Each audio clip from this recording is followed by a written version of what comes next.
Impossible.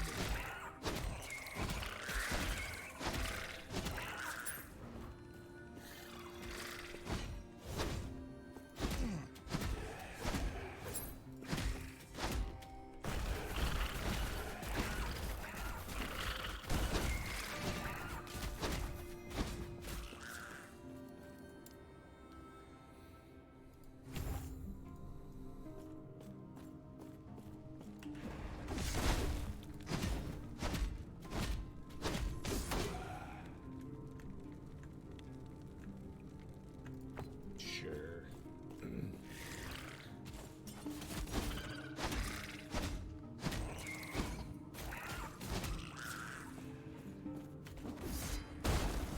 Bastard.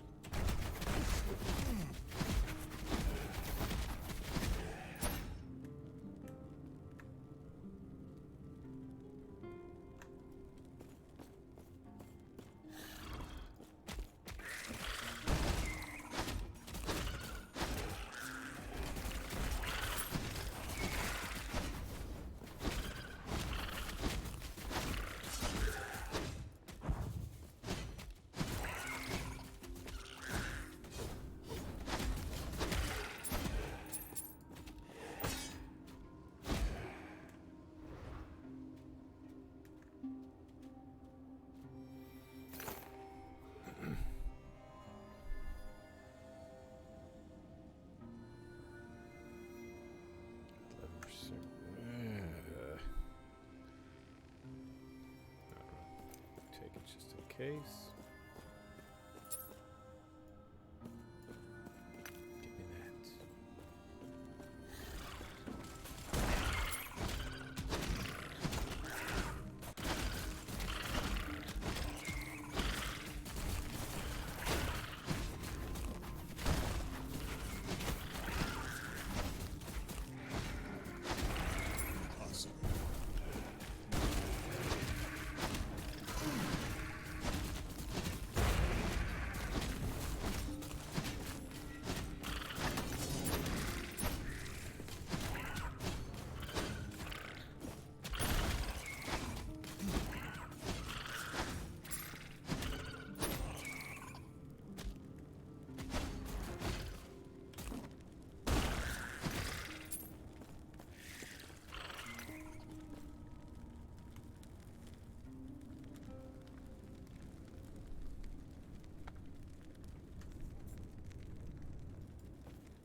It's not where I was supposed to go. That's the cultist camp. Yeah, because I gotta make it up there. Yeah, not cool.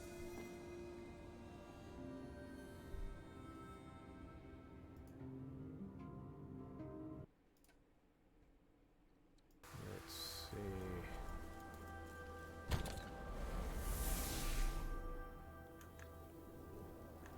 put this in here just in case. It may be something I'm interested in. Greetings.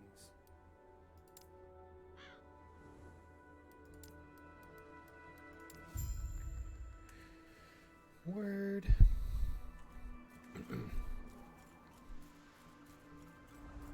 Oh, wait. Let's see. Pretty sure that's all crafting tools, or crafting equipment. What is this way? Docks. Sure. I'll come back to that in just a second.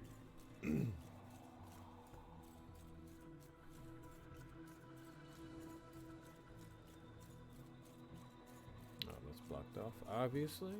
Farewell. Who are you? Cool. Go on. Alright, let's go this way.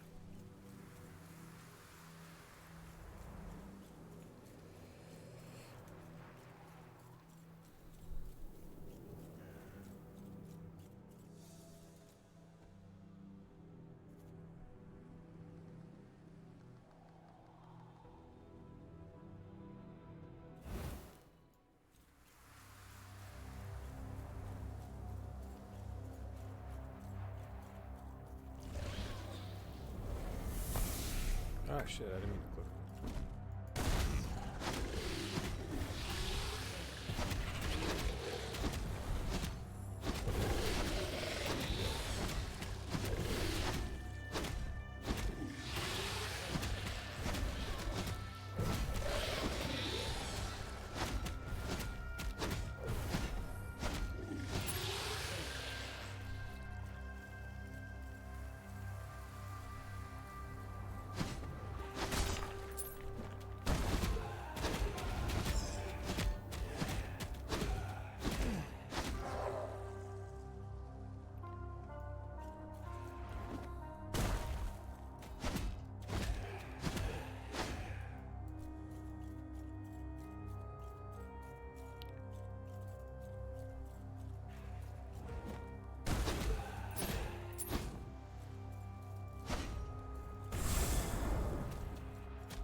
Yo, where'd my wolf go?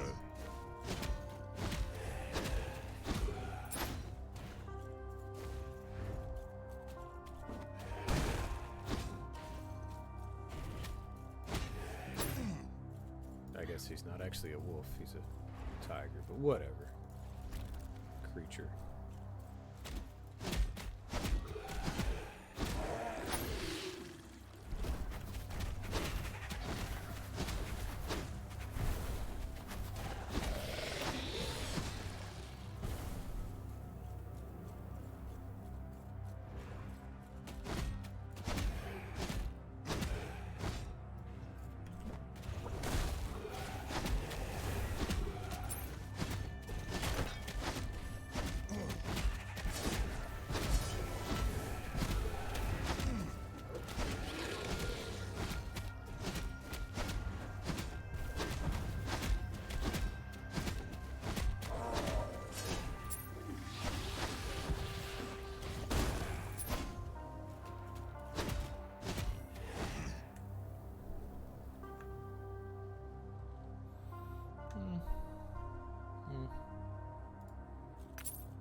Skill specialization unlocked. Excellent, excellent.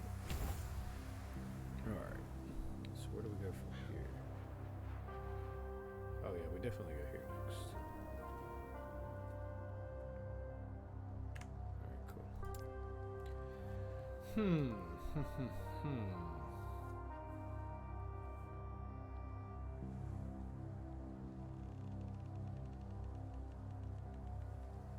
I honestly don't know where to go with this.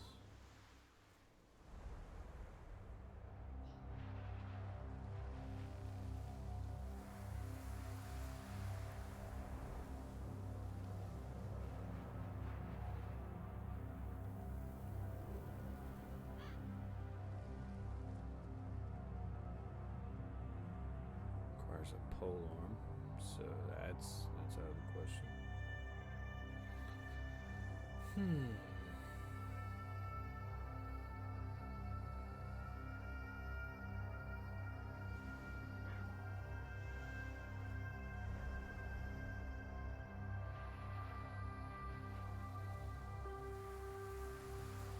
Oh, so I can have 2 wolves? I did not know that. I don't know if I want to do the totems or if I want to make my wolf stronger. I'm eventually going to go to druid though, so I don't really know that I'm going to need the wolf.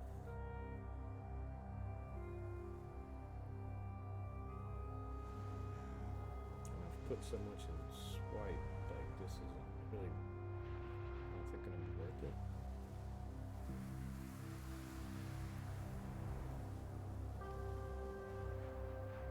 I don't know, screw it. Let's do summon thorn totems.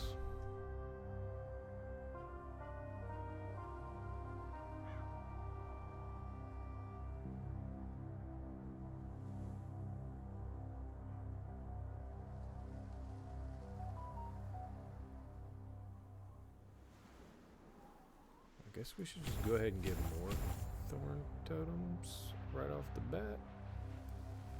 Didn't make them stronger.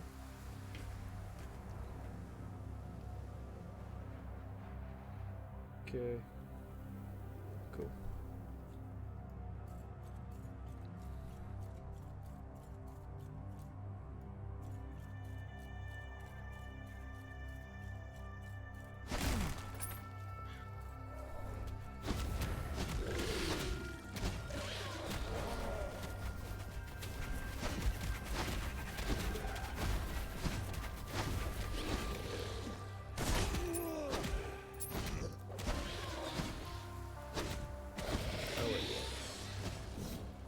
Says I can have 2 companions. I guess I can't have 2 of these though. Has to be 2 different companions.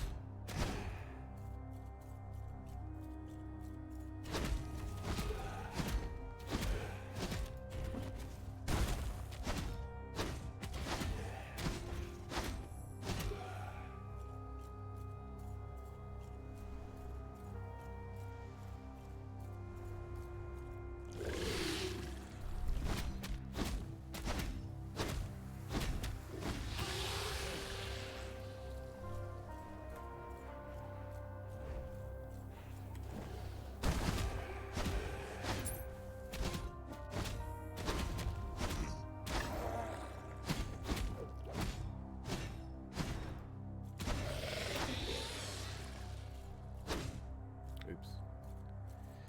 Okay.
Shit, wrong button.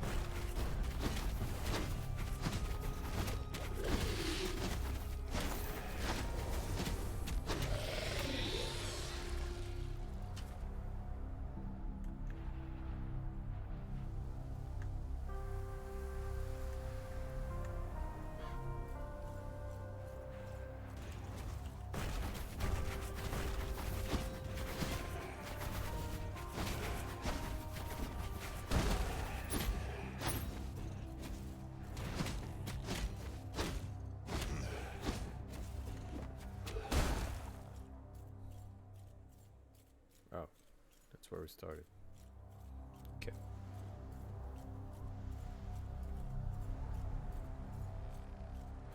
Oh, what's up, Squid? How's it going, man?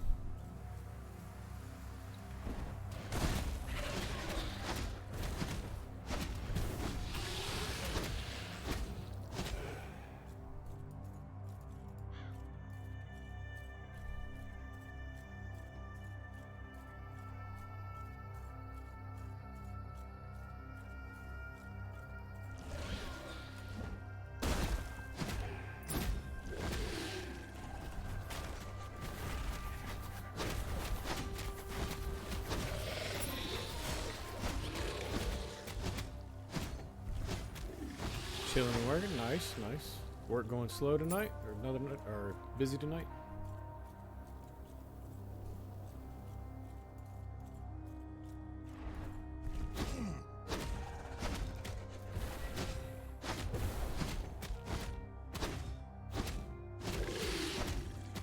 Still pretty slow. Alright. Are you still gonna be available to pop in voice chat for Fire Pro tonight? Or are you gonna be busy with work?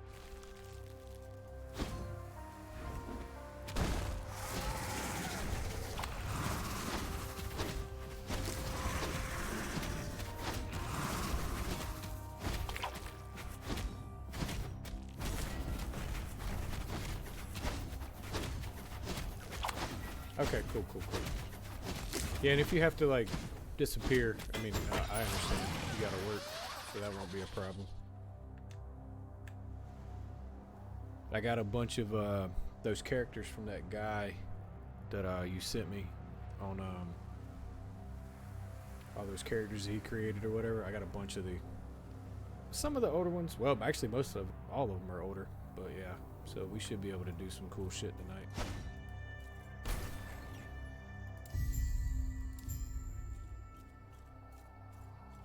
I still want to make my MMA fighter too. I might do that on stream. I thought about doing that like before stream started, but I really was like wanting to play some Last Epoch, so I was like, screw it, and just started playing this. And then I was like, well shit, since I'm already playing, I'll just start the stream early.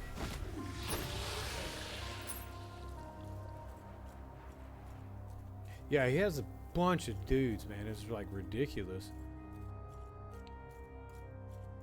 I got the ones that I thought would be most like noticeable by the most people. I'm pretty sure there's some that people aren't going to know who they are, but I enjoyed watching them as a kid, so I picked them up.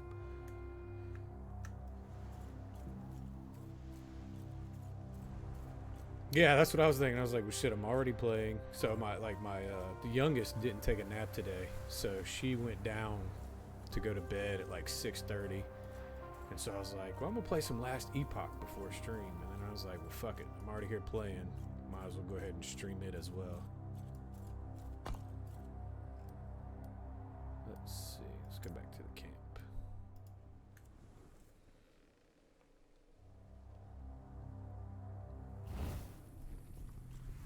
I've got one, actually, that I can't use, though, which kind of... I mean, it's not too terrible. But I don't have the proper DLC for it, so I can't use one of the characters. It was Raven, I believe, but everybody else I should be good with, so.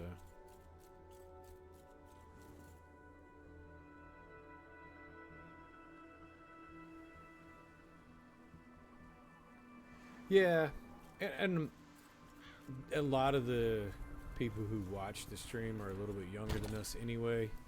So they're not going to know some of the older ones, which is fine. Greetings.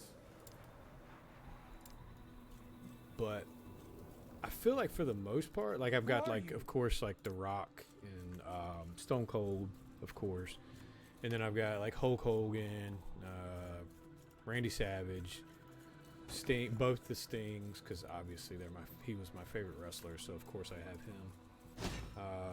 And then I've got some people that people may not know, like Barry Windham and stuff like that. So, but I liked Barry Windham. I thought he was cool as shit back in the day.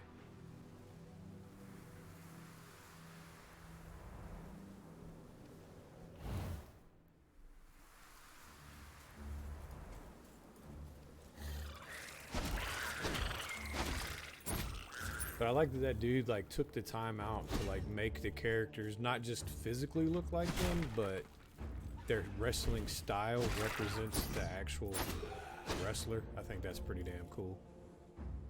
Yeah, Barry Windham was awesome, dude, but he's like, I think he's before a lot of people's time that actually is going to be there watching with us, so they're probably not going to know who he is.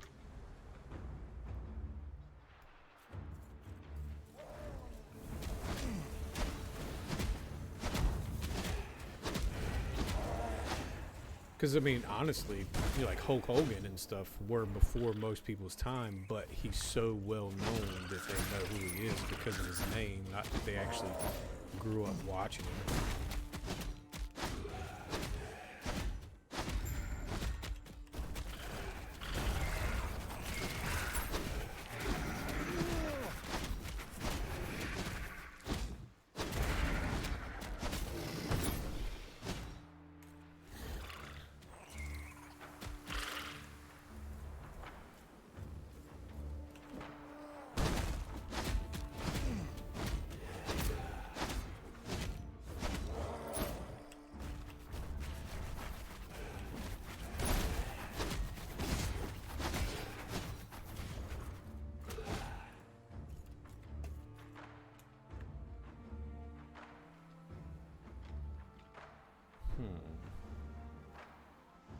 It's faster, has more damage, more critical strike chance, but we lose bleed but gain blind, and we lose some leeched health. I don't know, man. I'm gonna pick it up just in case. I'm not gonna put it on right now. 1 potion slot, 2% increased health regen, digging that.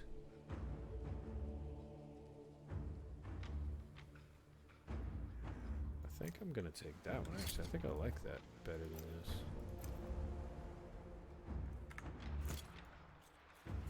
Oh, what's this little thing? Yeah, right? Yeah. We just knew that for sure, like his hand was really broken. That was back in the day when wrestling was real. Or at least we thought it was.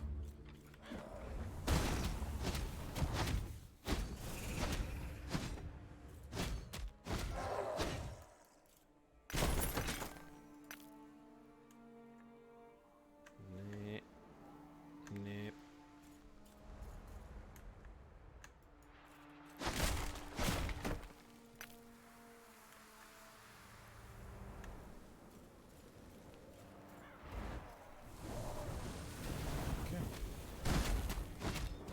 You know, one thing I think this game is missing is mana potions. I think it needs mana potions. Because I find myself getting low on mana a lot, and if I don't have something that boosts regen, like I'm just kind of SOL.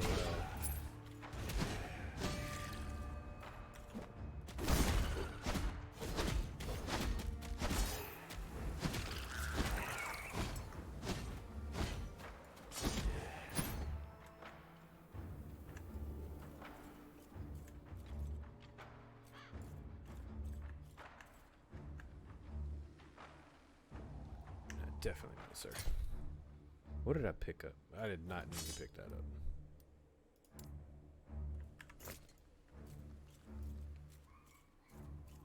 Oh, they go away by late game, but they're absolutely... Yeah, okay, gotcha. Yeah, because I, like, try to summon shit, and it's like, oh, you're out of mana. And I'm like, okay, well, I've got all the regen I can find. I don't know what else to do.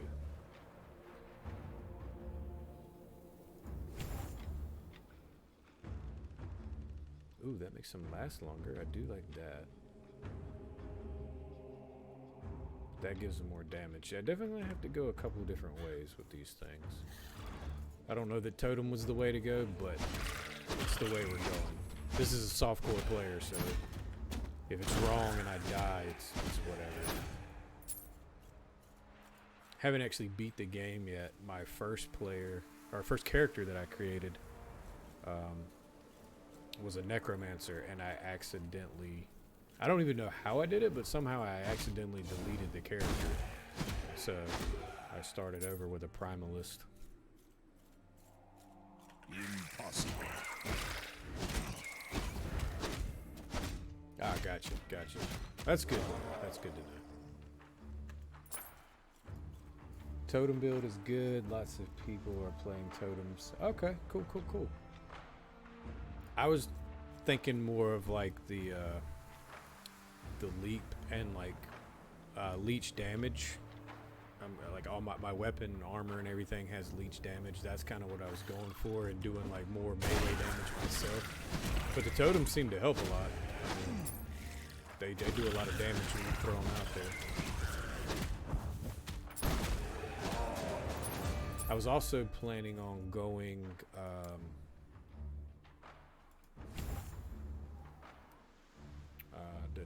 what was it? Oh, yeah, that's what we okay. I was planning on going with a druid and then becoming doing the werebear thing. But that may change too if something else presents itself.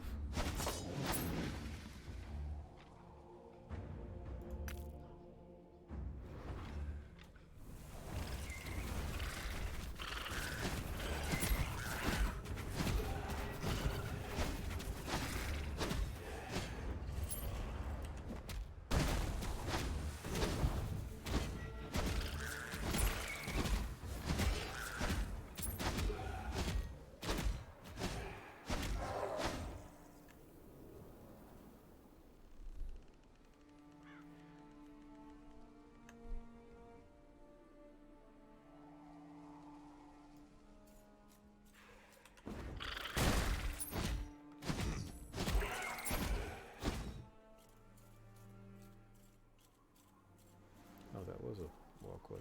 Thought that was a wall, but it was just a shadow.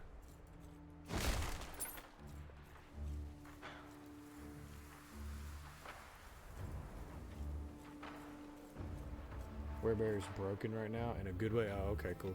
Yeah, that's what I was gonna go with. Because usually I like when I do this type of character, I usually go with like shape shifting and stuff. And like in Diablo 2, there's a werebear character that I really enjoyed playing. So that's where I was headed with it. So I'll probably still go that way. But for right now, obviously I can't get to it yet. So I was just kind of going with what seemed to do a lot of damage. And I could just stand there and swing and get health back instead of getting my ass kicked. Alright, look, stop hitting me. I'm trying to find shit, alright? Oh, what is this? What I learned? Oh, Serpent Strike? Damn. I've put a shit ton of points into that, and it's still strong. Which, I mean, these are higher levels, so I guess that would make sense. But that does, okay, this requires a pole arm, which I don't have, so fuck it, I don't care about it right now.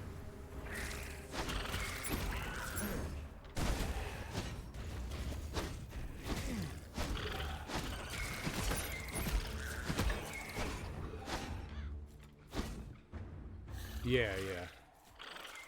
I don't know, I find myself like, when I start out on this game, I'm like, okay, I'm not going to play the characters I played in D2. I'm going to do something different. And then I turn around and play the exact characters I played in D2. And I'm like, all right, whatever. It is what it is.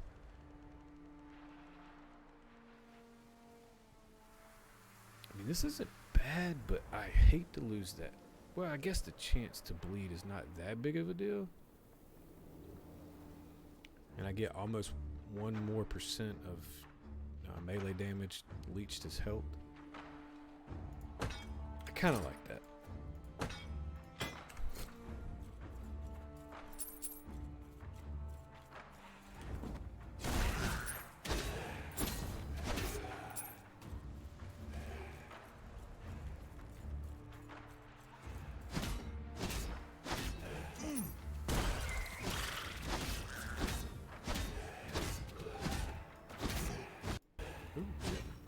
I almost fucked up. I clicked off the game.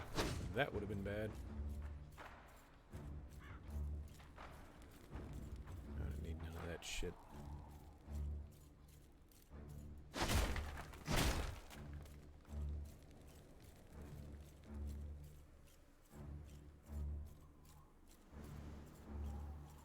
Oh, what, your werebear?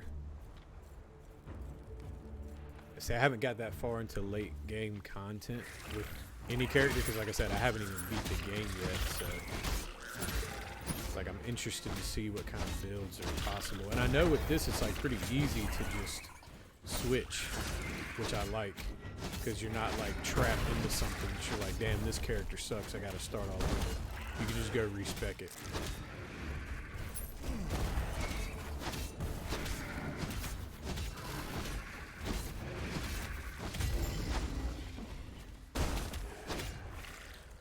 Get the fuck out of here. Please die. Please die. Thank you. Yeah, crit is nice, but it feels it caps out in arena. Earthquake would allow. Oh, okay, okay, cool. Yeah, yeah. Yeah, I'm stoked to play the arena. I've only seen you play it, and I think I've watched. Oh shoot. The guy that you do the podcast with. Shit, I forgot his name now. But I've seen him do a little bit of it, and I've watched Jay a little bit, and seen him do some stuff. So I'm kind of hyped to get in there and say, oh shit, oh shit, oh shit. So that happened. That's so probably pay attention to shit instead of just talking. Reaper, yeah, that's him, Grim Reaper, yeah. So, and I watch those. I mean, because it's fun to watch you guys too. But I learn a lot from watching you guys because you've been playing it for a lot longer than I have. So I'm like, oh, okay. So that idea that I had was probably not going to work. I could still try it, but just don't go in thinking that that's going to, you know, be 100% effective.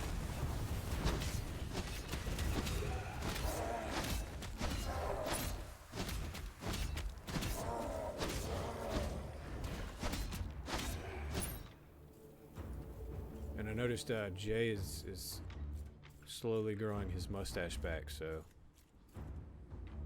that's a good thing.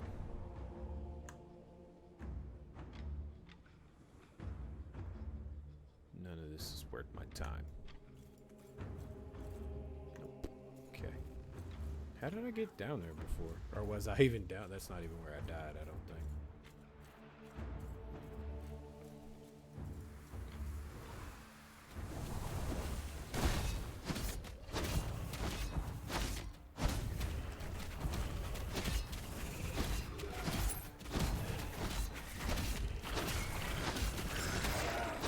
Look here, dude. We're not gonna kill me. That's not how this is gonna go down.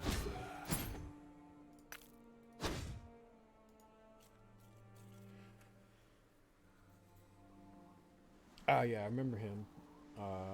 He was saying that basically everything is viable when it comes to beating the story and doing monoliths. The true wall is pushing arena and doing empowered monoliths.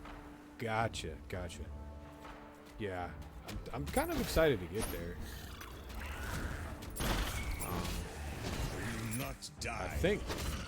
I mean, one reason I'm super stoked to get there is because most of the time, like the games that I've played, there's not really a whole lot of in-game content like that. And even if there was, I didn't really play into it. So, but this time I'm like, yeah, I'm gonna actually go through and do in-game content, see what's going on with that.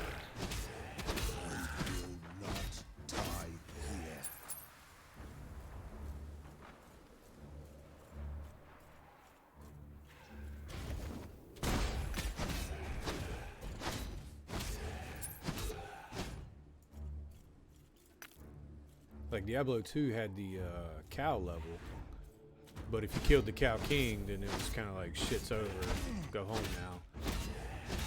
And I have done where you like go back and oh shit, he came back. You go back and run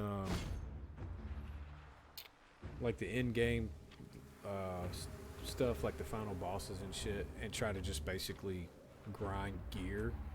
And that was okay, but I lost interest in that very quickly because there was nothing else but just the grinding gear. It was the same content over and over just to find new gear. And I definitely lost interest in that quickly.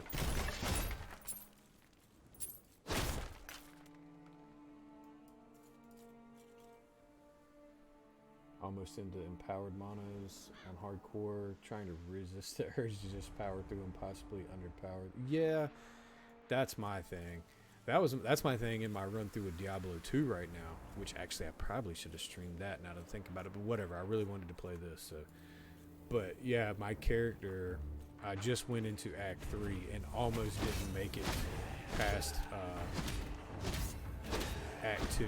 The final boss like almost took me out, which I did go in and go back to the first little town and respect my character, because I feel like I stretched it too thin to start off with.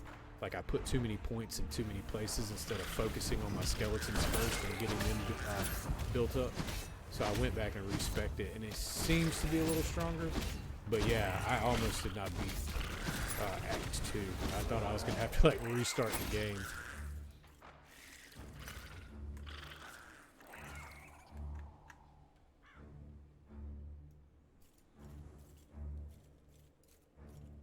Oh shit. Yeah, let's power this up. Let's yeah, let's make it stronger. I like stronger. Stronger's good. What do we got here? No more chests. Okay. What's the Undercity? Shit. Over here to fight this shit.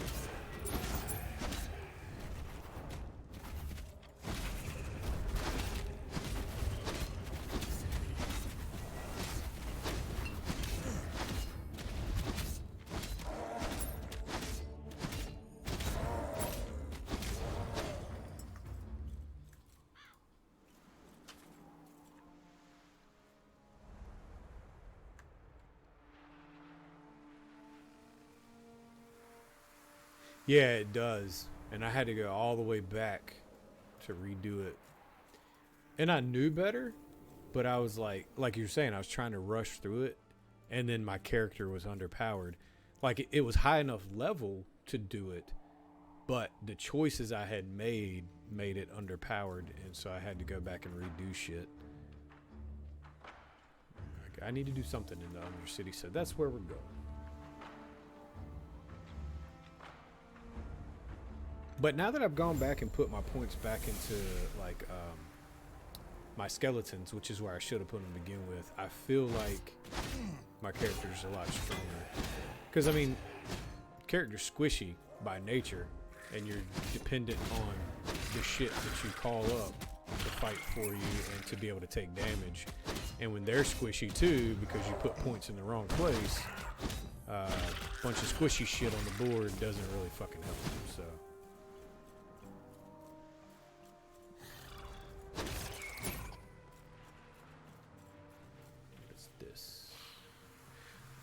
Living human isn't dripping with foul void. Can you understand me, or am mad? Yeah, I can understand you.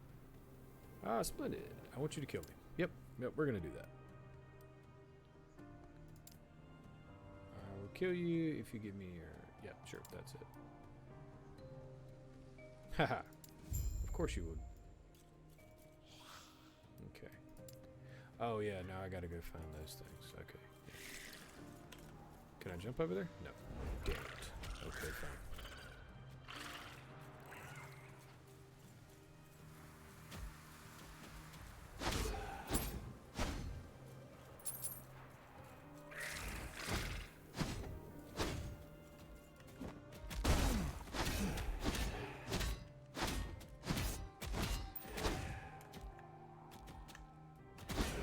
Can't see you. You should be dead already anyway.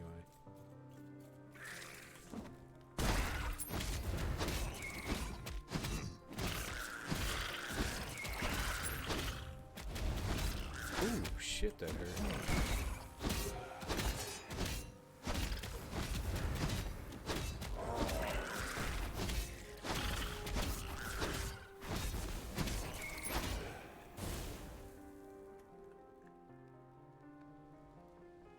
Oh, those are shards. Yeah.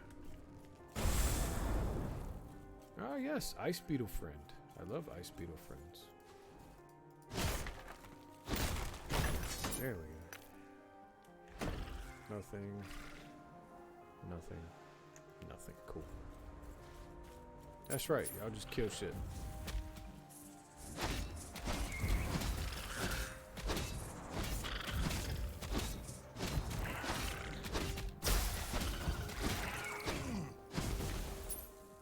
Ice Beetle, don't die. Don't die, Ice Beetle. You're very helpful.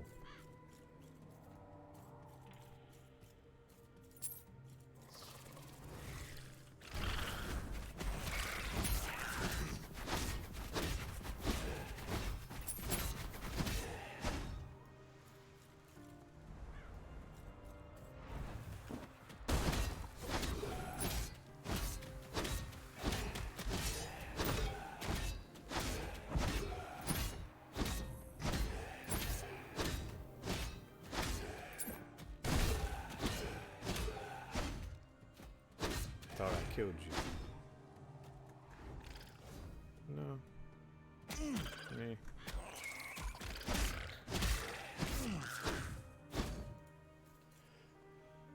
Oh yeah, the tiger. Yeah. Yeah, I noticed that. I saw him jump over, so I was like, oh, I should be able to jump over too, right? No, absolutely not.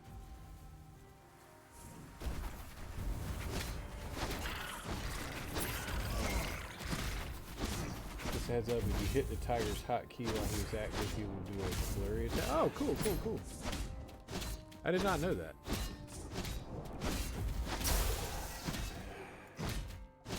I hit it before because it said I could have 2 of them, but I guess it just meant 2 companions and not 2 actual tiger dudes or saber-tooth dudes.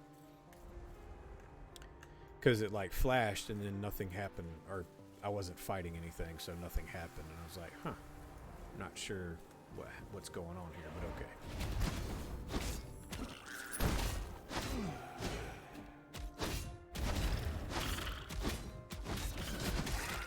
Ooh, okay. I see what you mean. That was kind of cool. I'm digging that.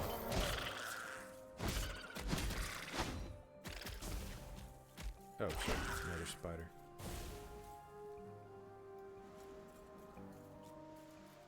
Alright. This should be the last one, I believe. Just gotta kill all these bastards. God, yes. I'm glad I learned about that attack thing. That's gonna help out a lot.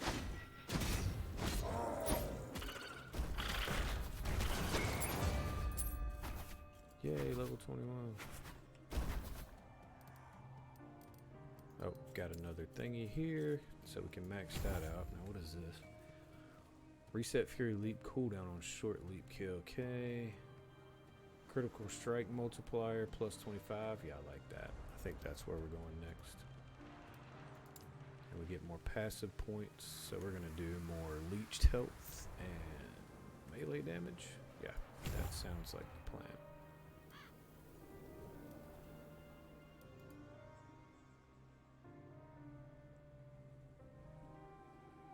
The only companion you can summon multiples, I believe. Oh, the storm crows. Gotcha. Gotcha. Ah, damn it. I keep hitting portal when I don't mean to.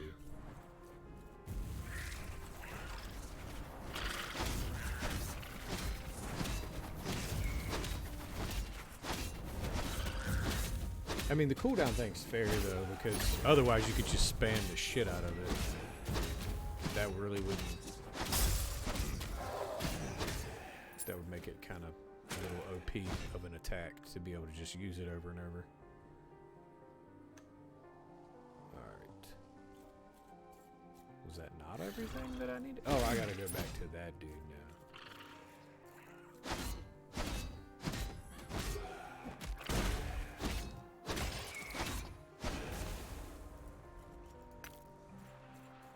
Where is he?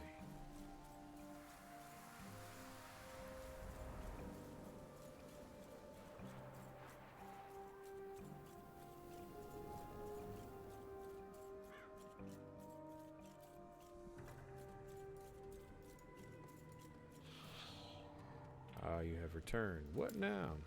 I can see the soul. Repositories have been destroyed. Oh, which is great. Yeah, okay, okay, good. Yep. Thanks, my dude. Now we go this way? Is this where we go? Is this what we want? Oh, that takes us back to the cultist camp. Do we really have anything we need to take back? I don't think so. Nah, I think we're good. I think we just keep rolling.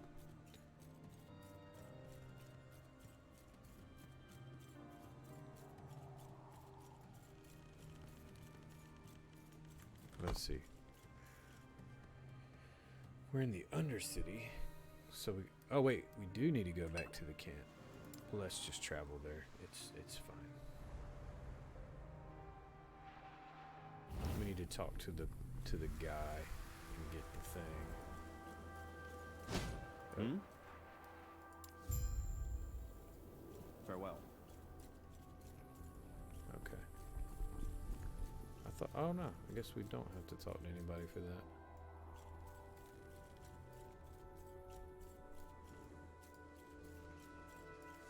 The ritual site. Oh, no, don't leave. Don't leave. I've already been to the docks. Done that. Okay, everything's got to go to the ritual site now. Until I got to do whatever's over there. I remember going over there for something, but I don't remember what. I remember being past this point with my other character. I made it to the next era, but I goofed somehow and deleted my character. Which was not planned, obviously, but here we are.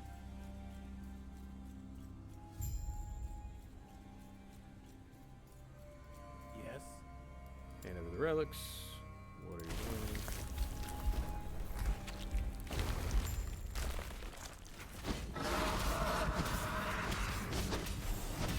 Nope.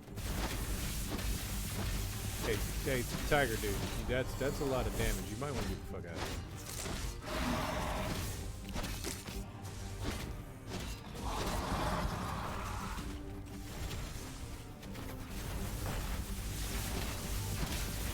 Or just sit there and eat it like a dumbass. That's cool.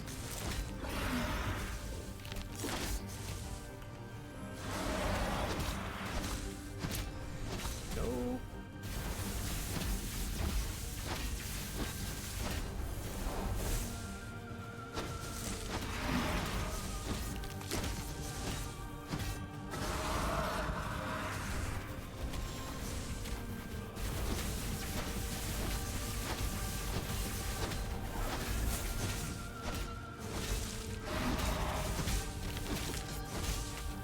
Hey, get him on.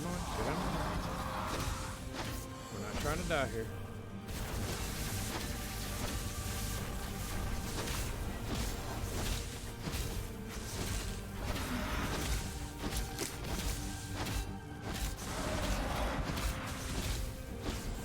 Nope.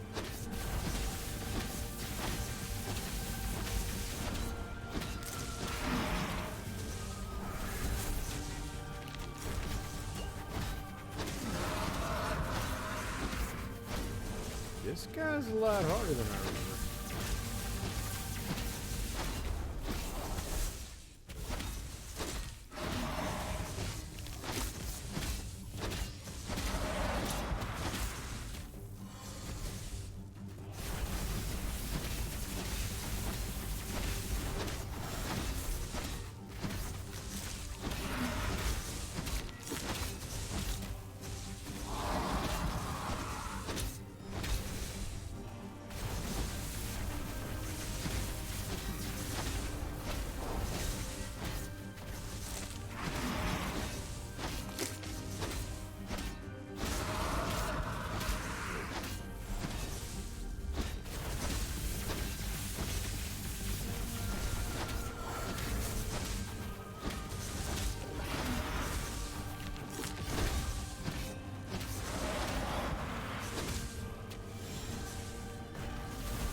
Oh shit. Ran right into it. That was bad.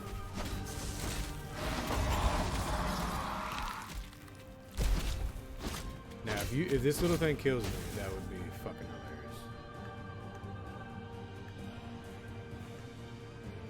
Alright, cool. Well, that's dead.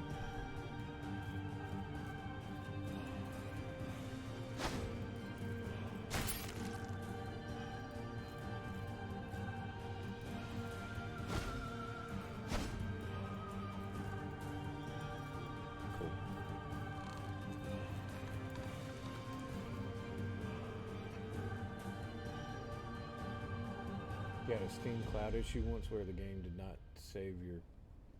Oh. Well, see, the character was saved because I played it and then went back and then played it again several times.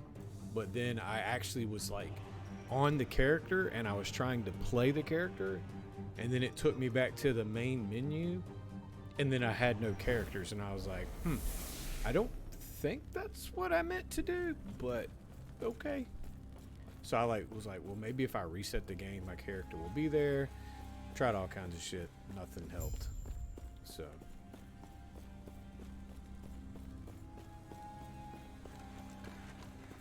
Oh, cool. Appreciate you also banning.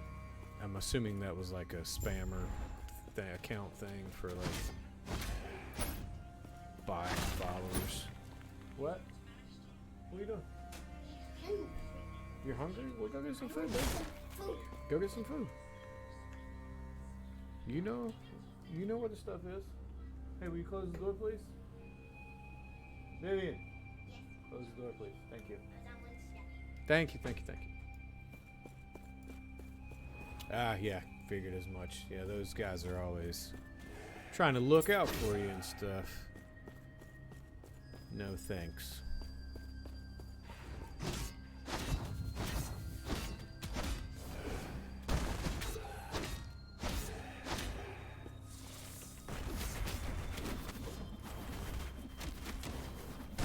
We gotta start hitting some shit so we can swing, dude. Damn.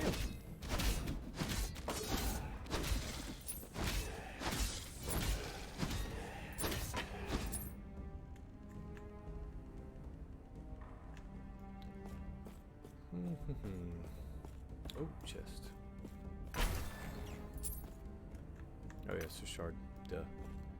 Actually, let's go ahead and do this thing because it's right here. Yeah, let's go ahead and do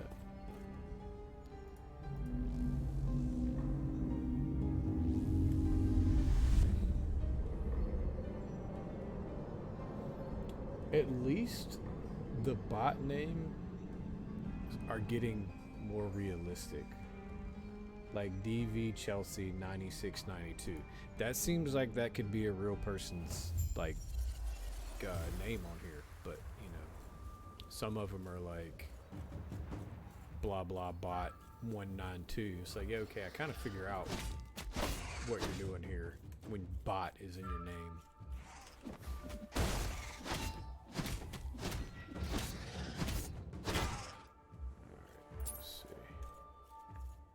Oh yeah, I don't use shields because of the two-handed weapons, so we're good.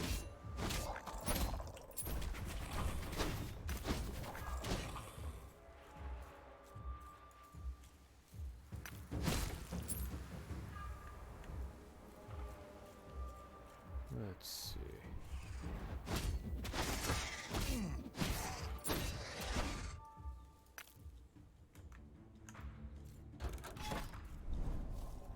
Ooh, there's the thingy.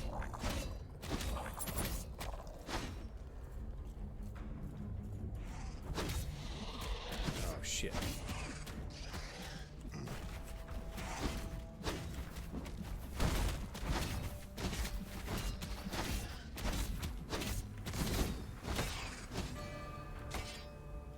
Oops, I didn't even read what that was, just picked it up.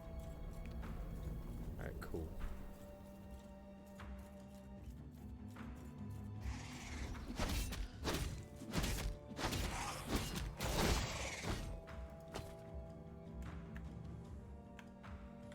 What did I pick up? The spear. Yeah. It's not really as good as what I got.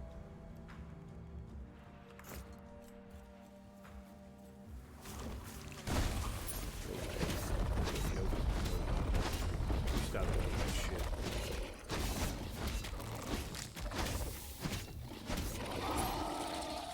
Thank you. Oh wait, there's more away. Oh wait, I got another thingy on the totems there. Okay, probably shouldn't do it right now.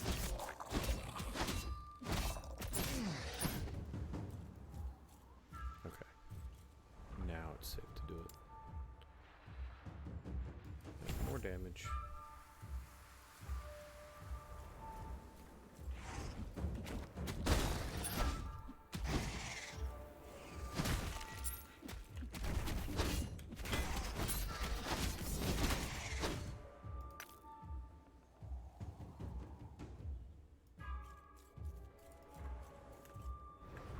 Oh, yeah. I'll take that.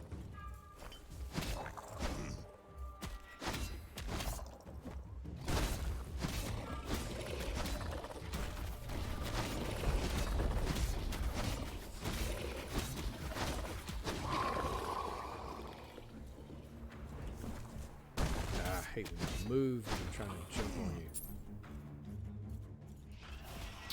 Okay.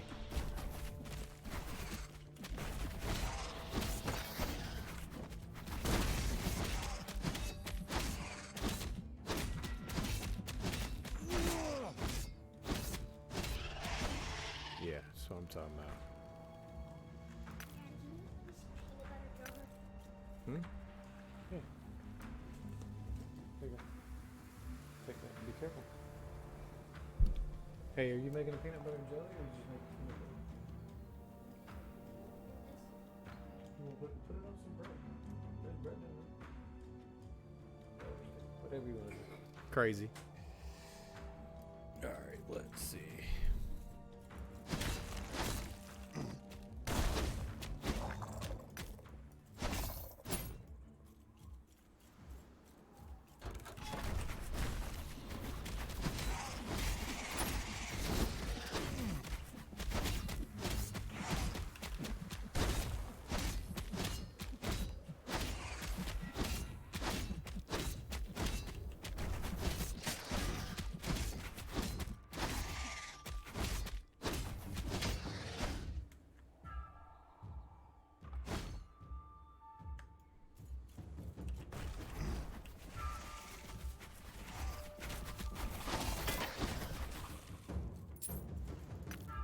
Reptilian wolf pelt of life.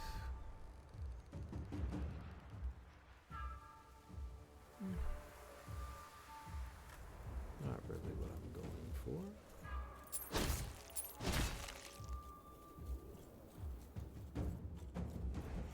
Oh yeah. Yeah, I try to put the Impossible. things up first before I attack them. Because I noticed that they were doing some damage.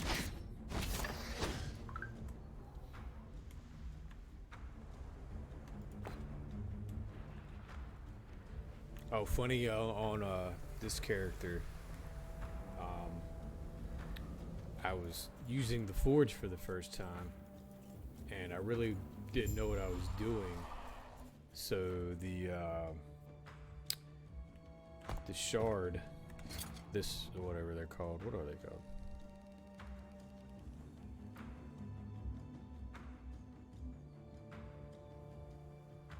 I don't even know where it is. Anyway, it's the one that destroys the item. I didn't read that that's what it did. So, yeah, I destroyed my weapon trying to forge it, not reading what the hell the shards did. I was like, oh, whoops. Oh, there you are. Oh, that's fire. That's fire. Okay. Okay.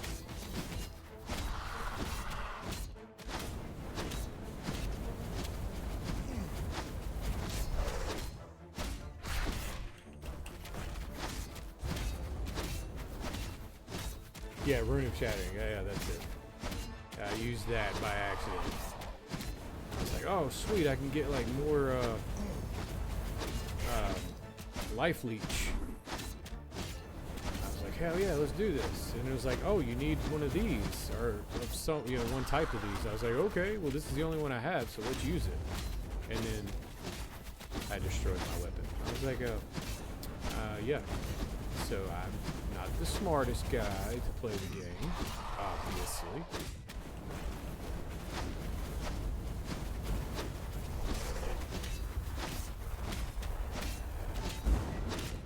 Ooh, that almost killed me. But we're good. We're good.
is any good to me.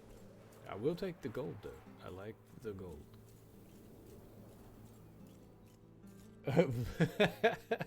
Nice. Like, huh? Just walking around bare knuckle brawling everything. That works. It's fine. Everything's fine.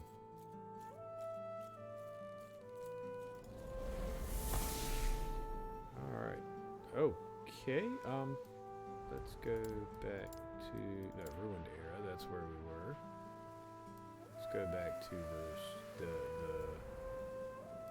cultist camp first.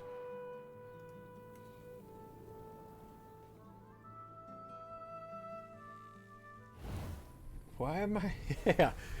Why's my guy not doing anything? He's just like. I mean, like I see the animation of him hitting, but he's just not doing any damage.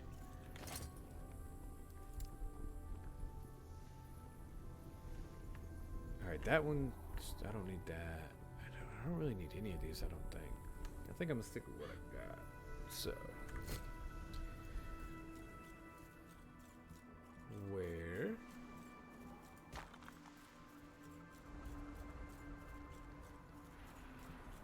Is this where I'm supposed to go? Yeah, I think so.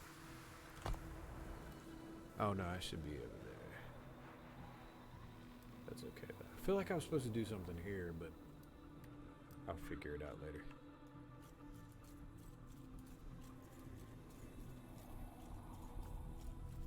There's my stash, but okay, wasn't there somebody I could sell shit to right here before? I guess he's gone. But anyway, I think I'm gonna go ahead and stop the last epoch right now because it's almost time to start Fire Pro. So I'm gonna go take a break. Oh, there was before you complete. Okay, gotcha. That makes sense. So yeah, we're gonna take like a 5-minute break or so. I'm gonna switch the info over to Fire Pro, and we're gonna get started on some shit over there. You have to go back to the canceled chambers. Oh, have I beat all the boss fights? There's like, I'll return to the. Okay, I'm gonna go ahead and do that then. Then we'll take the break, and then we'll switch over. That way I don't leave it incomplete and then can't figure out what the fuck's going on. Greetings. Yeah, let's do that. Cool. Appreciate you. So now I got more spots open. I like that. That's nice. Do not dwell on regrets. Gods be with Oh, us. and then I stay can safe. sell shit to this Yes? dude. Yeah, you take all this shit. I don't want any of it. Thanks. I'm pretty sure I don't want anything you have either. Alright, so now that we've done that, we will take like a 5-minute break or so. I'm going to actually go ahead and pop into Discord chat. Where we at?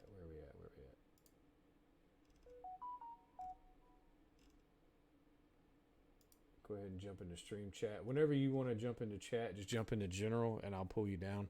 But for now, I'm going to take like a 5-minute break or so, switch games up and whatnot, and then I'll be right back.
Hey, there it is. Fucking, hey, why is it not picking this up? Let's turn that down a little bit. It's a little loud.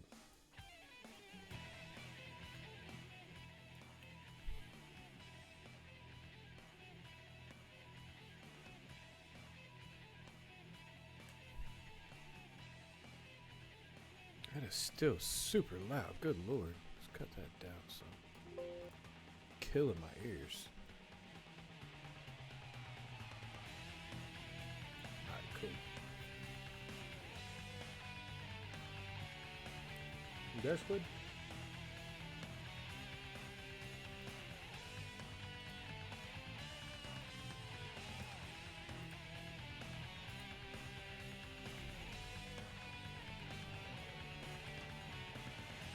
Oh, damn.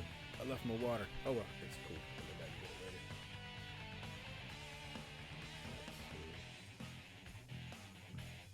Let's go to settings here. Should have set this up already, but whatever. Voice and audio. There we go. Alright, cool.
You there, Squid?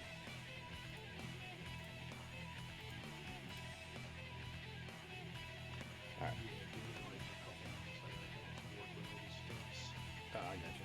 Your mic's super low too. I don't know, it might be because you're doing work stuff, so that's cool. Alright. Yeah, because I've got your user volume up to 200% and it's still like super duper low. Is that better? A little bit, yeah. Yeah, Discord, for whatever reason, didn't have my mic selected as the default audio input. Gotcha. Alright. Well, we're gonna try out some of these new wrestlers we uploaded. I went and got a bunch of older wrestlers from like the 90s eras, 90s, early 2000 era, so that we could just have some fun. So let's actually do like a hardcore match.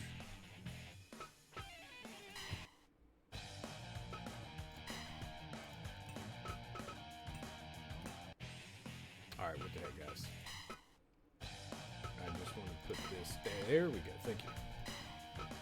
I'm going to start with Tommy Dreamer versus Sandman. Old school ECW classic. Hell yeah. Fun times, fun times. Alright. Let's see. Non-title match, of course.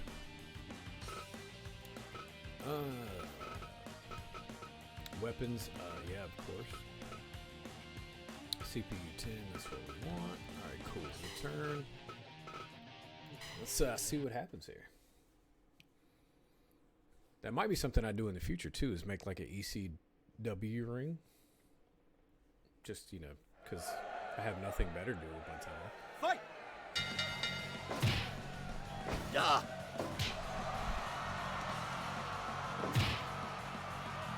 Yeah. Still seems very loud. Just game audio super loud or is it good?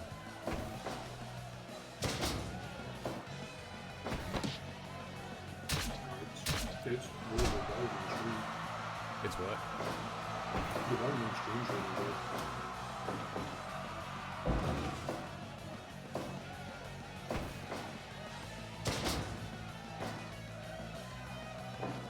Tommy Dreamer is bleeding already. That's good to see.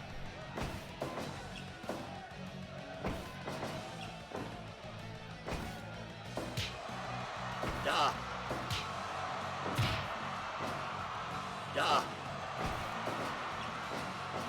I wonder how he's bleeding. Like he didn't even go into Yeah. the rope or the bar bar yet.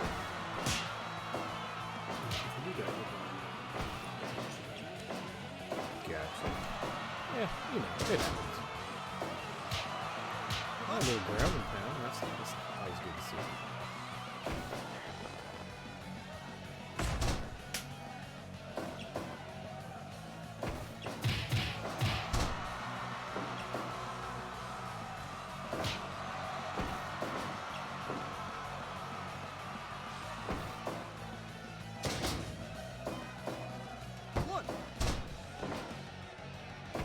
I gotta fix my ref's head. His mohawk, like, is off his head in the back. That's just, it bothers me.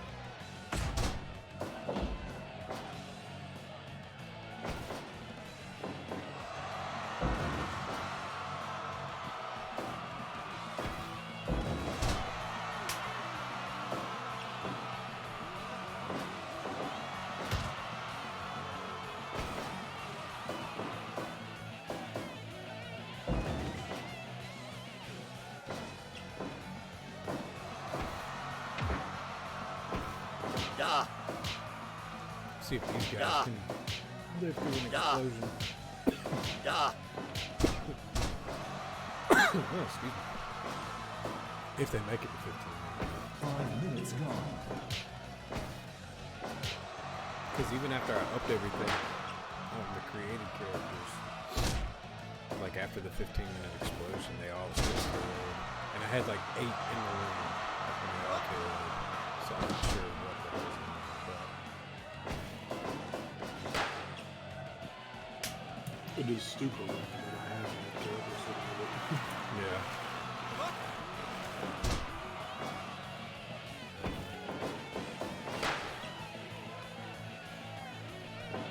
Because I know I've seen him like survive it, like you said. I've seen him survive it before, but yeah, for some reason, everyone that has been created, that I've created, has not survived the explosion. Like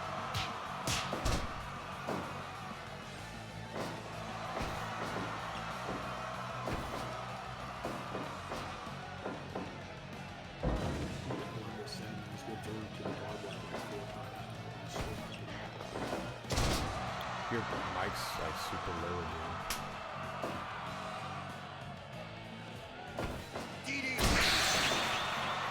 Oh, he just critted him with a DDT. Holy shit. So that's a thing. Yeah, just trying to do that. Holy shit. Alright, cool. 60% match evaluation. I kind of believe that because that was kind of an odd ending. It wasn't great. No, it was not. Alright, well, let's see here. Let's do another classic. Let's do The Rock versus Steve Austin. Because, you know, that match has happened quite a bit in the past. True. Oh, we gotta have the vest. You can't have Steve Austin without the vest. That's the one right there. Oh, actually, let's not do this as a hardcore match, though. Let's just do it as a normal match. Because that's typically where you would find the two of these guys. That's true. Alright. So here we go again. Oh, I can't use Edge either because I don't have the right downloaded stuff. Damn it. Oh well, it's fine. I knew I couldn't use Raven. Steve Austin. No, vest, please. We've already discussed this. And I can't use Shawn Michaels either. Damn it. I'm gonna have to get the DLC shit. I thought I had it all, but apparently I'm missing something. Which one am I missing for this? Oh, Stardom collaboration? Okay. I'll get that eventually. Alright, so here we go. Just a standard match.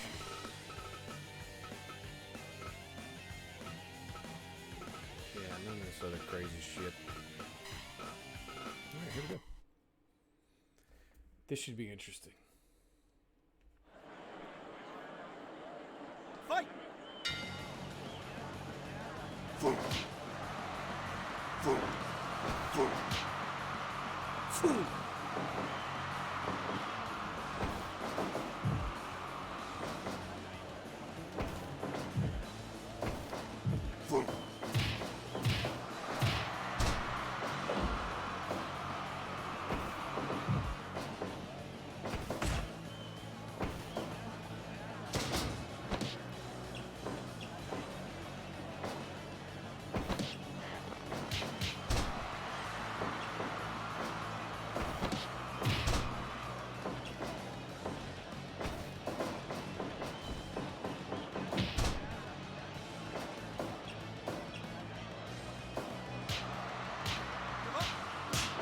Straight rain through What? it.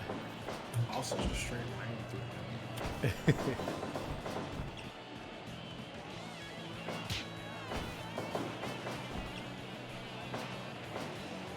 Some weird blue shit on the Rock's arm. I guess that's supposed to be his tattoo. Yeah, it's supposed to be like a little tattoo or whatever.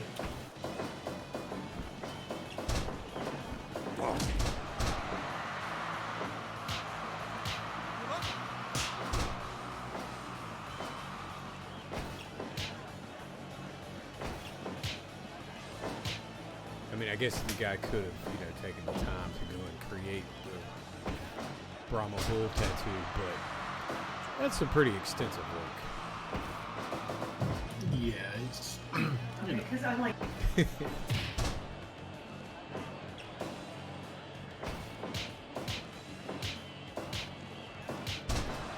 Oh, he didn't stick his hand up in the air and talk to it before he punched it.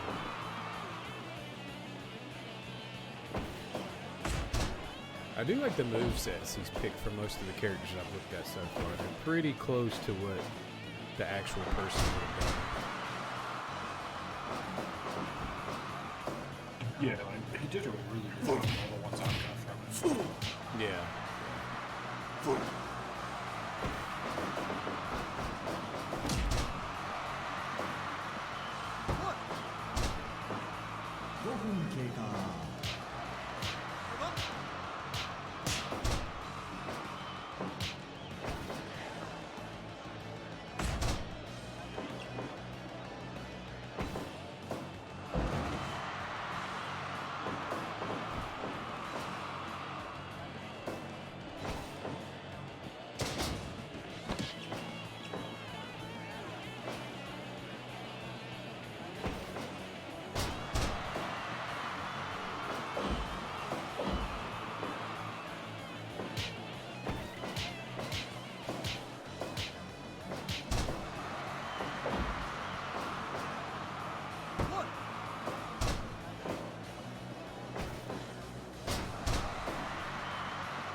I think it'll take a couple more stones. Like, the way the game's AI is, it usually, like, first finisher really doesn't do it. Oh, we got the middle finger thing. Did not know that was a thing in the game. I appreciate the fact that it is that.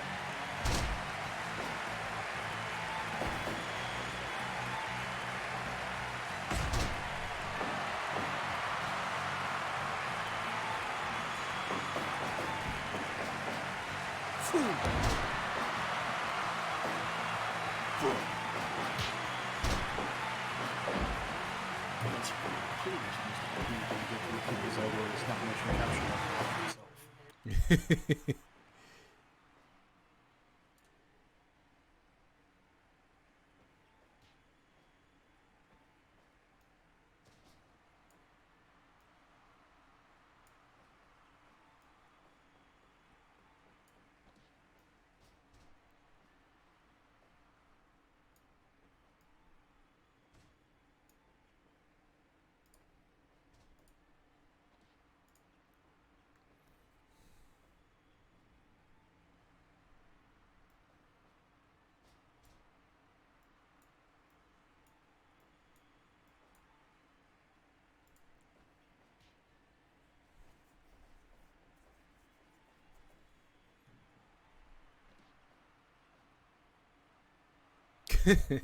I love it.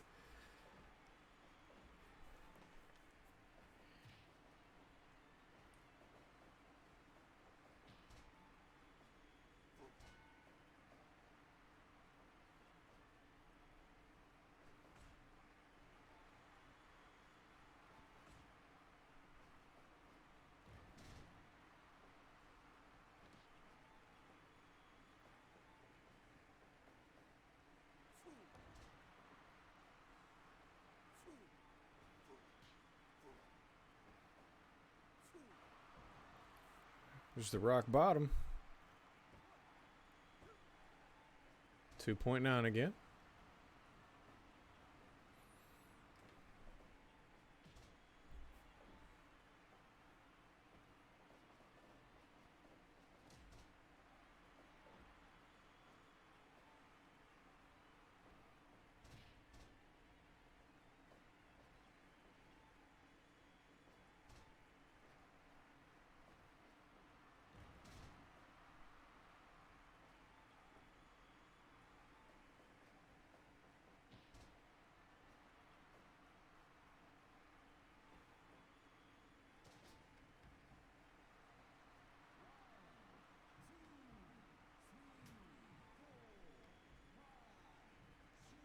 So does New Japan do a 20 count like the game does? Absolutely. Okay, cool.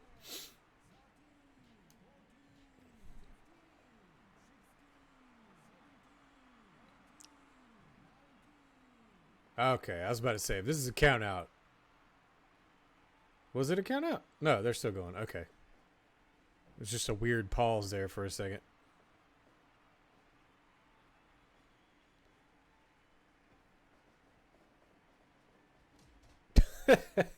Oh, that was good. That was great. Nice job, guys.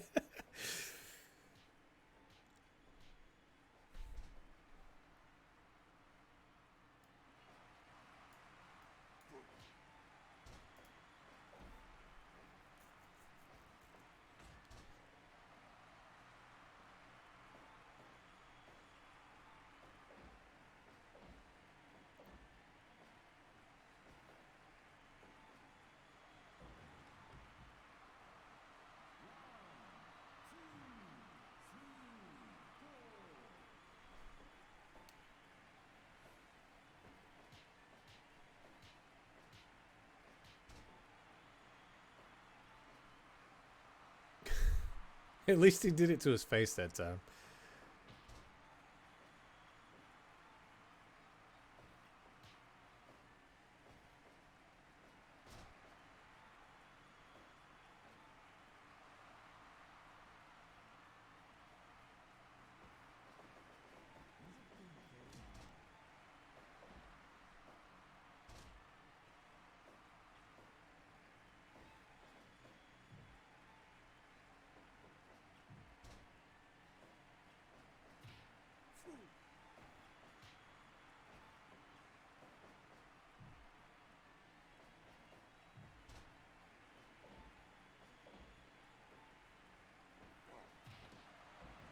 Stunner number 2. See if that one's enough. Yep. Got him. That was actually a decent match. Yeah, 100% match evaluation. I totally agree with that. Seemed good to me. Hell yeah. All right. So let's go. Let's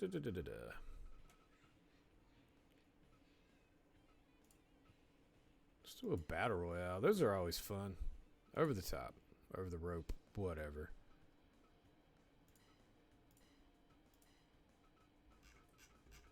So let's put our guys in here for sure.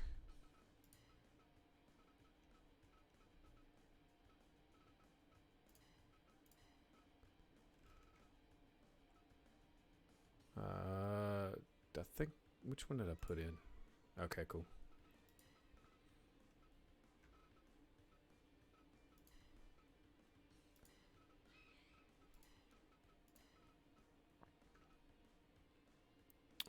Did I put it? Nope. Oh, yeah, I already put him in. All right, who the hell am I missing then? Oh, was it Youngblood? That's who I was missing. Okay. Don't forget about the other new guy. Oh, yeah. Where's he at? He's before I downloaded all these guys. So he's got to be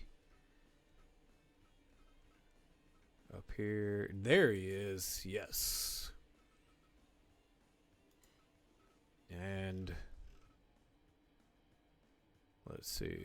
Who do we go with? We got to go with RVD.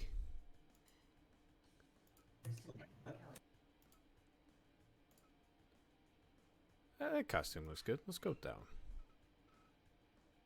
one. Make sure all the settings are good. Yeah, 3 count was fine. Over the top, obviously. Yep. Return. Let's go.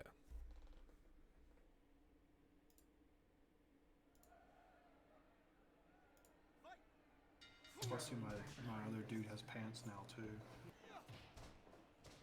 Ah, yes, he does. I noticed that now.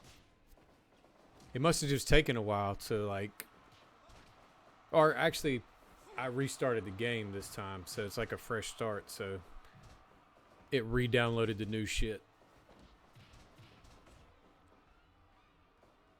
Did somebody already go out? 1, 2, 3, 4, 5, 6, 7. Yeah, somebody's already out. Who the hell went out? Looks like Feeder. Yeah, Feeder is gone. Yeah.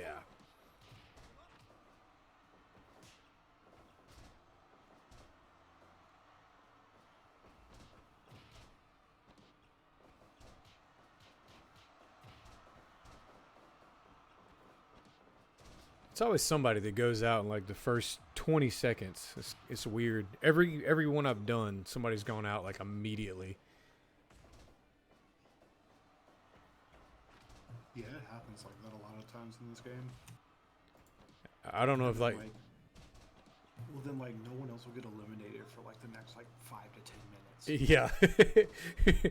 Maybe the computer is just like, yeah, I can't keep up with all these fuckers, so let's go ahead and get rid of one.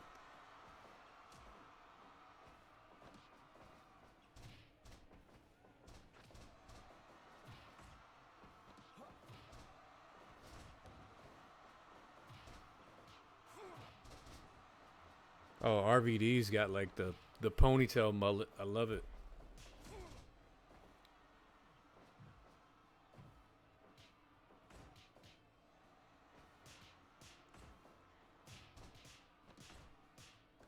I mean, this guy had to spend hours on each one of these characters. Just designing them. True. I do notice with Holloway that his hairline and his head don't match up. Yeah. I mean, that's the same thing that's happening with my ref. Like, the back of his head and his hairline are a little bit off. So, and I'm like, it bothers me, but not enough to go back in and fuck with it. So, That's pretty much where I'm at with it too. right. Like, I noticed it and then was like, well, that sucks. Yeah. It sucks, but I'm not doing anything about it.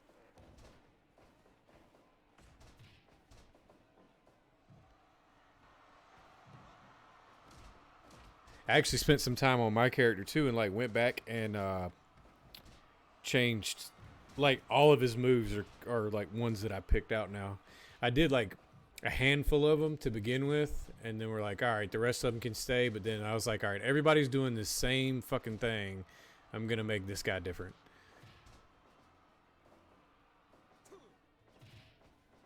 Keyboard Sun is also out. Ah, yep, I noticed that now. Oh no, I'm gone too. Look at that. That's okay.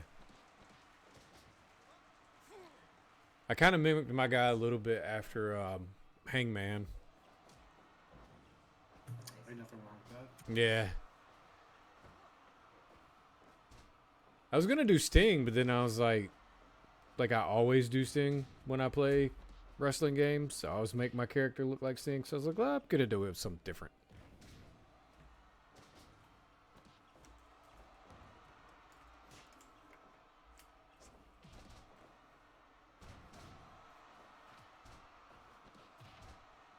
Oh, so your guy just likes to headbutt people. Okay. Yeah. That's interesting. That's a submission move, by the way. Oh, wow. Okay. Submission by headbutt. I mean, I guess that's a thing. If a dude headbutted me like 8 times, I'd probably quit too. I'd be like, yeah, you know what? This match is not for me. I'll catch the next one. It's fine.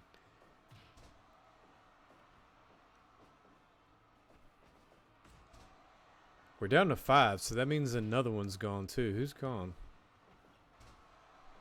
Feeder and Feeder's son are gone. You're gone. Oh, that's right. I was the other one that left. I was sorry. I even talked about it too when it happened.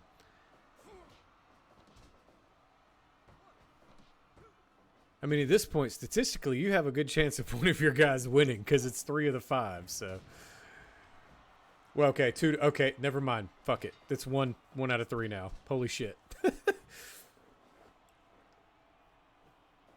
As soon as I said that, RVD was like, "Hold my beer," and just threw 2 of your guys out.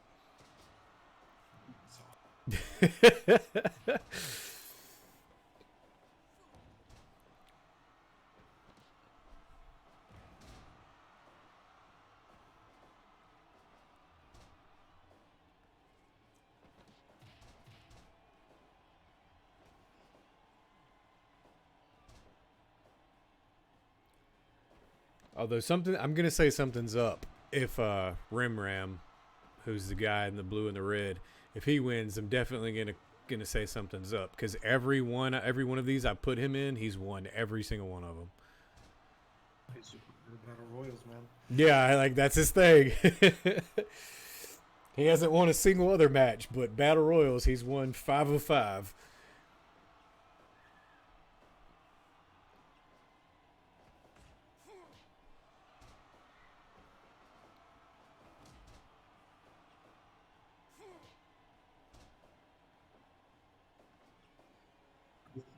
Clusterfuck over here.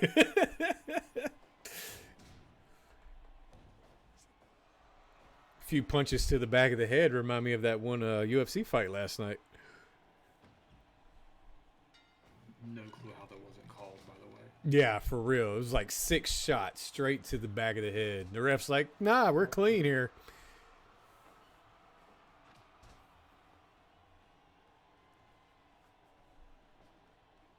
Well, he's got a 50-50 shot of winning his 6th. Never mind. RVD. Yeah. I'm just going to stop talking. Every time I say something, RVD's like throwing another motherfucker out of the ring. RVD's like, you don't tell me what to do. Alright, let's see. What is endless?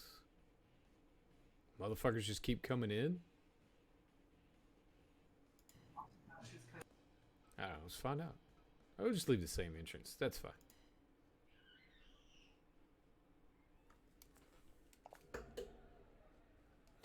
Kids are having a good time. They're laughing out loud. I was like, what the fuck is that? My kids are there laughing. So I don't know what they're doing, but they're having a good time. So that's all that matters.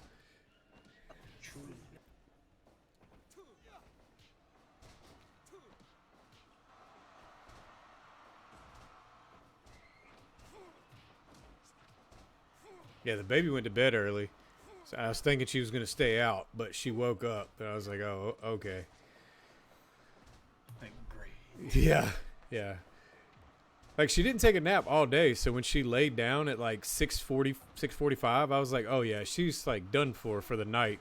8 o'clock rolls around, she's like, nah, I'm up, bro.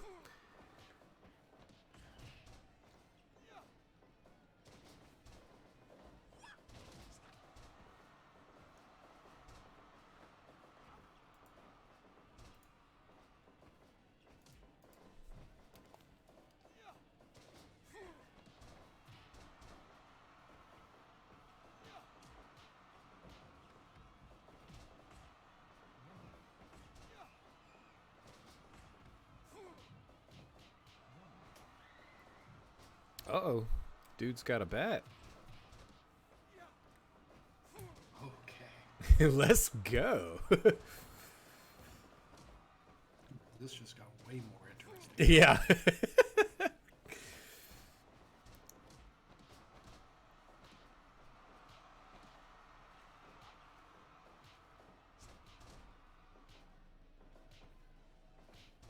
And that like, dude got thrown over the top. So I don't know if like endless means like you just keep going until you pin him or what. I don't know, but we're about to find out.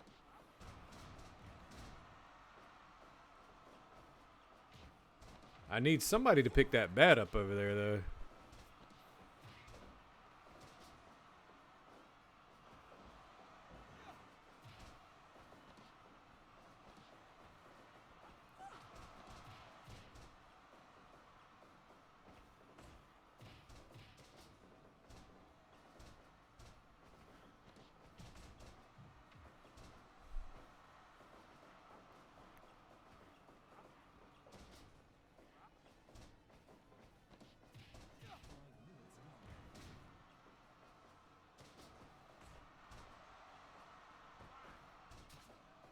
Oh, we got the regular referee in here. Forgot about that. It's fine. Doesn't matter. Oh, I also downloaded a couple of the referees as well. A few different ones that I downloaded as well. Yeah.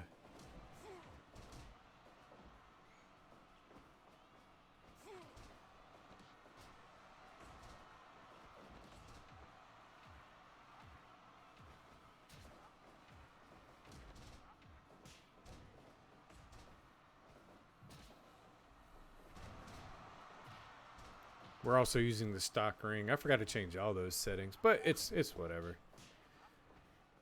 We'll get it next time.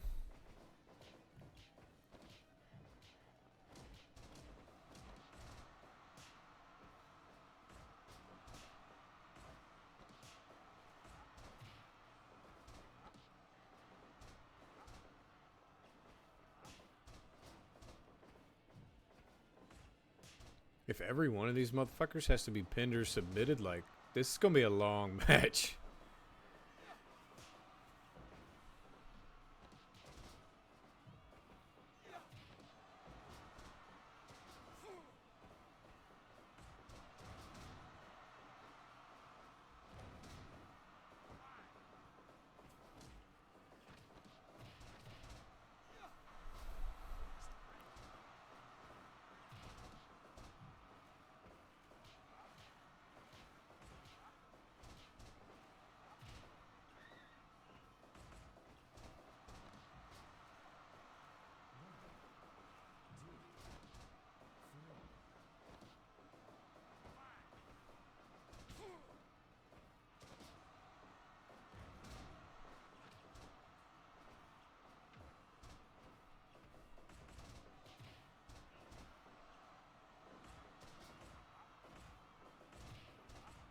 That RVD thing has to be like a custom animation sequence, It probably is.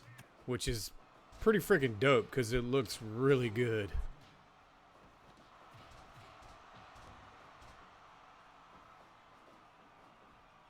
I messed around with that the other day. I haven't actually made anything yet because it's hard. It is very complicated.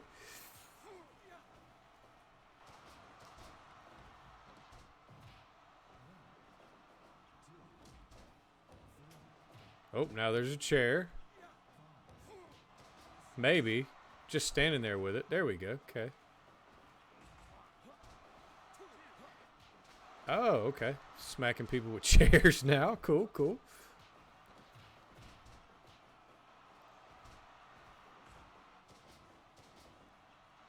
I feel like next Battle Royale should just start with like a shit ton of weapons in the ring already. I'm here for this.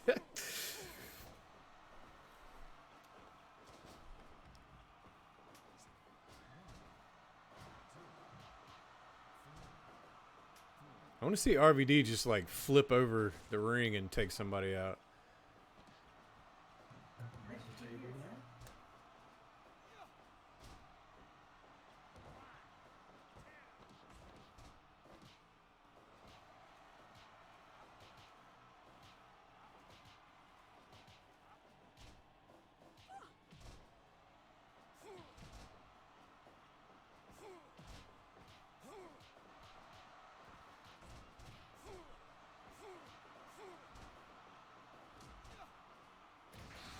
Oh, somebody got a critical. Oh.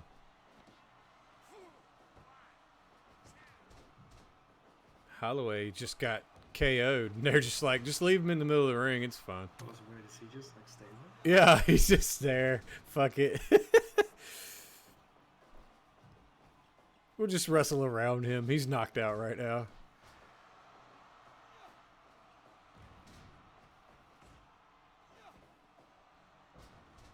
Like, shouldn't we get him some medical attention? Nah, he's good. It's fine. Just rub some dirt on it. It'll be Yeah, he'll be fine. Walk it off. Walk it off, kid. Walk it off.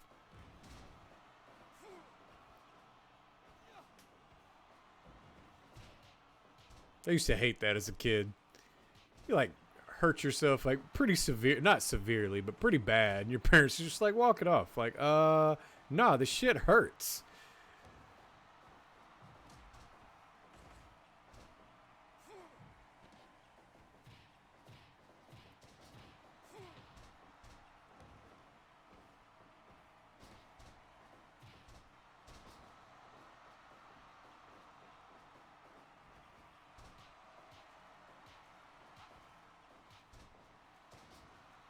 Oh.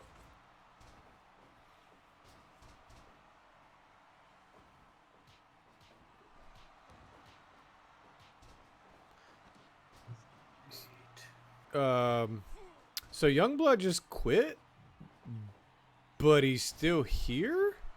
He's grayed out now, though, so... Huh. Okay. So they get to keep going, even though they lost. Excellent. I love it.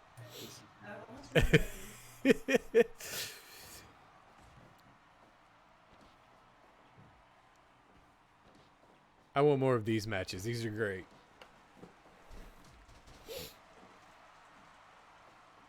I'm going to put some more ECW guys in, though, on the next one, and see if I can put some weapons in there.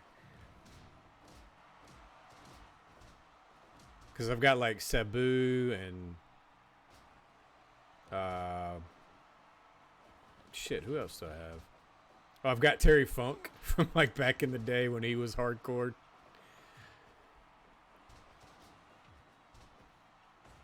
I've got Mankind, or well, one of his characters. One of Foley's characters. I think it was Mankind.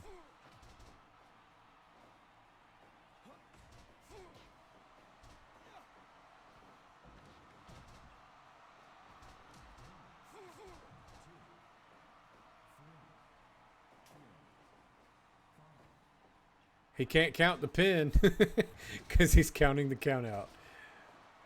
so good.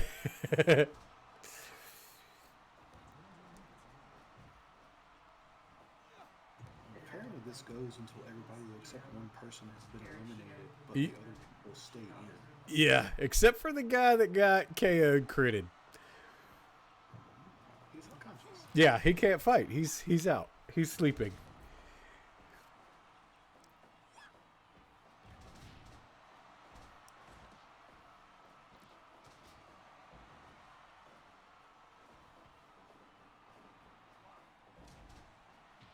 Oh, the RVD super kick. That's yeah, dude spent a lot of time on RVD.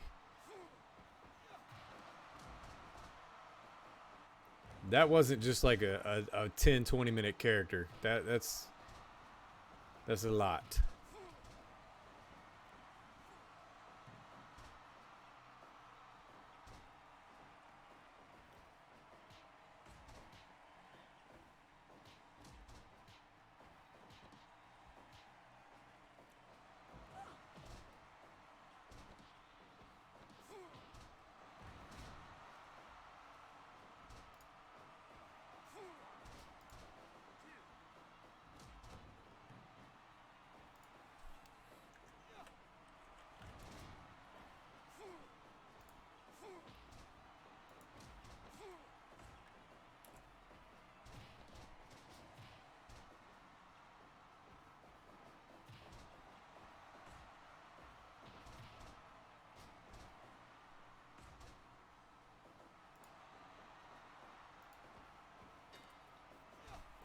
Oh, there goes another one. Well, technically. Still there fighting, though.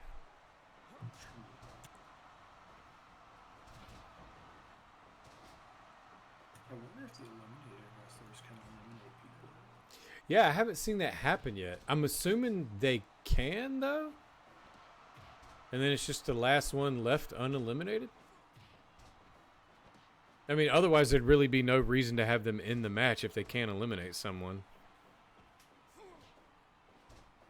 We're dealing damage. Well, yeah, that's true. What if an eliminated person eliminates another eliminated person? Are they double eliminated? Good lord.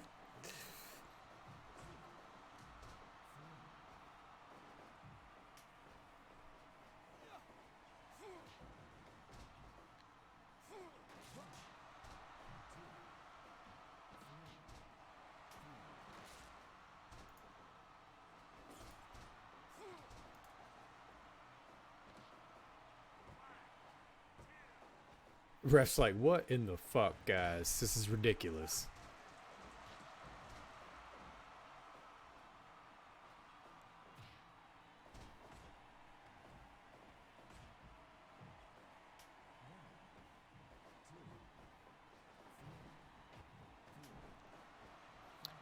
There's chairs everywhere. And kendo stick now.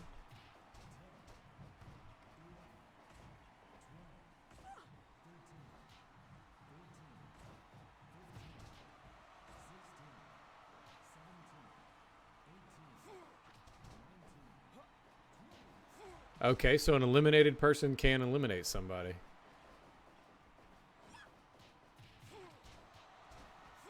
Because Feeder's son was just on the outside with Feeder and eliminated Feeder. So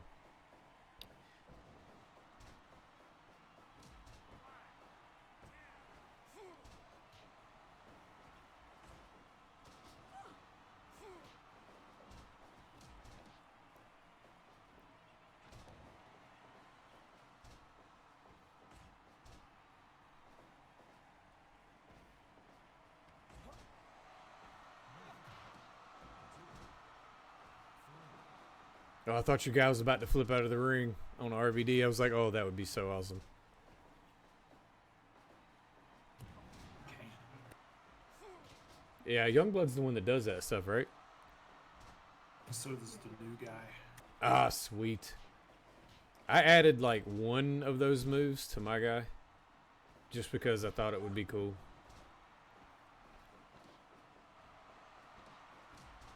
Oh, wait, no.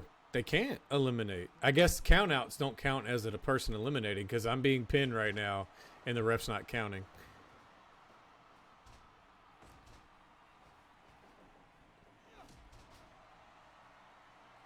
So if you're outside of the ring and you're eliminated, you can hold someone out and have them get counted out, but you can't actually like pin or submit.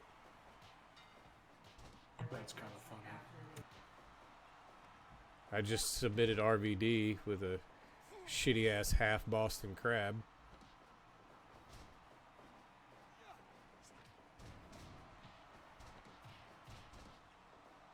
And I'm pinning someone who's already out. Excellent. Smart move, guys. Smart move. Very good. Very good. Ah.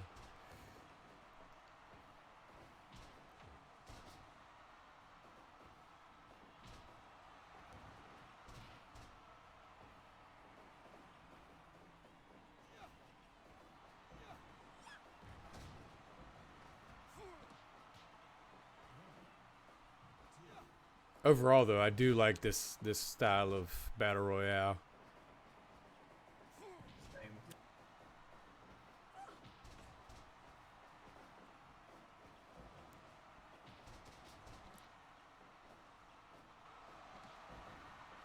So I was submitting someone, and your guy just stunned me. He was like, "Fuck it, you're not doing that anymore."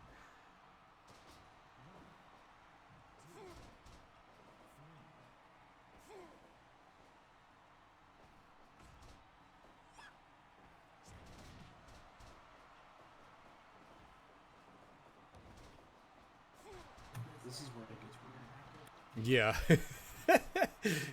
Because there's only 3 people that could actually do anything as far as getting someone out of the match. But everybody else is just still beating the shit out of everybody.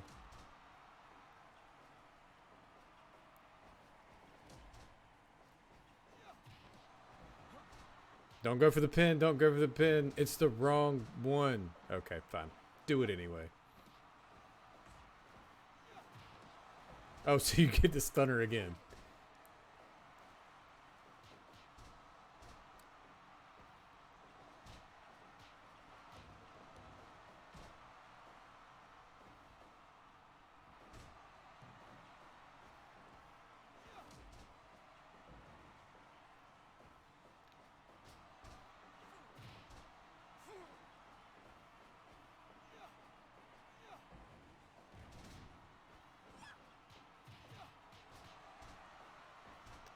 I wonder what happens if an eliminated person hits a crit on someone and, like, KOs them.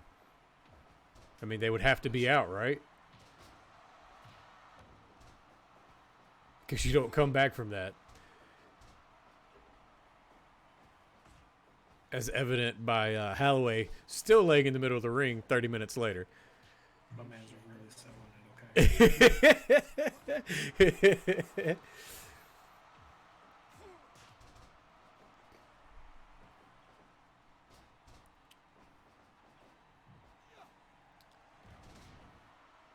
I remember watching like one, I think it was New Japan, but it was like really, really old. Some big, tall Japanese dude was fighting this American guy, and I guess the American guy was drunk or some shit. Anyway, he was no-selling like everything, and so the Japanese guy just literally started beating the shit out of him. I was like, dude, that is awesome.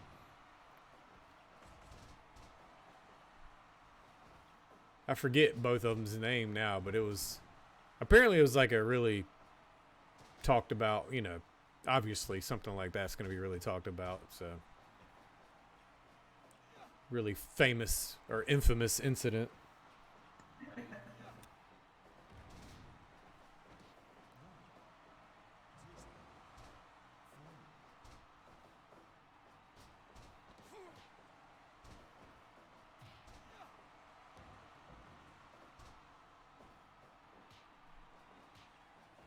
So we're basically just waiting for these 3 to actually get back at each other. Yeah, that's what that's where we're at now. Oh, here we go. Here's 2. For the time being was nope. Switched off of it. If either of the 2 that are active try to pin my guy though, I think he's out. Yeah. Because one of the other characters just held like an 8 count on my guy, but he was already eliminated, so it didn't count. So those two now have to find each other amidst the fray before this match can go anywhere. It looks like it's about to happen. Nope. Nope. Yep. Okay. Okay. Now, do they keep going after each other? No, they do not. Okay. That was too easy. Yeah, right? Ooh. Okay, I'm already out, guys. Y'all don't have to keep doing that to me. Yeah, right? Like, it's totally unnecessary.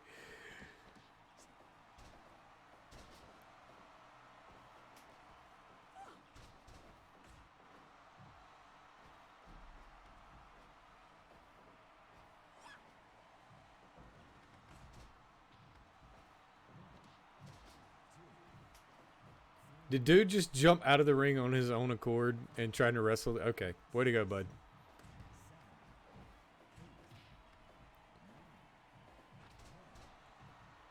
You're going to get yourself counted out. Okay, there you go. Good job, buddy.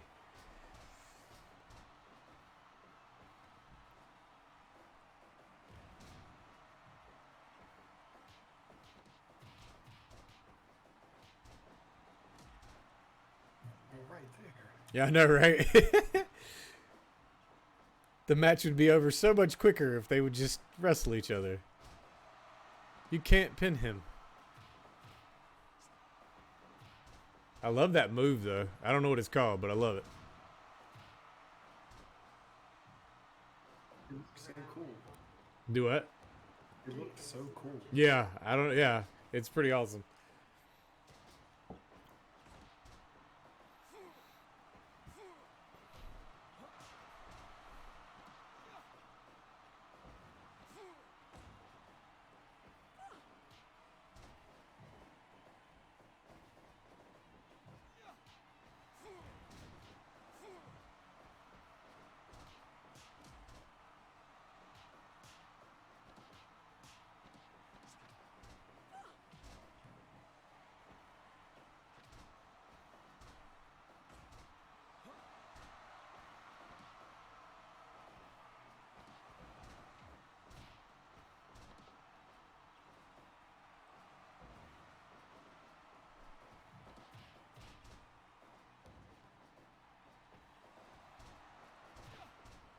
Even the ref's just like, all right, come on, seriously.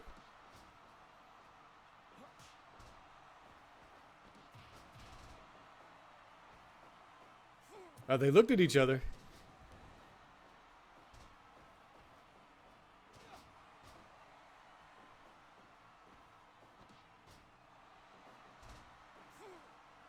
RVD loves that backflip.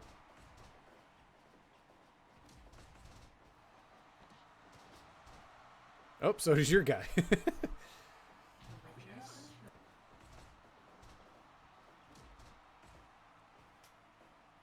I thought we had it there. Yeah, they were standing toe to toe, and then nothing.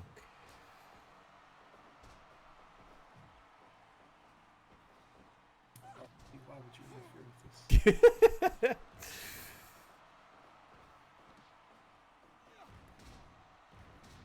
All right, right there. Pick him up. Pick him up. Yes, yes, yes. Dude, no, no. Damn it, RVD. Here we go. Here we go. Let's do it. Do something. Oh, son of a bitch.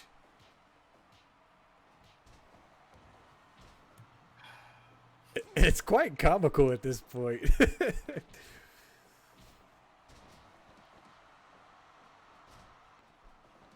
Oh, maybe.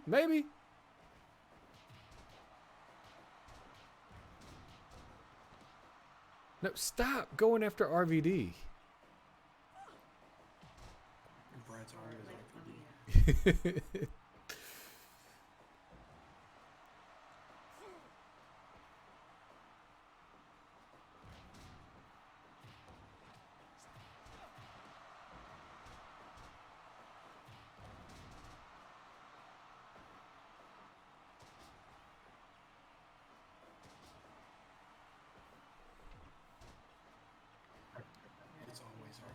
Yeah, I know, right? Every single time. He's in the middle of it. Oh, that was a nice little Pele kick.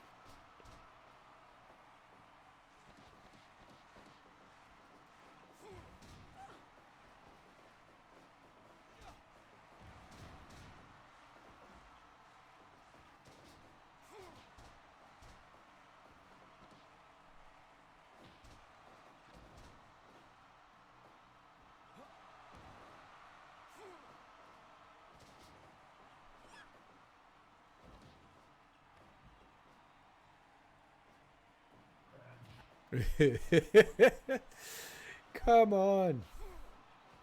It's like they're doing it on It's like, I see you, but we're going to draw this out.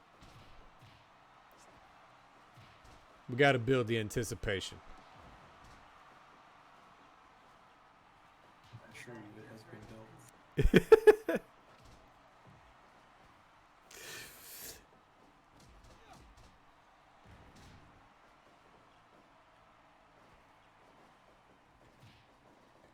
Get it, get right there. Yeah. Do something. No, you idiot.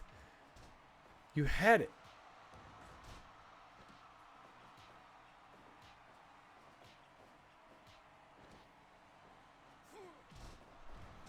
I think I also forgot to turn the CPU to 10 on this match.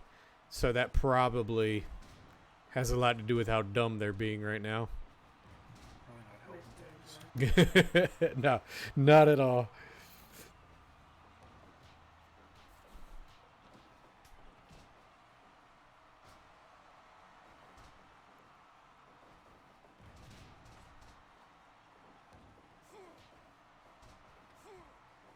I mean, statistically, they've got to meet up eventually, right? And in this.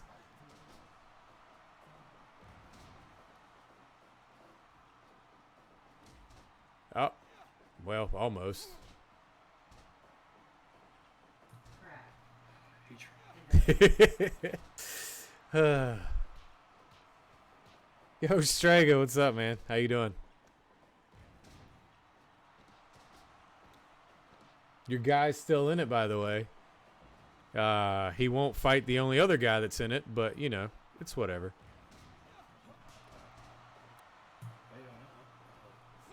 It's like a quick little exchange, but now it's over.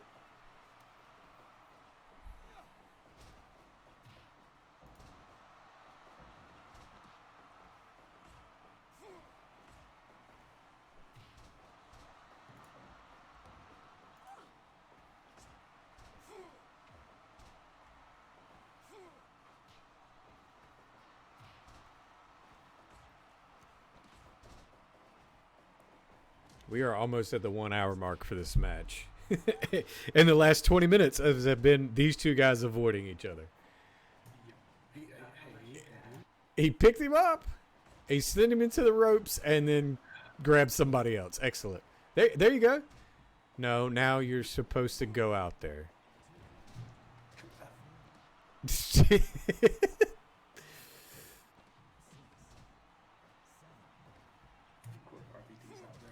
Yeah, he's gonna help end it maybe. I don't know. Oh, that looked painful. If that was real. Oh, wait a minute. Damn it. Stop just throwing him in the rope.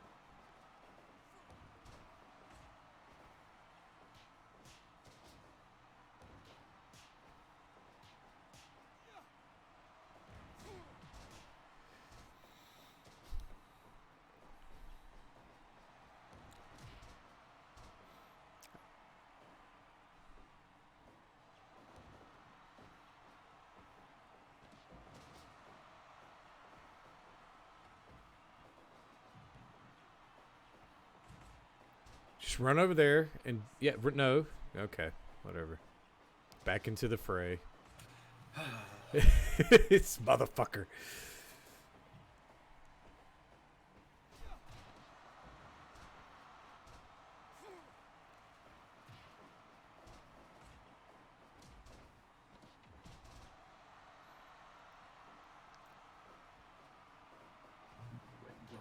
It's like sick and tired of selling this shit. I I was just about to say, it's been almost an hour that he's been KO'd. Maybe we should call a doctor.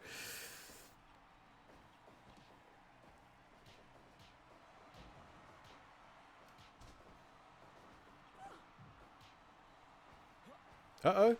We have an exchange. Pin. Pin.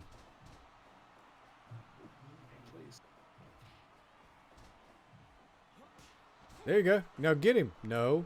You idiot. Oh, my God. What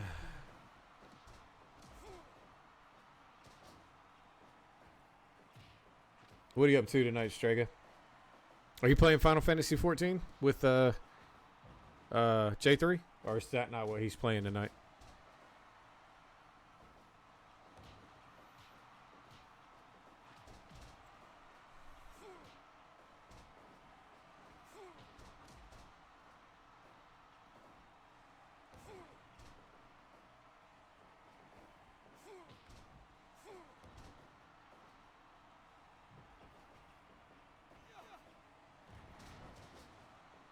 Nah. Oh, okay. Yeah, so that AEW thing, Squid, that's in Charlotte, I bought tickets to it, and then after, because I bought tickets like a month and a half ago when they first went on sale. So my wife interviewed and got a new job, and her orientation and training is that week, so she can't go. So I'm taking Strega. Oh, nice. Yeah, so he gets a free ticket to the show. But I was like, hey, you got that job, right? She was like, yeah. I was like, and your orientation is the last week of the month? And she was like, yeah, why? I was like, fuck. She's like, what's wrong? I was like, we're supposed to go to AEW that week. She was like, well, maybe I could do something else on that day. And they were like, nah, you got to be here. You're on the bus that day. I was like, okay, yeah, you can't really miss that. Because she got a job as a critical care transport nurse. So she has to ride in the ambulance. So basically, she's the only, like, licensed medical professional on the ambulance during the transport. So she's basically responsible for the life of another human being for an hour and a half to anywhere from an hour and a half to 3 hours while they transfer them from one hospital to another. I was like, yeah, you might not want to miss that training day when you're actually on the vehicle. That's, yeah, that might be bad.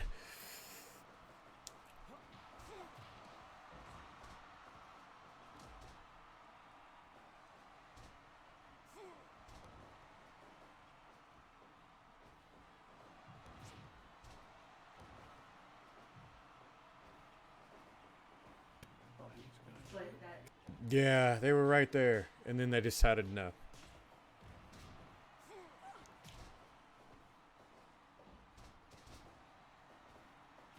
Yeah, I guess KOs are like a death sentence because your boy's been knocked out for almost a full hour and hasn't moved.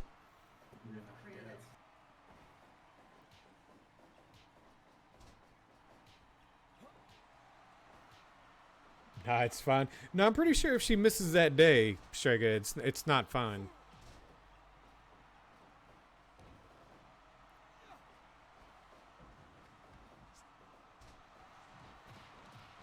Uh-oh. Uh-oh. And he's not going to pin him. Okay. Fair enough. Fair play. Yeah. Yeah. Yeah, she was telling me all that she was going to be responsible for and shit. I was like, nope. Not me. I'm not going to be the one responsible for another human being staying alive, who's already in critical care, mind you. I'm not going to be responsible for keeping them alive for an hour and a half to 3 hours. Nope. Not. It's not fun. My kids are pretty healthy kids, and I do good to keep them alive on a daily basis. I'm not going to be responsible for someone else.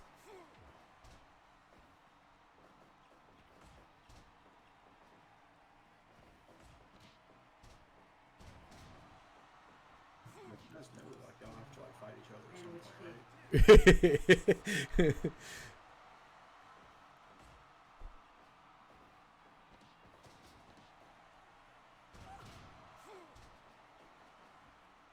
I'm glad she got the job though, because like she loves that kind of shit. She comes home all the time. She's like, "Guess what I did today?" And I'm like, "What?" She's like, "I intubated a dying person." I was like, "How's that fun? What do you? They were dying. How are you excited about that?" She's into it. Yeah, she's like, "Yeah, but because I intubated them, they stayed alive." I was like, "Okay, I mean that's kind of cool, but that's a lot of responsibility for one person." God damn it.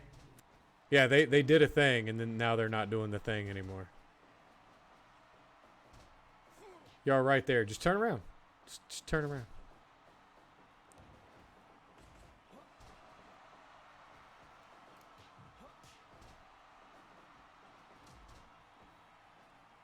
This match is about to be longer than the Euro finals was. Jesus. Yo, I was super pissed about that. Like, I'm. It's cool that Italy won. I was pulling for England, obviously, but oh shit, was that it? Oh my god, it happened! And Strega wins another fucking battle royale. He's 6 for 7 now. Good job, Strega. You're 6 for 7.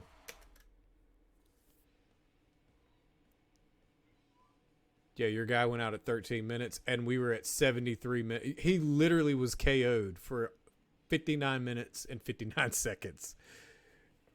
That's hilarious. All right, let's check the settings out. Yeah, so over the top rope is off. Yeah, let's go ahead and bump that to 10 so next time we don't have to. Yeah, okay, cool.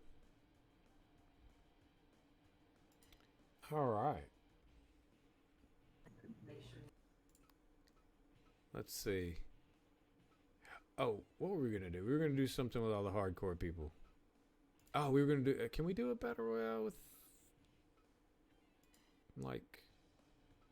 weapons already in the ring? Is that a thing? No. Well, fuck it. We'll just put a whole bunch of them in the ring.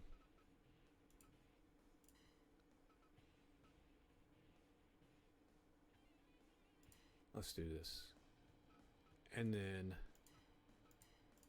oops. I meant to do CP. Whatever, I'll get it later. So we definitely going to put Sandman in there. Let's make that CP before I forget.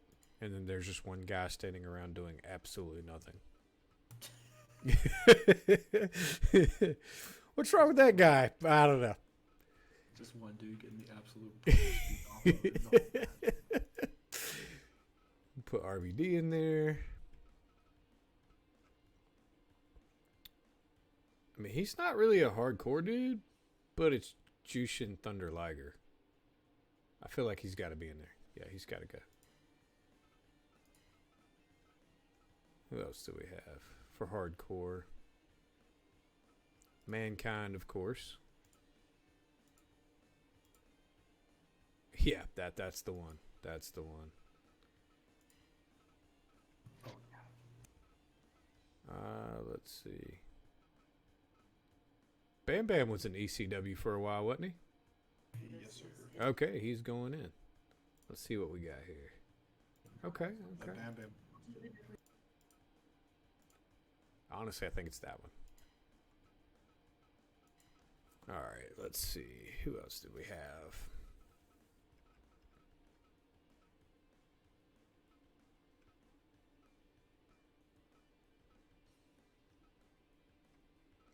Terry Funk, of course. The legend. Yes, hardcore legend.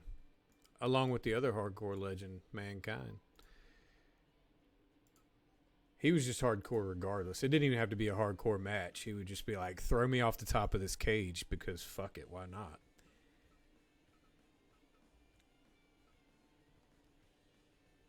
All right, Strega, we'll be here. Take your time. Oh, do they have... Gonna check real quick. Shit, I meant to look at his costumes. See if they have an NWO costume. I doubt it, but... I mean, that's probably not that one, damn it.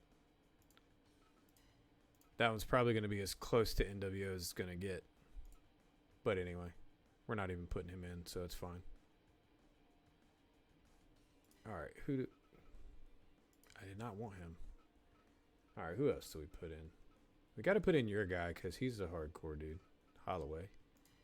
He is currently the hardcore champion. He is. He is. All right, who else? Who else do we have for hardcore?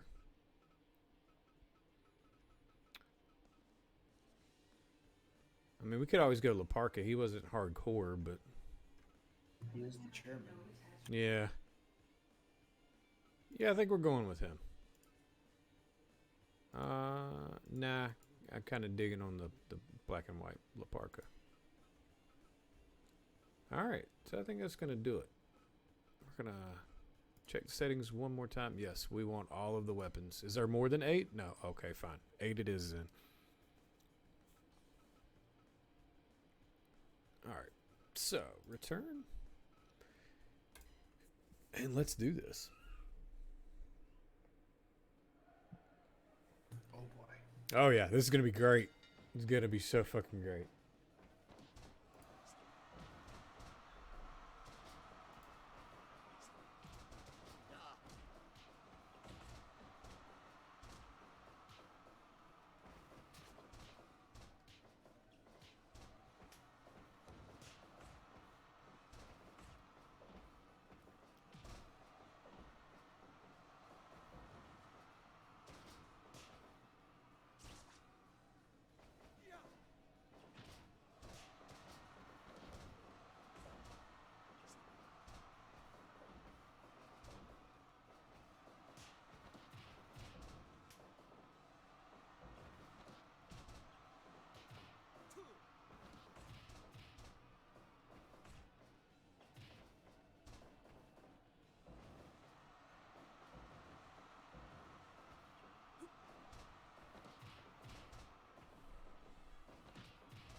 And Terry Funk's bleeding already.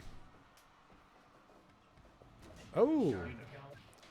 RVD got to be bleeding too now.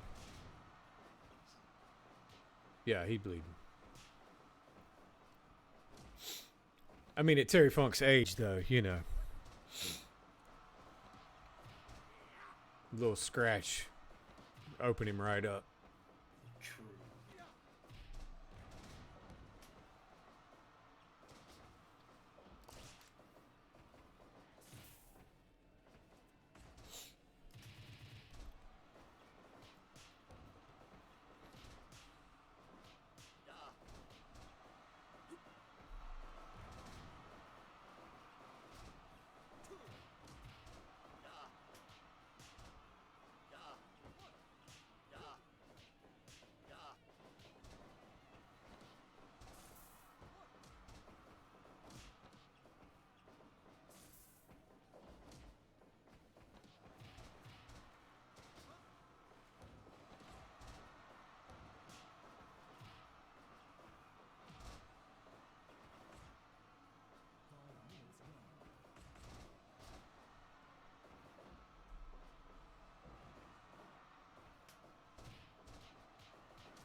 Ooh. Somebody else outside. Oh, that was your guy, Holloway. He's fine. It's just an explosion. It's a small scratch.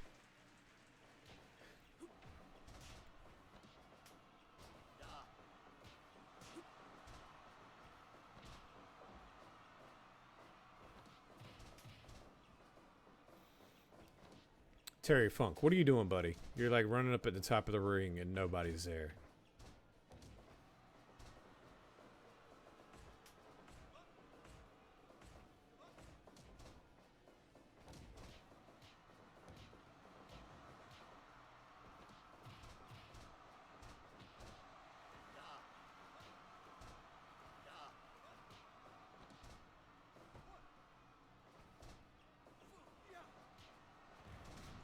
Elimination match. No, I think it's like first pinfall wins. Because I don't know that there's a way to do elimination in this style of match.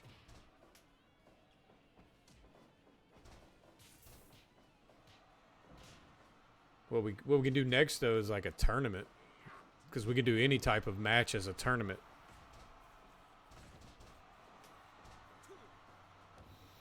Got to work on some characters though and make a tag team. I have the Road Warriors, but I want some more like actual tag teams. Ooh, Bam Bam exploded.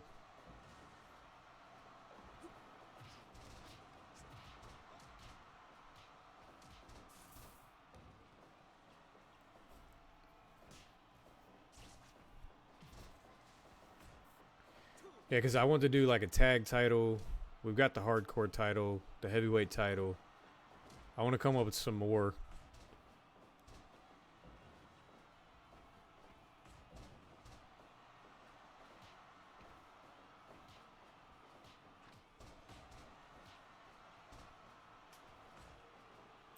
I know you made like that, the one like luchador style. I might make like a luchador title of some sort or something.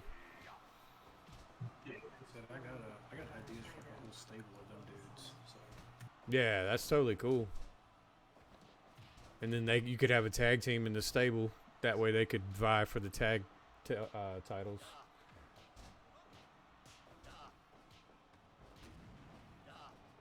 And I definitely want to do like an MMA guy so that we can make like an MMA title and just have like some guys that compete in straight up just MMA matches.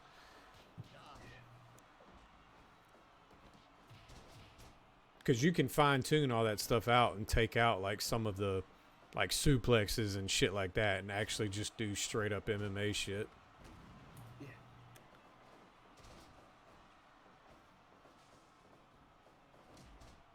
RVD blew up again. Yeah, I saw that.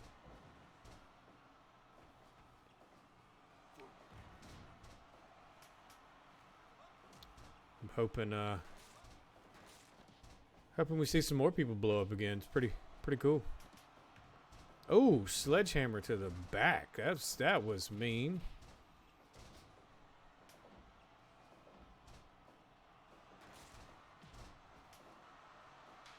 Oh, kendo stick. Out of all the weapons, the one I would like let somebody hit me with would be the kendo stick.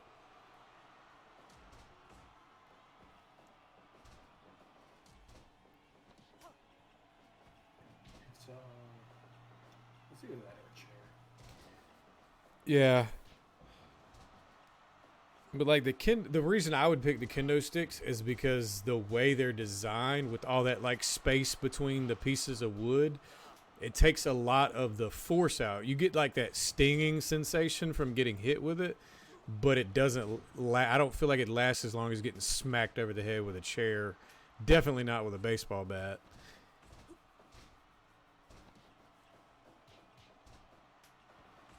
I'm disappointed there are no light tubes in the ring. Yeah, there are in the other style of hardcore match, but not this one. I don't know why. And there's also no baseball bats with barbed wire. But yet there's barbed wire all around the ring. I guess they figured there was enough barbed wire. We don't need to go overboard, guys.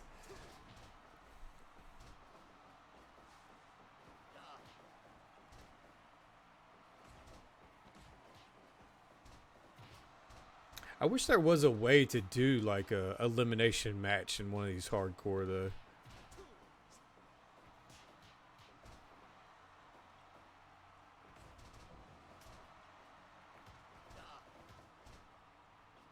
Mankind fucking everybody up with the bat.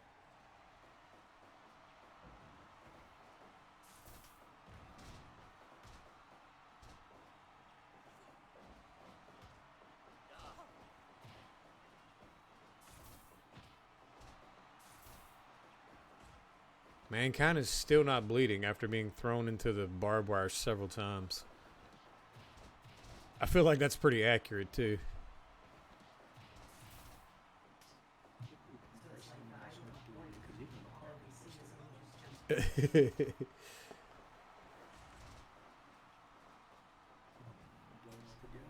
Yep.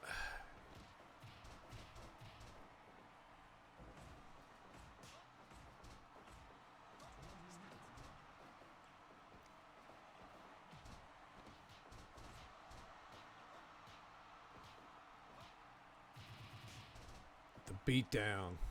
3-on-1 beatdown.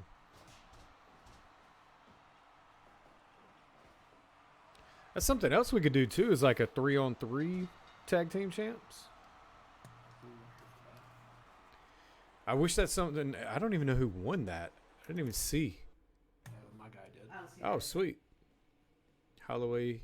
Oh, beat La Parka. Very nice. Very nice. Oh, the octopus hold. Okay. that's something. But yeah, I wish AEW would implement like the 3-person tag, because they do so many 3-on-3 tag matches. They also just have a ton of factions. Yeah, exactly. That's probably a reason they do so many matches like that. All right, let's do a tournament. No, we're gonna start a new one. Let's do normal matches for now. I mean, we could do. That's a lot, though. Let's back that down. Well, 32, then 16, then 8. Well, that's still, you got to get through like 16 matches to begin with. Yeah, let's do this. We could do tag. Let's try tag. Let's see what happens. Yeah, they're all going to be CPU, my guy. Because we could do Arn and Ole. That's a fair tag team. Where are you, Ole? I was about to say, I know I got you in here somewhere. Versus, we could do Kevin Nash and shit, who was his partner? Hall, there he is. Yeah. Obviously, the Road Warriors were a tag team.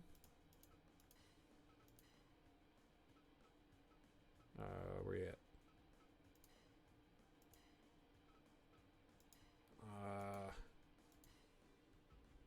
At one point in time, you had Sting and Luger were tag partners.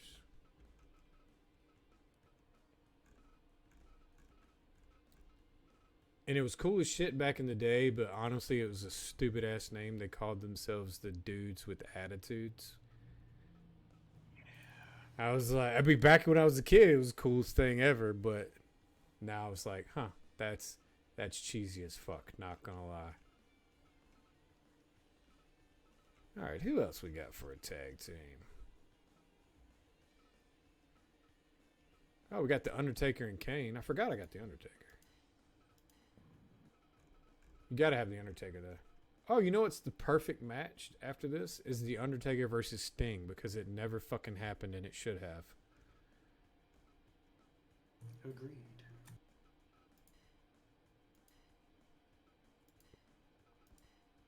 Alright, let's see.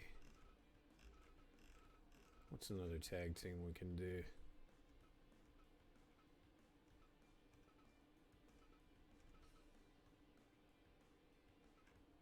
I think at this point we're just going to have to make some shit up.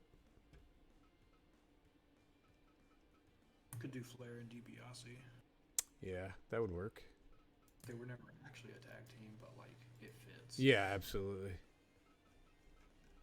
Ric Flair. All right.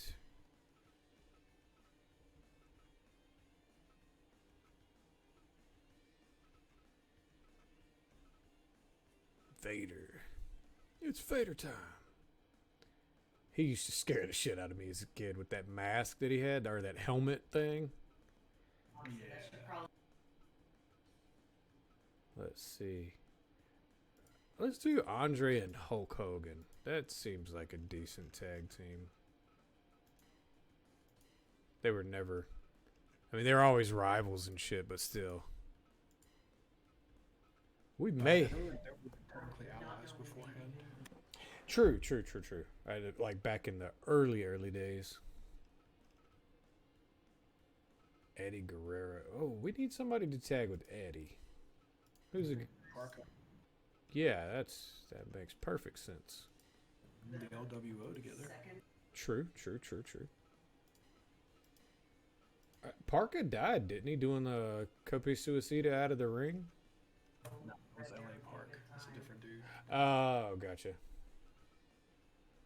The names are pretty freaking close. That's on purpose. Yeah, I figured as much. Let's see.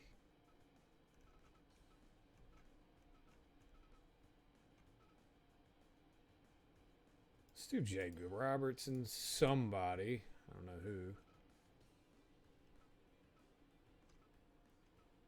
Could do Ricky Steamboat since they both feuded with Macho Man at one point. I'll take that.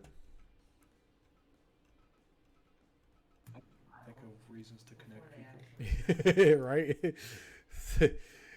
One day back in like 1983, there was this one time where this person and that person didn't like the same person. We're going to do Psycho Sid. And I kind of want to...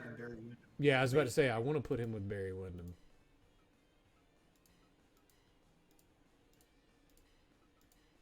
Before we start this, I'm going to take a break and check on the kids because there's been a couple of loud thuds. I want to make sure they're not tearing shit up.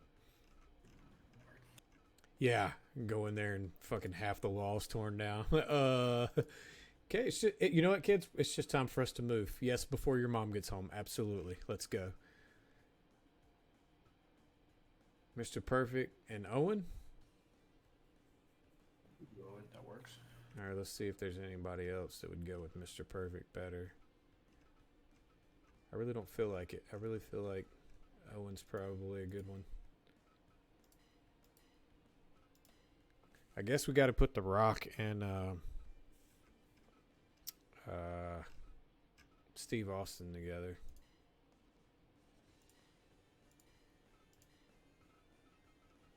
They had a pretty good feud back in the day. And they were pretty much the two that carried the company for a while.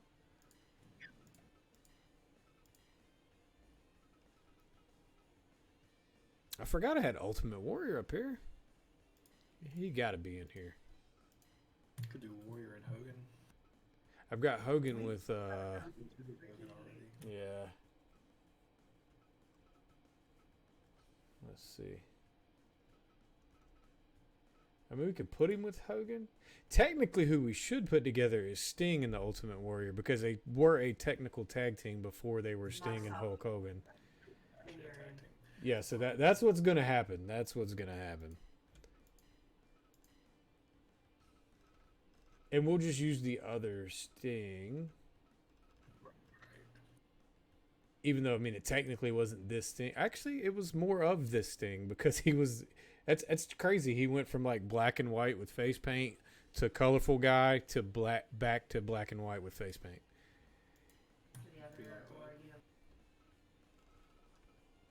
All right. We can do... I don't know. Who would go with Superstar Billy Graham?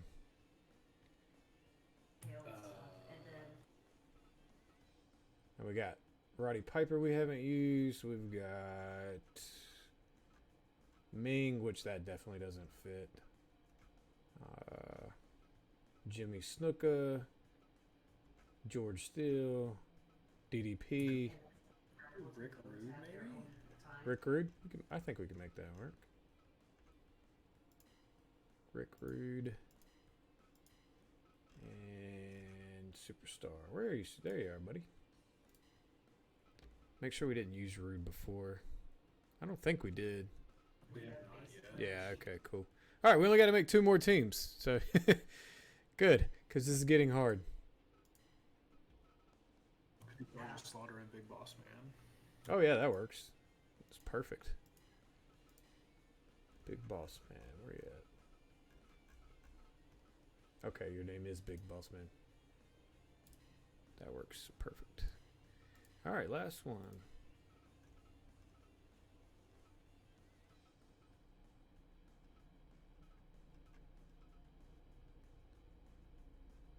Goldberg. But who would we put Goldberg with? DDP. That works. I'd do that.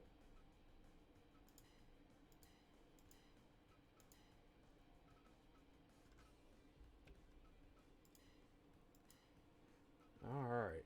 We're going to do that ring. Yeah, sure. That sounds good. Oh, yeah. Earl Hebner. See if we can get another Montreal screw job out of this. CP to level 10. Broke bone. Elimination off. What is lumber and tornado? I don't even know what those are, to be honest. Tornado means that everybody's in the ring at once, and lumberjack is lumberjack match. Oh, okay. Gotcha. Yeah, we don't need a tornado tag. I guess we could do like oh no, that still wouldn't be elimination even if we did a tornado, but yeah, because you'd have to actually have eliminations on. And there's only like certain ones that allow you to do that. Alright, cool. So we'll go with that. Oh, no. And no run-ins. Did I turn run-ins on? Yeah, we're going to leave that off for now. Welcome back, Strega. We are just getting a tag team tournament set up with a shitload of people. Entry finished. So before we start this first match, like I said, I'm going to take a quick break, go check on the kids, make sure they're not tearing shit up, and then we'll be back and start the tournament.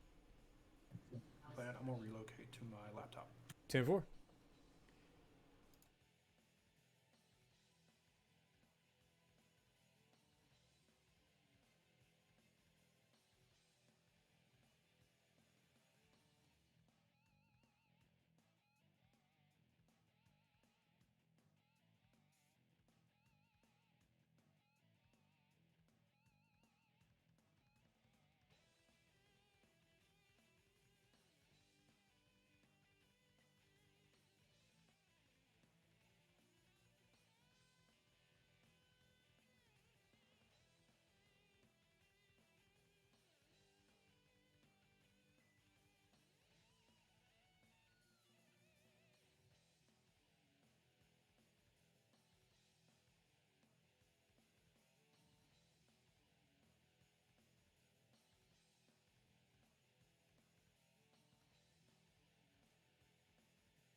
Alrighty.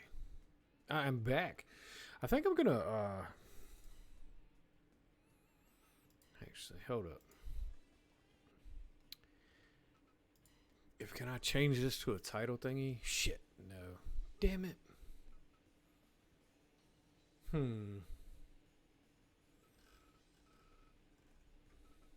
don't really want to go back and put all these teams back in. But I can't put the titles on somebody.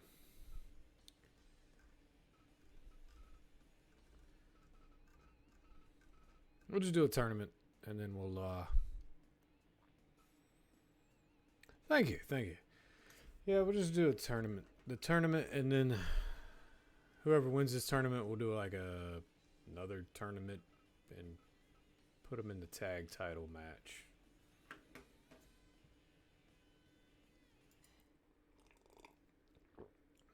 So here we go with the first tag match.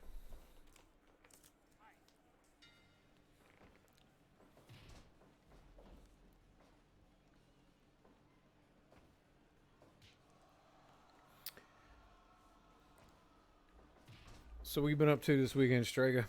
Anything fun going on?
Oh, that's cool. That's cool. What's Jerry up to? Haven't seen him in a while. Welcome back, Squid. I have returned. Now I just got a good stream pulled up. Ah, yes. Yeah, I just figured it'd be easier to relocate. The wife's on a call with a couple of her friends too, so it's like we're both gonna like try to out volume each other. Right. Rather than do that, I'd rather just, change locations. Yeah, absolutely. Makes it a lot easier. This is also the beauty of having the stream rooms that I can do that now. Yeah, absolutely.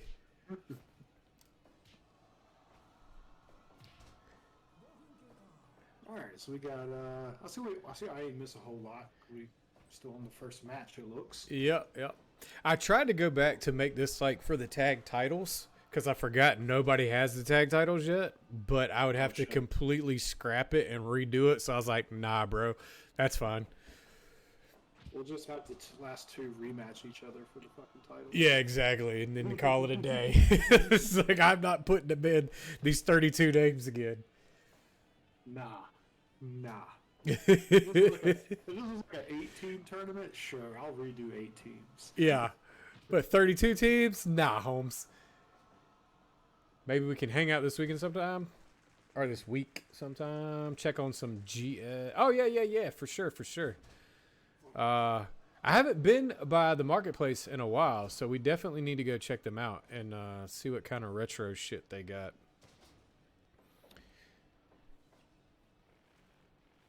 Jerry's working. Yeah. I mean, it's good. He's young. He should do it now while he's young. Make all the money he can. Yes. Because the older you get, the suckier it gets to have to work. True story. Dang, They traded for a good minute there. Holy shit. Yeah. Trades don't normally last that long in this game. But yeah, I'm definitely down to hit up Marketplace. And I guess GameStop too. I don't know how much more shit they have because the one here is kind of going to shit. Which I guess a lot of them are, but...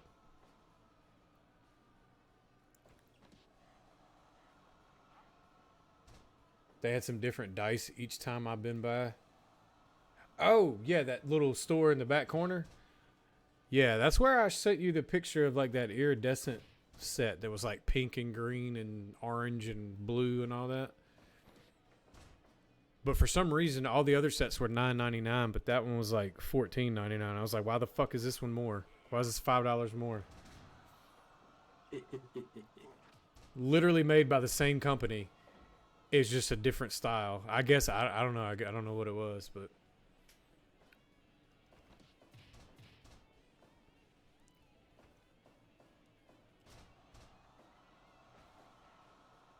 you never got your Guilty Gear pre-order? Isn't Guilty Gear out now? It very much is. Okay.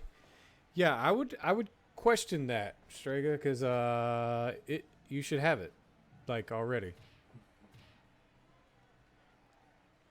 Shit, now I think I like actually have to get Guilty Gear now because Strega is supposed to have it. Squid, you have it. Doesn't like Al have it? Al doesn't, but Reef Forsaken does. Okay. James, he's got it. Ghost Body's got it too. Yeah, I kind of feel like I have to get it now. Damn it. Yeah, get it. Yeah, get it.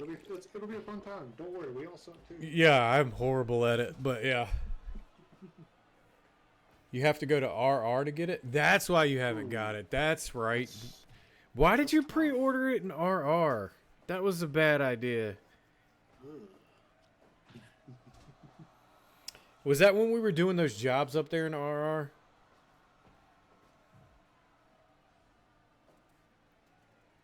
Oh, you never got the call for it?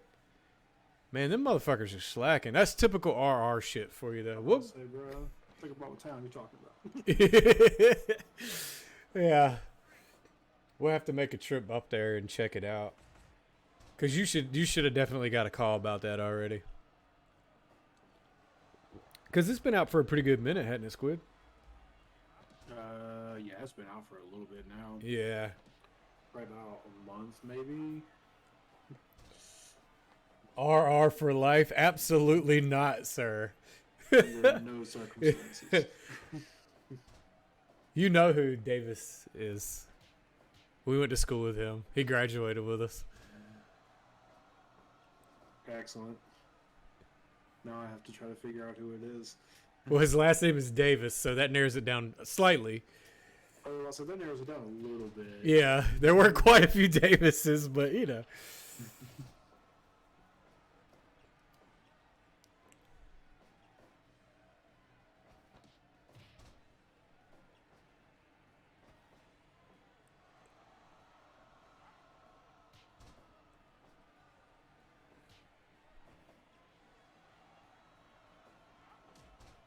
About a month or so ago. Yeah, it seems about right, Striga. So yeah, they should definitely have called you in the last month.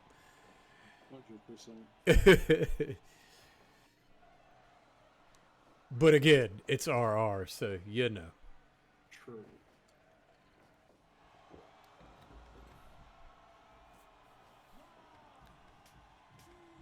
Yeah, we gotta get a Guilty Gear lobby together. Hell yeah, absolutely. It'll be fun.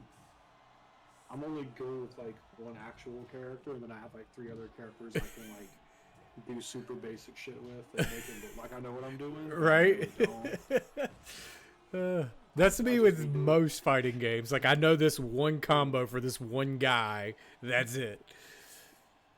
Yeah, I know a bunch of stuff with Leo, and then like I know some real basic shit that looks really impressive with Ramlethal, but like, yeah. It ain't really that hard. It just looks cool. Like if I play against somebody who actually knows what they're doing, my RAM is not good. Right, right.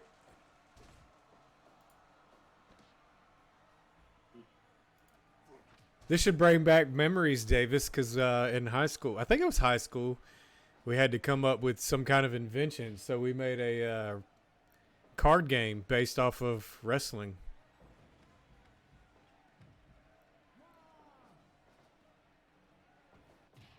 Built our own ring and everything. It's pretty dope.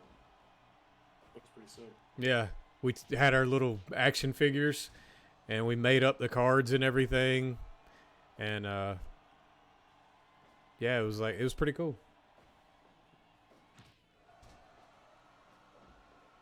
A couple of different wrestling card games now. Yeah, I know. Like, we should have capitalized on that shit because it's a legit Right? thing now. Like, fuck. Like one of them's just like super basic, and it's really just like a dice rolling game that happens to have some cards associated with it. Right. And then the other one's like an actual like full blown like deck builder card game that's wrestling themed. Yeah. Ours was more like there was no dice, but it was the cards, and you actually would like use the cards to determine what actions your wrestlers took in the ring and whatnot. And then your opponent obviously had a deck, and so you would like be able to potentially counter it or, you know, whatever. So Yeah. it was pretty cool. It was very involved. It was more involved when we started. We thought it was just going to be like basically us playing with our wrestling figures, and it got way more involved. We were like, "Oh shit, this is actually hard."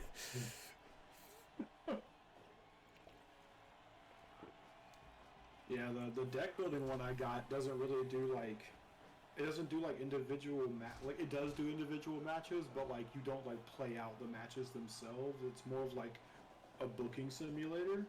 Right. So like you at the start, instead of like have you ever played like DC Deck Builder or any of that stuff? Nah, I've never played those. All right, so in the DC Comics deck building game, you obviously get to pick like whatever superhero you're playing as. Right.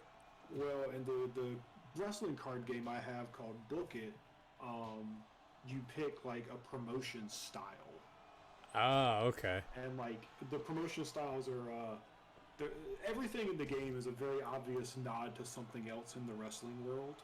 Right. Like there's a Mexican wrestler named Hexagon who has black and white face paint, and like that's the type of stuff we're dealing with. Oh, that's perfect. Yeah. So like one of the promotions is like the like hardcore promotion. It's like based out of Philadelphia. They're like your matches take place in like a warehouse and shit, right? Yeah. Okay. Yeah. And then there's one that's called like Hollywood Wrestling, but it's like, you know, like you're supposed to use like the like people who are like super charismatic but might not be like the best workers and stuff like that. Yeah. And then there's like the Japanese one, which is like a super balanced promotion and stuff. It's got like 5 or 6 different promotions you can play as. So each turn you spend your money to buy characters out of a character lineup to put on your wrestling card with. Oh, okay. So like you need to buy wrestlers that like fit your promotion though to maximize points. Right. So, like you can't just like buy a hardcore wrestler and then put him on your like Hollywood wrestling thing. Like it'll work, you'll make some money because the dude's good, but like if you want to maximize points, it really like incentivizes you putting together like an actual like card of wrestling that makes sense for the promotion you're running. Yeah. Yeah. That makes sense. Yeah, so I didn't think the game was going to be near as complicated as it was when I got it, and like I'm sitting there reading the rules, and I'm like, "There's a ton of depth to." Time out. I thought I was just playing a card game. What the fuck? Like, I thought I was just going to like pick some wrestlers and like do some matches and stuff, but as it turns out, like I'm actually having to like plan shit out. Like this is kind of cool. Yeah. And like the cards that you can buy each turn come off of a deck, so obviously they're randomized. So like, Yeah. you're not guaranteed to get somebody that truly fits your promotion every turn. Yeah. That actually sounds pretty damn cool. It is. And then like you get when you buy somebody, they have like a like contract number that's like associated with how much they cost. So like yeah, it might cost you a ton of money to buy the dude who's like the John Moxley equivalent, but like he'll stay with your promotion for like 4 or 5 rounds before you have to replace him. Oh, gotcha. Yeah. But like, there's also like jobbers and journeymen that you can just buy from. Like, you can just always buy them. They're not made. They're literally just called jobber and journeyman. And like, you can just buy those dudes every single turn, regardless. And like, especially early on in the game, you use them a bunch because they're like really cheap ways to get matches on your card. Because like, you earn points based off of like number of matches and match quality. Yeah. That's pretty cool. That actually, it's not card based, but the AEW General Manager game, it's kind of it's kind of like that. Which the full game's not out yet, but I got into the like beta testing shit. It's actually a pretty fun game. It's similar to that, just minus the cards. You have to buy wrestlers, and which they're all, of course, AEW wrestlers, and build the card and make money and shit like that. So it's pretty cool though. Yeah, so I got into the beta for it as well. I enjoyed it for what it was. Yeah. You know, like a lot of people online were like giving it a bunch of hate because they were like expecting it to be like this like super full blown like GM experience, and I'm like, bro, it is a game made for your phone. Yeah. You're supposed to like play this shit like while you're waiting in the doctor's office or like, on your break at work. Yeah. It's not supposed to be Fire Pro Wrestling. Exactly. Oh, that was 8th grade? Okay. So, yeah, it was almost high school. It was 8th grade, though. Close enough. Yeah. You have terrible service at the moment. Are you at the house? Or are you, like, on your phone or something? I feel like if you're at home. Well, it's Runner Crappin', so I don't know what kind of internet they have there, but. I was about to make a comment about that, but, you know, you got there without my help. It always comes back to the town you're in. Damn, Scott Hall with the pin right before Ole Anderson was able to break it up. Hell yeah. Let's go. All right. 31 minutes exactly, too. Not a second over. Damn. Choke slam to pin. Let's go, Scott Hall. All right. 95% match evaluation. Yeah, that's not bad at all. I think most of them are going to be pretty good. Maybe down here when we have like Roberts and Ricky Steamboat together, it might not get that good. But hey man, those guys are both quality wrestlers. Okay? This is true, but together maybe not. It's possible. So Road Warriors versus Sting and Luger. Yeah. I don't know how I feel about this one because I loved the Road Warriors, but Sting. So, yeah. We maybe should have spaced this out a little bit. Right? Not had, you know, this as a first round matchup. Yeah. The internet that we dealt with in Runner Rapids was fast. I don't know what company they have, what company it was. I forget. But yeah, it was pretty quick. We wired up a couple of churches, and they act like the speed was like 200. So, I mean, it was pretty good. Yeah, but so my only issue where I'm at internet-wise is my upload sucks. My download's great. Yeah. My upload, like, it's above the bare minimum to stream on Twitch, but, like, if I have to upload, like, a YouTube video or something, it takes forever. Yeah. Here's not like, bad. Like, uploading the podcast episode this past week took me, like, almost 4 hours. Yeah, I saw that pop up on my phone this morning. I'm going to go back and watch it. I watched it live, but I'm still going to go back and watch the podcast on YouTube for both of you guys just so y'all get the views. Yeah. But yeah, here I have a 400 meg service, so I get 400 down and 40 up. So uploading stuff is pretty smooth for me. Yeah, my upload's only like. Oh yeah. but my download's like 350. So like, you know, go figure. Here anywhere's bad. Yeah, Strega, where you live is like out in the middle of nowhere though. They don't have a whole lot, so. Well, it makes me sad because like they have fiber near my area, but it's like a mile from my house. Yeah. And they're like, we'll bring the line to you, but you have to pay us to dig the trench and bring the fiber. It's like, wait a minute. That's your fucking fiber. Why am I going to pay you to do that? It also costs like a ridiculously large amount of money. Yeah. So like I would have to like get up with all of my neighbors and be like, yo guys, we could get fiber internet, but like everybody in my neighborhood except me is like older, so like they don't give a shit about fiber. Like, what the fuck's fiber? We don't even know what that means. The dude who lives beside me 100% knows what it is, but like I don't think he gives a shit if he has it or not. Yeah.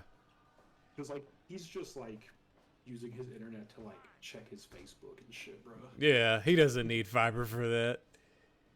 Like if his son still lived at home, I could probably get his son to convince him. That he needs fiber. Jerry lives in the middle of nowhere, but he has 200.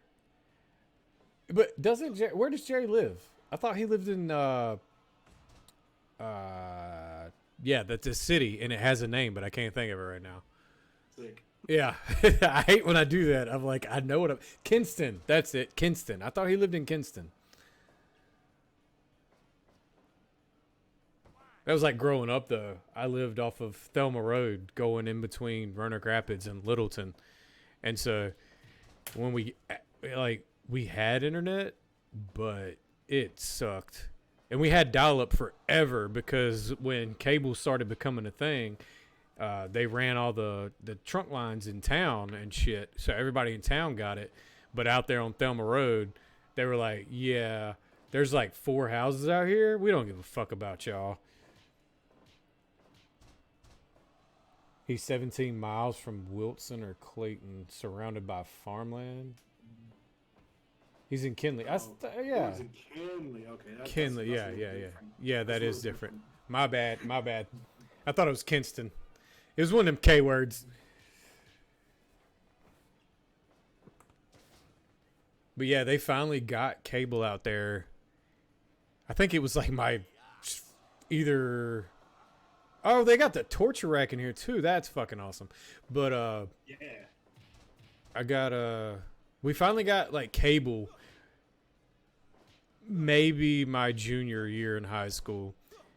But high speed for them was like 5 down and like 1 up. So I was like, I mean, it's better than dial up, but it's still kind of slow.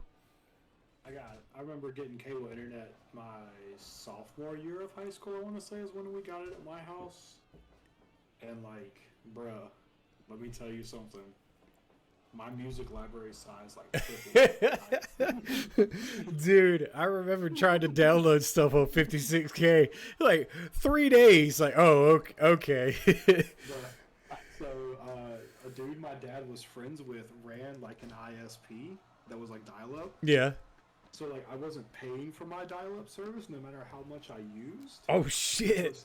Which was nice, but like I only had like a 33.6 modem. Yeah. So, like, I would just queue up like 100 songs and just leave them going like overnight and while I was at school the next day and shit. I give no fucks. It's fine. Look, I'm not paying for it, first off, and second off, we're not being charged technically. Yeah. You know, we know somebody. Yeah. So, it was nice. It was nice. Hell yeah. It literally got cable and was like, what do you mean I can download an entire album in like 5 minutes? Yeah. Y'all understand what's about to happen up in this bitch? We're about to hoist the pirate flag real high. Yeah, exactly. Like, I don't even know who the fuck this band is, but I got all of their albums. Real talk, I discovered a bunch of the like random obscure hardcore bands I got into back then because I would be like downloading songs from a dude on like Soulseek or whatever. Yeah. And they would message me and be like, yo, bro, if you like that band, you should check out this band too. And I'm like, sure, fuck it, bro. I got cable. I don't give a shit. Not gonna lie, I remember when we were in Spanish class together. It was one of the 2 years we were in Spanish class together, and we would write all the band names on our notebook. Like the ones that you had that I didn't have, I was like, all right, I'm gonna go home and download some shit from them and see what the fuck this is all about. Hell yeah. So a lot, because like I didn't hear about all those groups. My parents were like super strict, so I didn't go to shows or anything like that. So I was like, yeah, whatever KC has that I don't have, that's who I'm looking up tonight when I get home. Hell yeah. Like, ooh, he's got a new name up there. Let's see what they're all about. I try to tell people about music. I still do to this day, honestly. Yeah. I just enjoy sharing music with people, man. Yeah. And I'm like into all kinds of music, so people are like, "Oh, you probably wouldn't like this." I'm like, "Oh, no. I'm totally into rap music. It's cool. I love it." And they're like, "What?" Like, yeah. I mean, just, judging by the last 12 songs we've listened to in your truck, I wouldn't think you listen to rap. Like, "Oh, no. I was an interesting kid." It's like you you don't understand what the playlist sounded like back in the day. Alright? We had Tupac right beside Korn and like all these weird bands. Okay, it's fine. Yes. I remember when my wife and I first got together one time. We were driving to like Raleigh, I think, to just like spend the day in Raleigh. You know how it is when you live in the double R city. Yeah. You gotta drive somewhere else to do anything. Yeah. Yeah. But we were driving to Raleigh, and I just plugged my like iPod into my stereo in my car and just hit shuffle. It was a dangerous game. And like it went from like Notorious B.I.G. to like some weird ass grindcore band into like an actual like honest to god like Duke Ellington jazz song. And then like back into some sort of weird metal shit. And she's like, "What the hell is happening?" And I'm like, "I don't know what to tell you, man." I'm like, "Look, I hit shuffle. This is what happens." Was that Carrie Underwood? Probably. I don't know. Okay. Yes. That was a weird period in my life. All right, just let it go. Like, did your library just go from Frank Sinatra to Kill Whitney Dead? Yes. Yeah. Mm-hmm. Yes, it did. It actually did. Thank you for noticing. How is that possible? You know, I'm not really sure myself. Sometimes. Because What's wrong with me?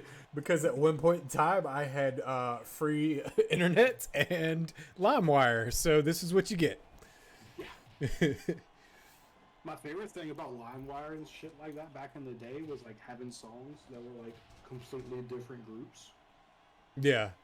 Because the song would just be mislabeled because like, somebody's trying to like get their song out there, so they're like, "Yeah, this is that new Slipknot track," and it's not Slipknot, it's some random ass band from like fucking Nebraska or whatever. And you're like, I kind of like this actually. Yeah, God, I can't remember who it was. It was right before Slipknot's second album came out. There was a band who labeled their song as a new Slipknot song, and like we found out it wasn't Slipknot. We were like, "Wait a minute, this band kind of goes hard. Hold on, who is this?" Yeah, hell yeah. I remember seeing that too. Like, I remember like I was looking at music. It was like new Tupac song, and I was like, it's 1998. Tupac is dead. What the fuck? It's like, bro, it was 2001. You're a little late for the new Tupac joint. But at the same time, I'm trying to listen to it. Yeah, I'm still gonna download it because I'm intrigued, but your boy is dead. Just so you know. God.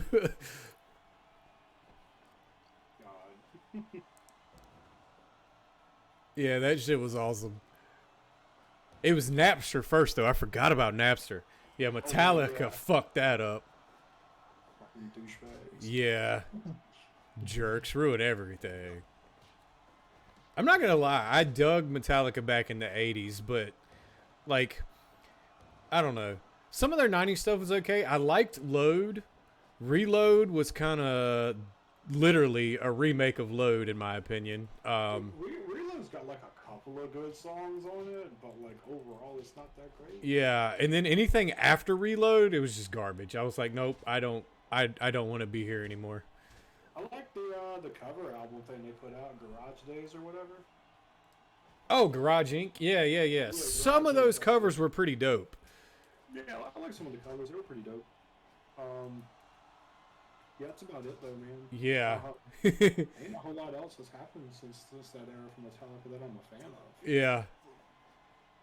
Yeah, it's like, see what happens? You fuck up Napster and now your music sucks. Way to go. Good job, idiots.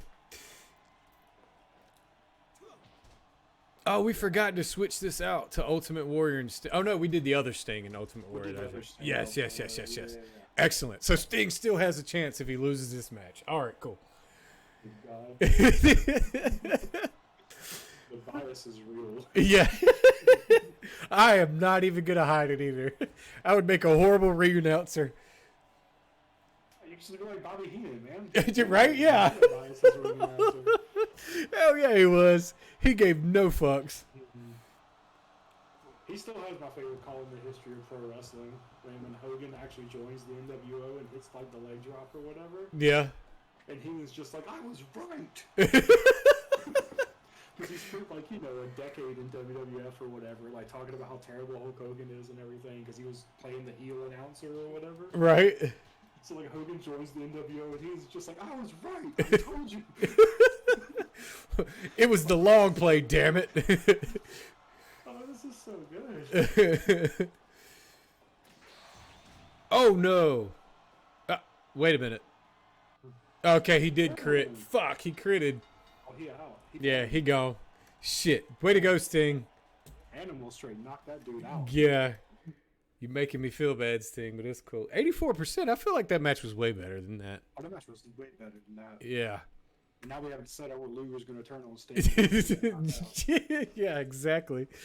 Just like real life, Luger's like, nah, bro, you're holding me back. Yeah, yeah. They don't call me the narcissist for nothing.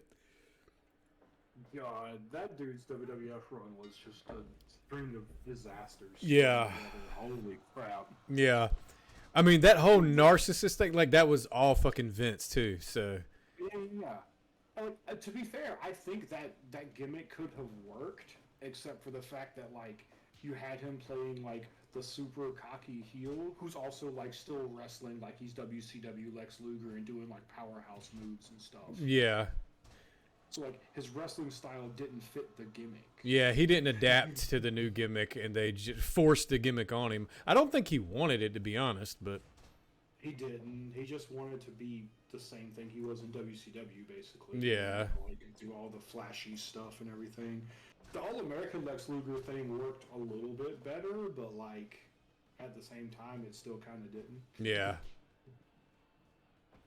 Yeah, a lot of people can, like, change with their gimmicks and stuff and reinvent themselves, so to speak, to keep current. But, like, some other wrestlers, like, they're like one-trick ponies. They got their thing, and that's it. Yeah. Well, like, God, who was it? It was one of the dudes who was in the Four Horsemen with Luger. It wasn't Arn or Rick. It was, like, I guess it'd probably be, what, J.J. Dillon at that point, maybe? Yeah, he was in it. There was, there for a little bit. Malenko was in there for a while. Yeah, it was one of the dudes who wasn't Rick or Arn that was also in the Four Horsemen with Luger. Yeah. Was basically was doing a shoot interview and talking about him. They're like, look, Lex is a super good dude, and like I like Lex. They're like, Lex is like a very one-dimensional like wrestling performer. He's really, really good at that one thing though. So Yeah. it kind of works. Yeah, exactly.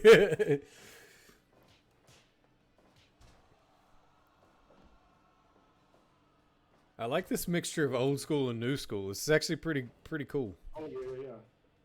Well, it's like there's a really funny story that like Arn Anderson was telling in an interview he did one time about like when like Sting was first starting to take off in the NWA and stuff. Like they would like go to do like the comeback spot for Sting for like the babyface comeback, and like they would have to remind him to like do the shouts in the crowd and everything, and like get the crowd going and stuff. Because like he would be like so focused on like trying to like get all the ring stuff correct. They're like, "Yo, work the crowd. What the hell are you doing?" Oh yeah.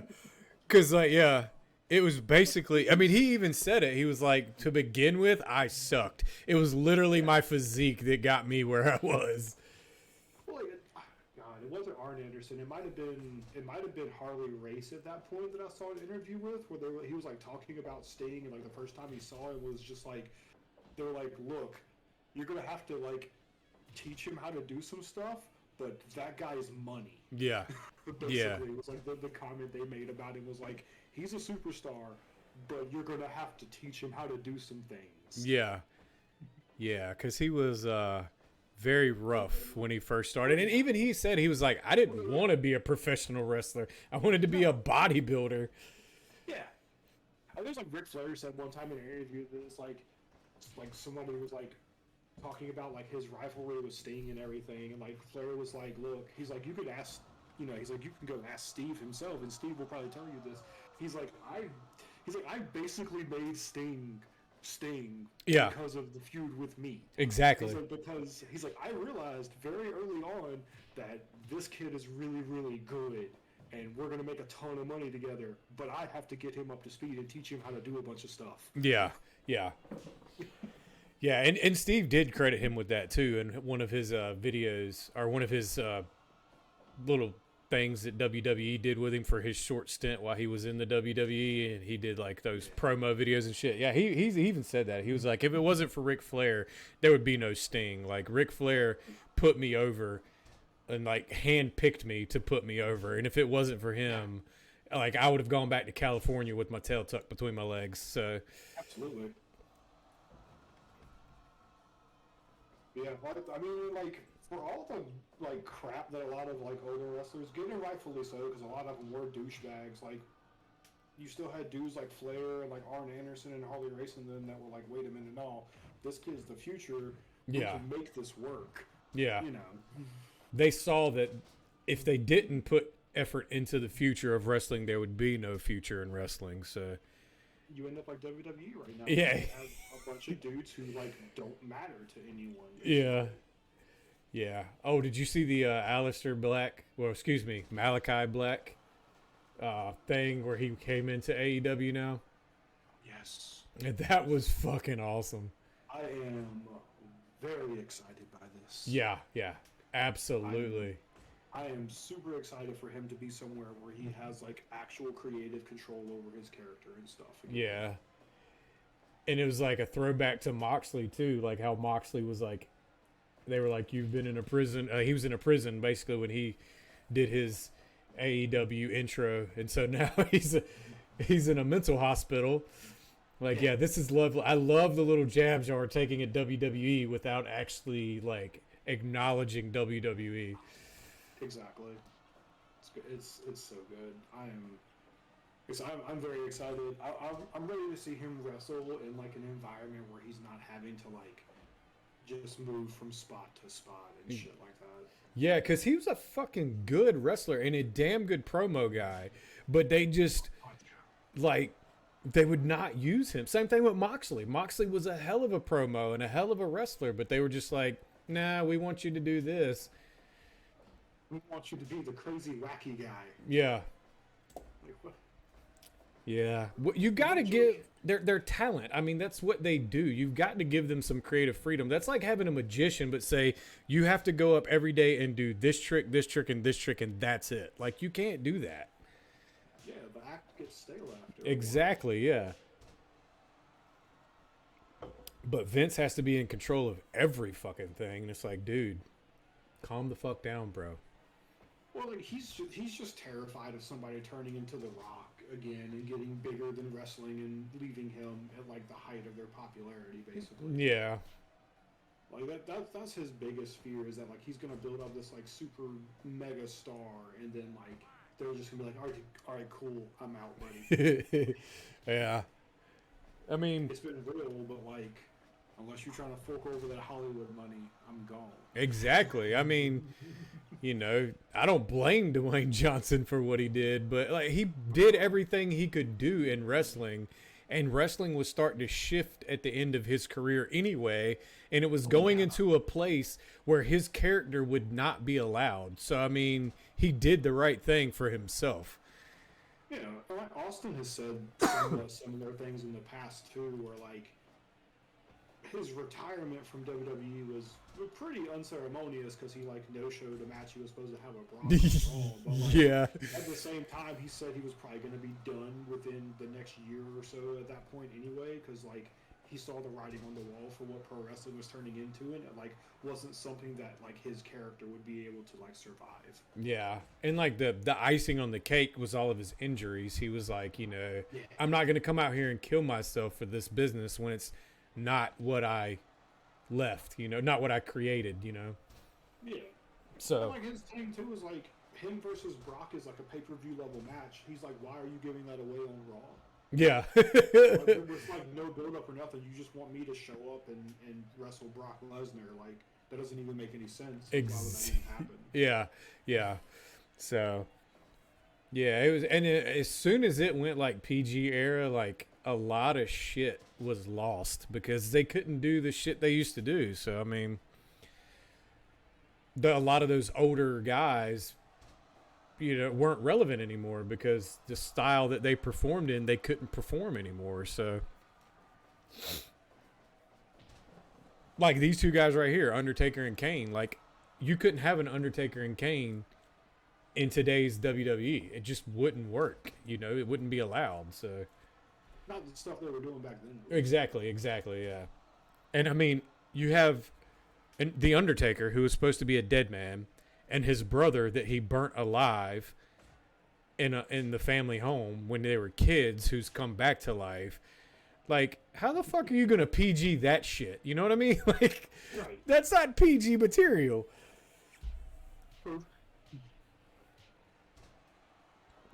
So I don't know.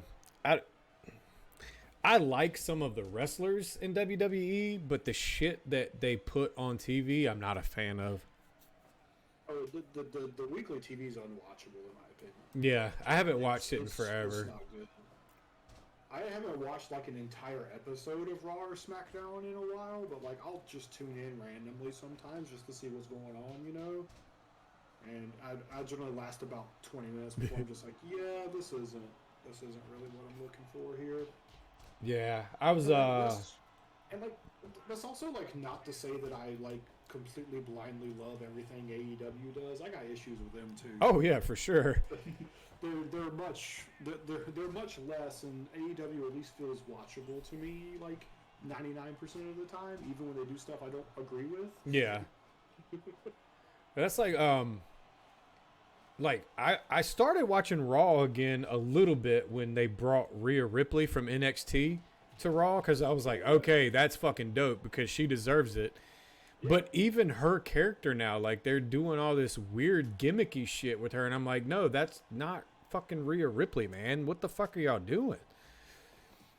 Like, and part of that is like the disconnect where like Vince and like Pritchard and a lot of the dudes on the main roster, like reportedly, now I don't know if this is 100% accurate, but like reportedly they feel that NXT and the main roster have two completely different like viewing audiences. So yeah, like, when they call people up from NXT, they basically think they're like putting forth a brand new character, and I'm like, but you're not. Yeah. Yeah. You're putting forth a character that has an established history that they could go back and watch. Yeah, exactly. You forgot your streaming service exists and people can watch everything about someone. Yeah. Well, like, even you can just do a video package for them that has an NXT highlight reel, bro. Let's not act like y'all don't do video packages for literally everything. All the fucking time, yeah. It's just baffling to me that you would have a character like, or you'd have a wrestler, performer like Rhea Ripley who has like this established history of like all this badass stuff that she's done in NXT and NXT UK for that matter as well. Yeah. And then like she gets to the main roster and it's like, yeah, no, that happened. Check out this goofy shit we're making her do. Yeah. Yeah, all that gimmicky shit that she's been doing. I'm like, nope, I fucking hate y'all. And that's like, shoot, what's his name? Damn it.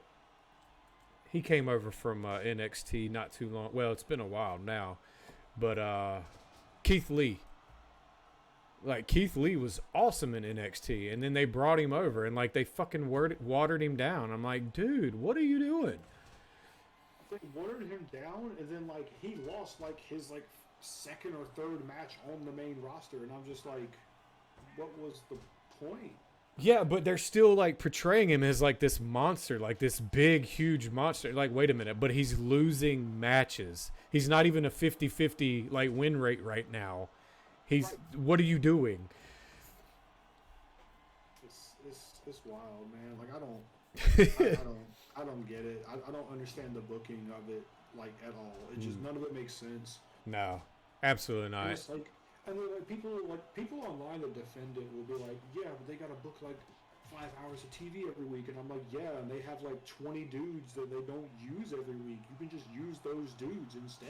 Yeah, not every match has to be the fucking top guys every time.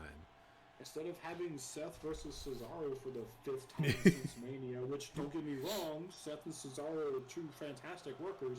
They put on really good matches, but like, if I've seen the match 5 times in the last 3 months, bro. Yeah, it loses the appeal. Like, stop it. It's like, like, okay, yeah, The Rock and Austin, it felt like they wrestled a lot back in the day, but like if you go back and watch those episodes of Raw, they didn't wrestle each other on Raw.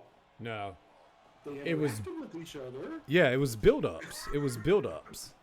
but the actual matches were saved for pay-per-views 9 times out of 10.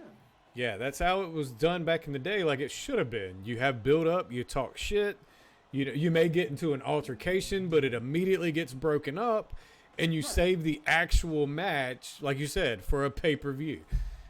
Yeah, like your actual matches on Raw were like D'Lo Brown versus Ken Shamrock, and nothing bad about either one of those wrestlers. They put on great matches, but it's like they weren't having like Roman Reigns wrestles on SmackDown somewhat consistently currently. Yeah, yeah. That shit didn't happen back in the day, bro. No, it didn't. And if the problem is you've got to figure out how to put 5 to 6 hours of content out every week, maybe you should back down on how much content you're fucking putting out. Like, bro, like y'all could just like put Ricochet into a match with some random dude. I'm sure something cool will happen because you put Ricochet in the wrestling ring. Yeah, Ricochet's pretty fucking awesome when it comes to that. Like, just put him in the ring. Like, look, it happens on the match happens on main event all the time, which is probably why people are like, well, they've already done that match a bunch. Yeah, but it was on main event, nobody watches it. Just like let Ricochet and Cedric Alexander go out there and put on like a 20-minute match on Raw. Yeah. Yeah. I mean, Ricochet's like intro is fucking amazing. Like, Right. And like Cedric Alexander's a super, super good wrestler who like very rarely shows up on TV, and I'm like, he's super good. yeah, yeah.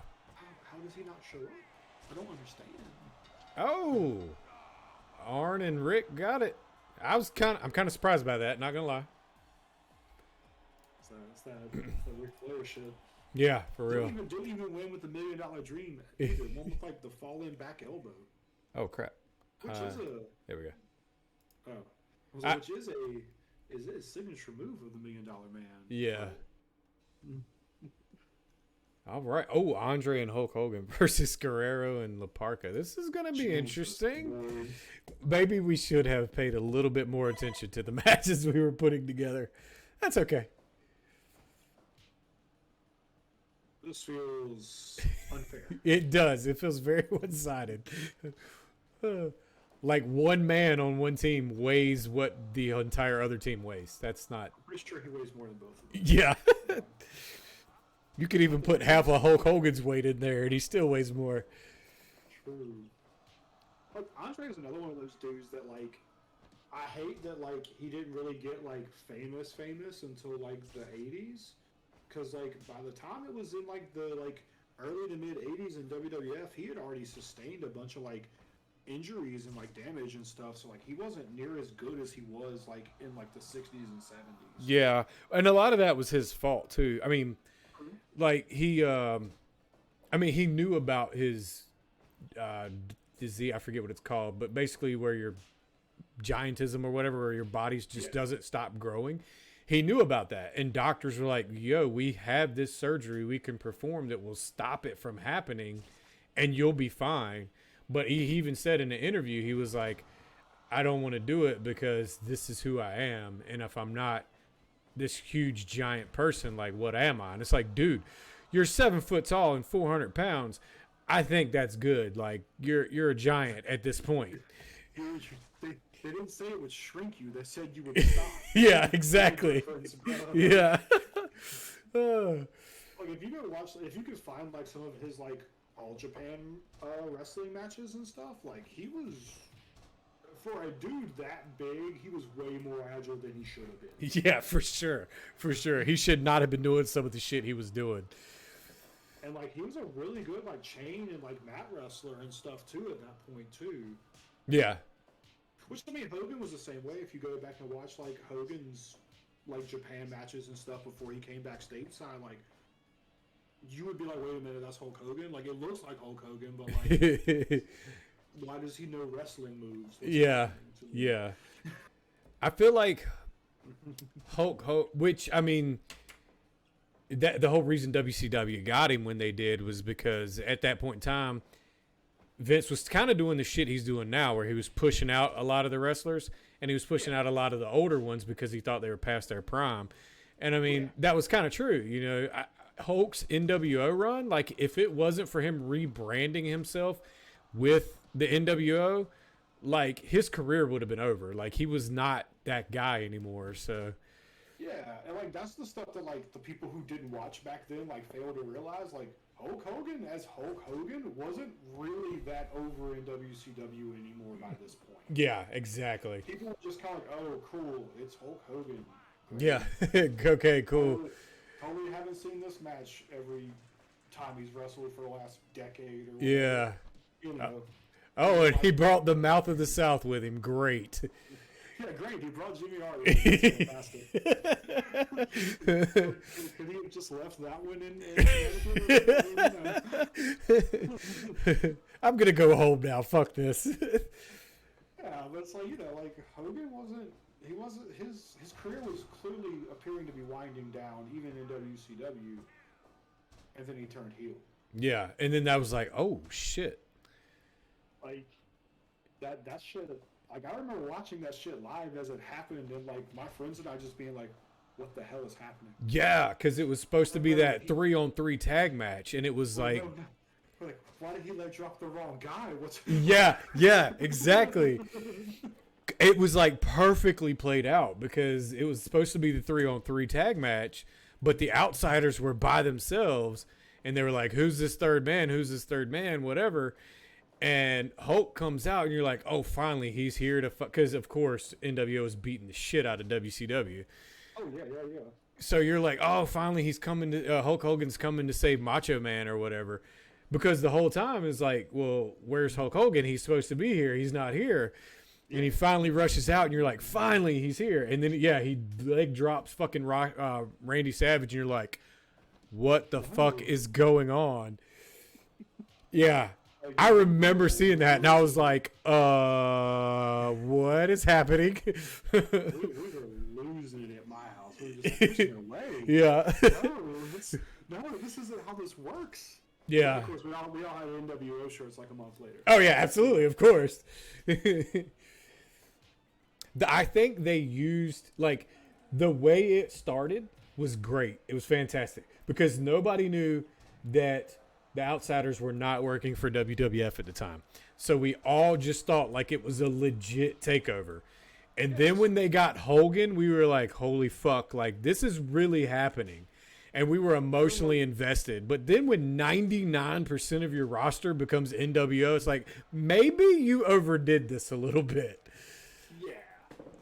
So the start of the NWO with like Hogan being the third man was insane, and then like very shortly after that, because like Sting needed to take time off because Sting was beat the fuck up. Oh yeah. You know, a decade plus of being the dude Yeah. essentially. Yeah. For the company, and then like they took out Sting on Nitro that week or whatever with like the baseball bat assault, and I'm just like, I'm hooked at this point. I'm like, holy shit, these dudes are legit. Hold on. Yeah.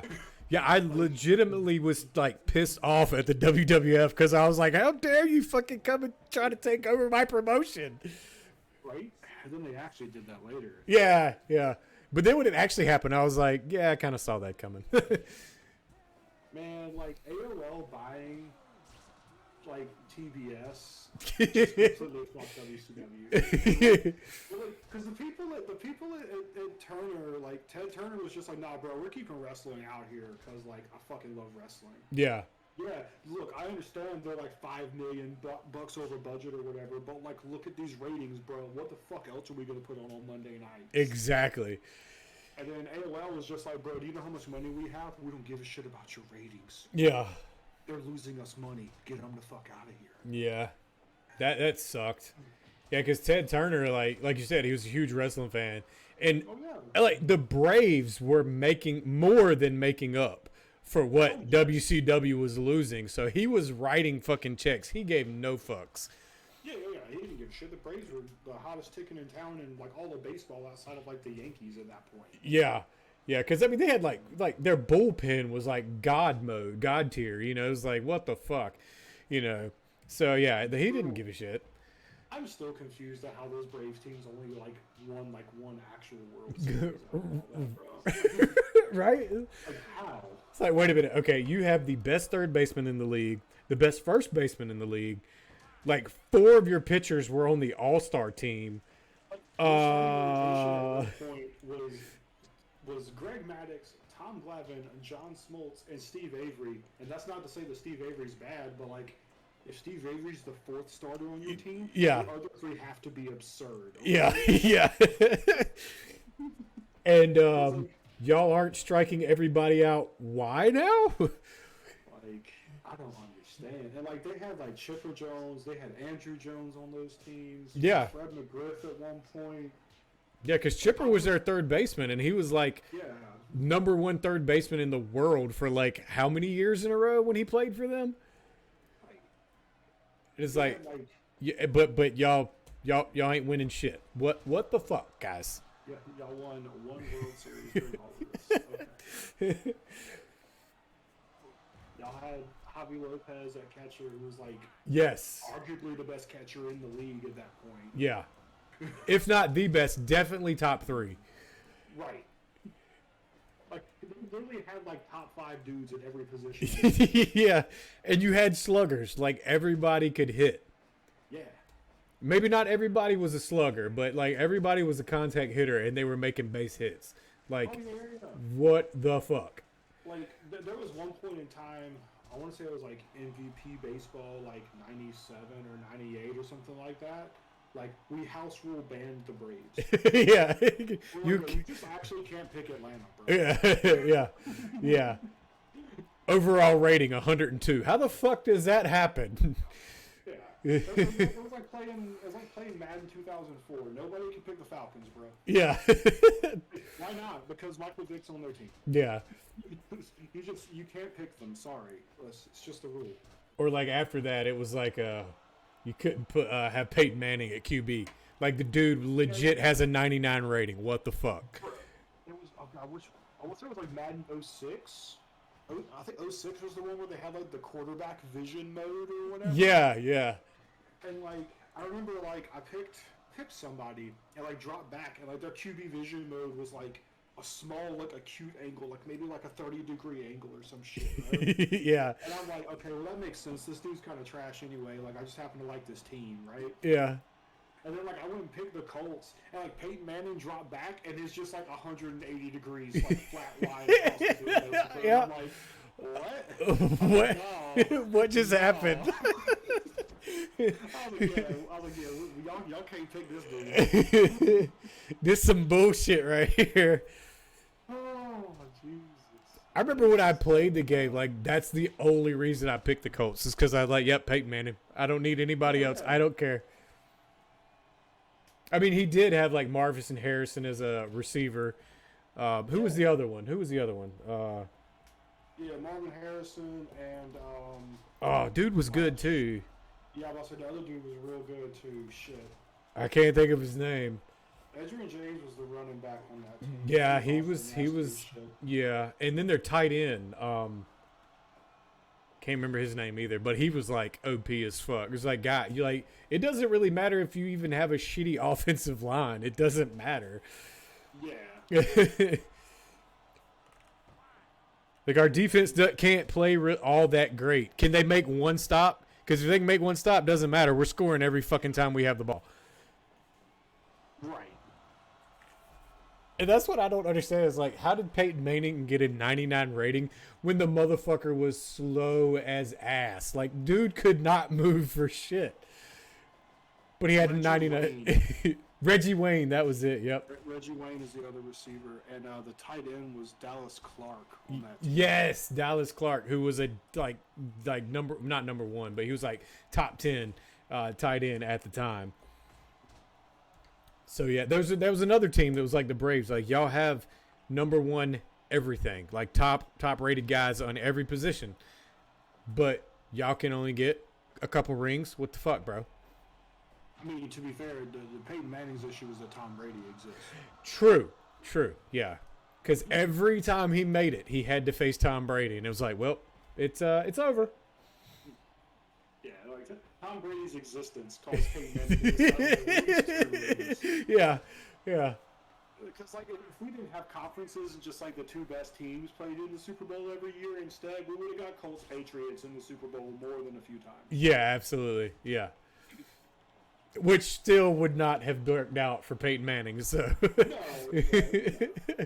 you know, but it is what it is.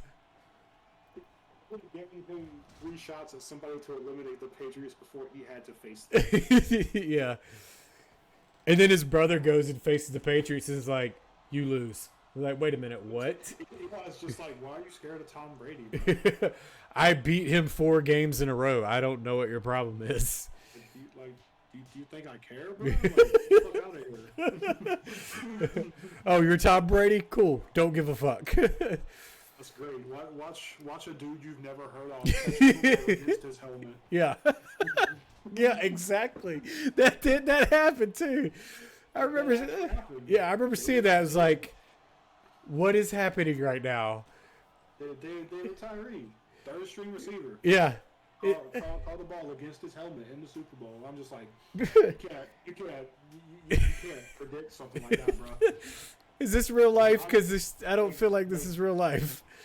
I know y'all out here talking about how Belichick plans for everything. You don't plan for that. No. No.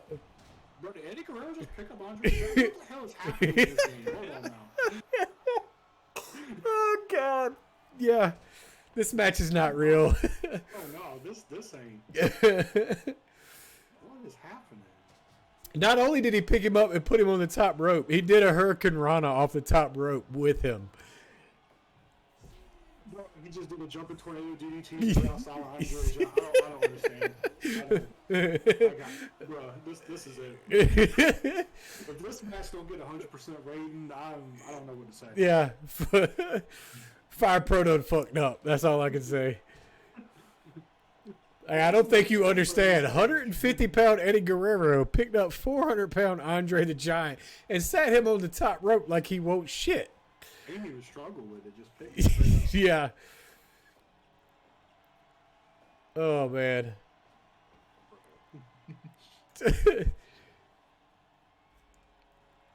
But you actually got to watch the Colts' last game in the old stadium. I lived in Indiana. Nice. Yeah, I lived in Indiana at the time, and was doing electrical work up there.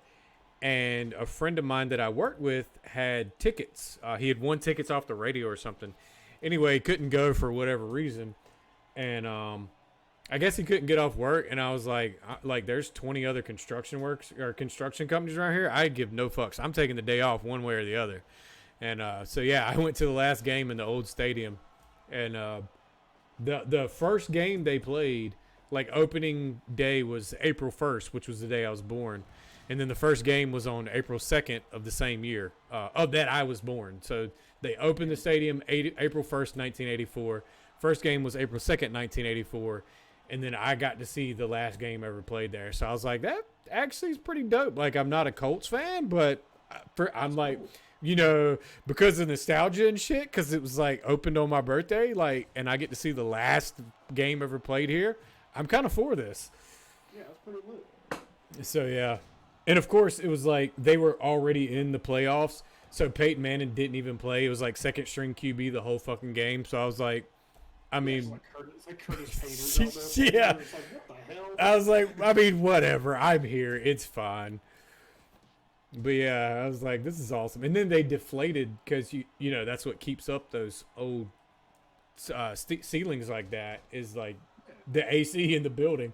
So they turned the AC off, and then it was like the local channel.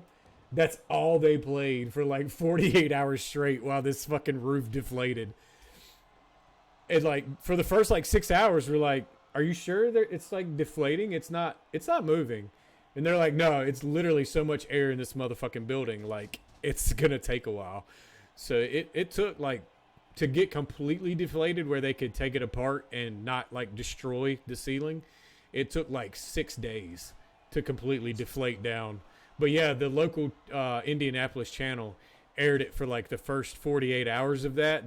That's all they aired was just like a live cam of the dome deflating, and I was like, that's pretty fucking cool. That's wild. Yeah. And they're Eddie Guerrero just picked. You know what? Yeah, he did it again. This is steroid era Eddie Guerrero. It has to be. But their practice field was in the town that I lived in, and so they would come and practice, And for like an elite pro NFL team, their practice facility was literally just surrounded by a 6-foot chain link fence. That was it. I was like, y'all know we could just jump this shit and get to y'all, right? Like there. But then, you know, we looked at them. We're like, y'all some grown ass men. I ain't fucking with y'all. Like I'm I'm gonna stand over here and watch the shit out of y'all, but I'm staying on this side of the fence. Y'all some big motherfuckers. I don't think people understand how big professional athletes are, man. Yeah.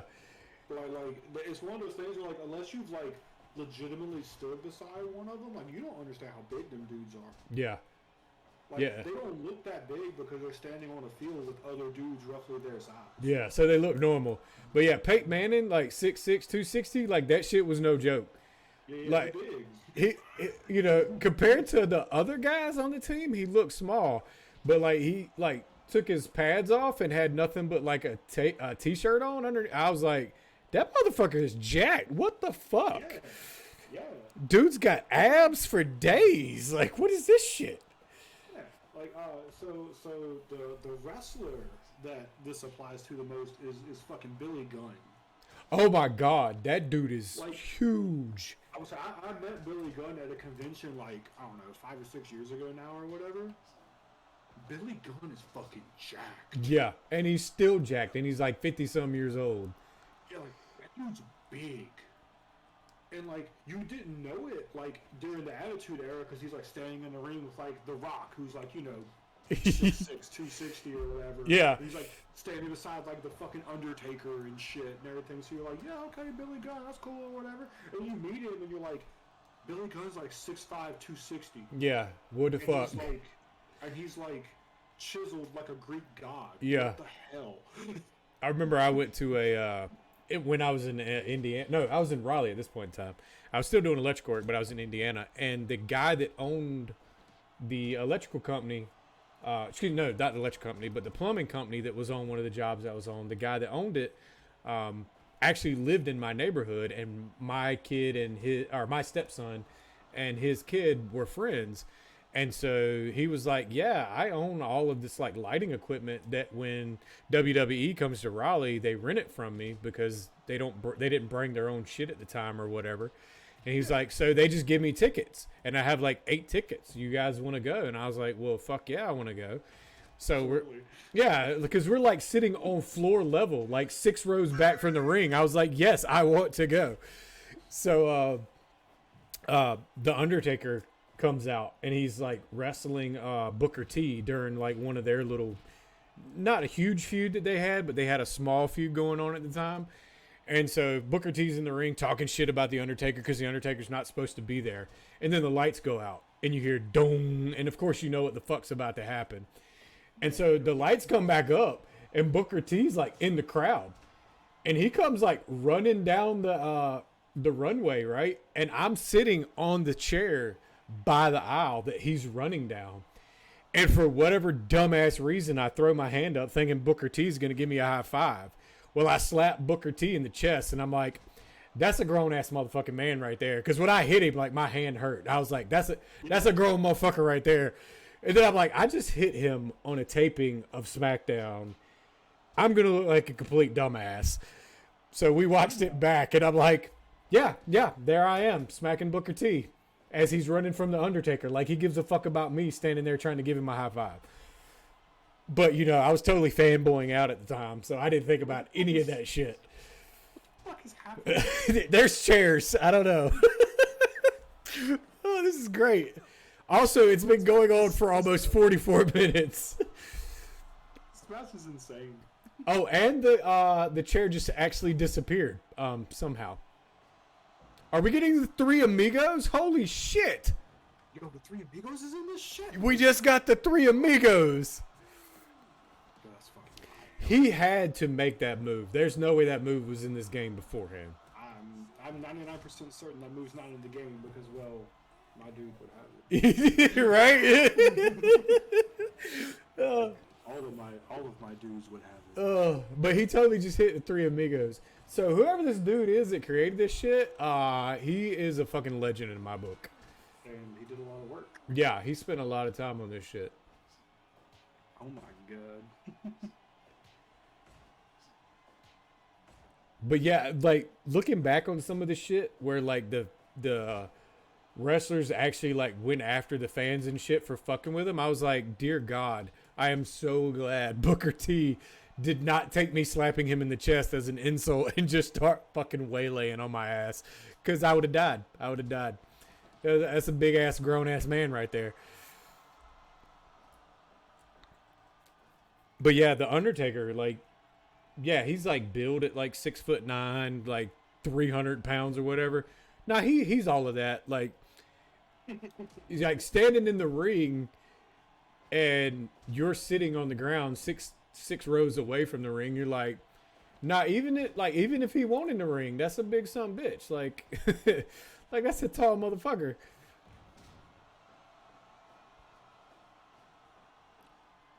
I'm not sure what that is, but it works. Is that a La Parka thing? Cause Yeah, that's the La Parka tone. oh, okay, cool. He must have made that too. Is that in? I don't know. I don't think that's in the game. That taunt is not in the game that I recall when I was looking, because I was looking for it when I made my like luchador dude. Yeah. Because I was gonna give him like all the cool like luchador taunts and shit. Okay, so not only is this guy making moves for the wrestlers, he's making their funking taunts too. This dude's like actually insane. Yeah. You know what? Do I still have the link? Because I'm gonna shout this dude out. Like, that's fucking insane.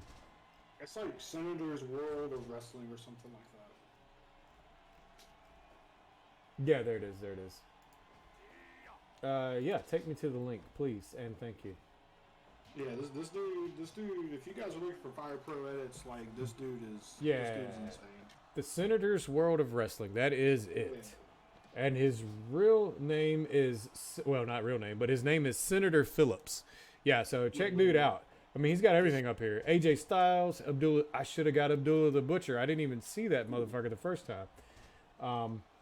Yeah, he's got all kinds of shit. And he spent some time, so. No, I'm not streaming or anything. I'm just chilling in the call on the board.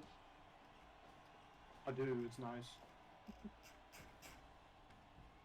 I did move one of these shitty wicker chairs up here. It's actually not as uncomfortable as I thought it was going to be. So. Yeah, we think maybe you could sitting with your desktop up here and moving your laptop down. That's the plan eventually at some point, yes. That's what we're working towards. I just want to get like my ring light and stuff set up before that. That way, like, I could like legitimately stream from in here instead of just like the random like light streams. Yeah, I'm gonna get one. I mean, I'm gonna get the one that I found on Amazon. Yo, not gonna lie, those ring lights make a huge difference. Yeah, I found like a 12-inch one on Amazon that is like $30 and it has like 1,500 plus reviews and is like 4.7 stars. Oh, no fucking way, bro. Bro, he had to create that. There's no way that's in the game. And he got the DQ off of it. Are you fucking kidding me? Yeah, I gotta get a blackout curtain too. You can actually probably move one from downstairs in here and we'll get some noise from down there. Sure. How was that match only 89%, bro? I don't know. But he got the DQ off of that. That was insane. Oh my God, that was fucking cool as shit. Yeah, exactly, Straker. Like, what? That was fucking crazy. Bruh. There's no way that's an 89. Nah, There's just no way. No, that was way. I think you need to put 189. Yeah, or something, yeah. Is way past 100%, bro. Yeah. They just had a 52-minute match. And the ending was classic Eddie Guerrero. Like, what the fuck? But yeah, I have a small ring light because I have the Razer something or other camera, and it has the ring light around it, and it's only like a little, like 4-inch ring light or whatever, and that makes a huge difference. Yeah, I have the same webcam. Oh, okay, cool. Yeah, It's just the same one that I used to stream with. Yeah, it's fucking awesome.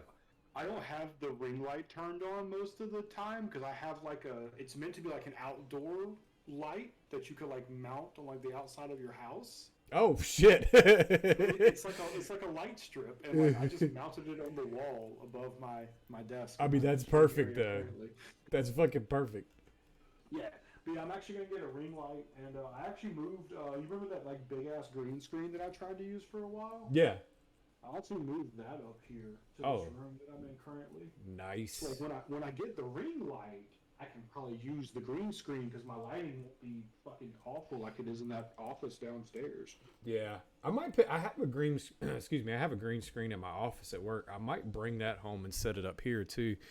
At least until I get like decoration and shit in my room here. Yeah. Because I've got like all my old consoles, but I want to build a fiberglass case for it so that I can put LEDs in it to like accent it and shit. But that's going to take a while. So I might just get my green screen and bring it here because this also doubles as my kid's playroom. So a lot of times it'd be dirty as shit. So Yeah. there's like toys and shit everywhere. And most of the time I'm just like, I don't give a fuck. It's going to be there. I don't care. Right. Yeah, I gotta vacuum and stuff up here tomorrow because like there's the room that's going to become the stream. It's technically the guest bedroom, Yeah. but the only person who ever uses it, because the only person that ever comes to visit me like that is my mom. Yeah. She only comes like once every 3 or 4 months, so like, yeah. That would only inconvenience streaming once every 3 or 4 months. So I mean, And like, she also like visits on weekends, and like, I don't stream on weekends. exactly. Yeah.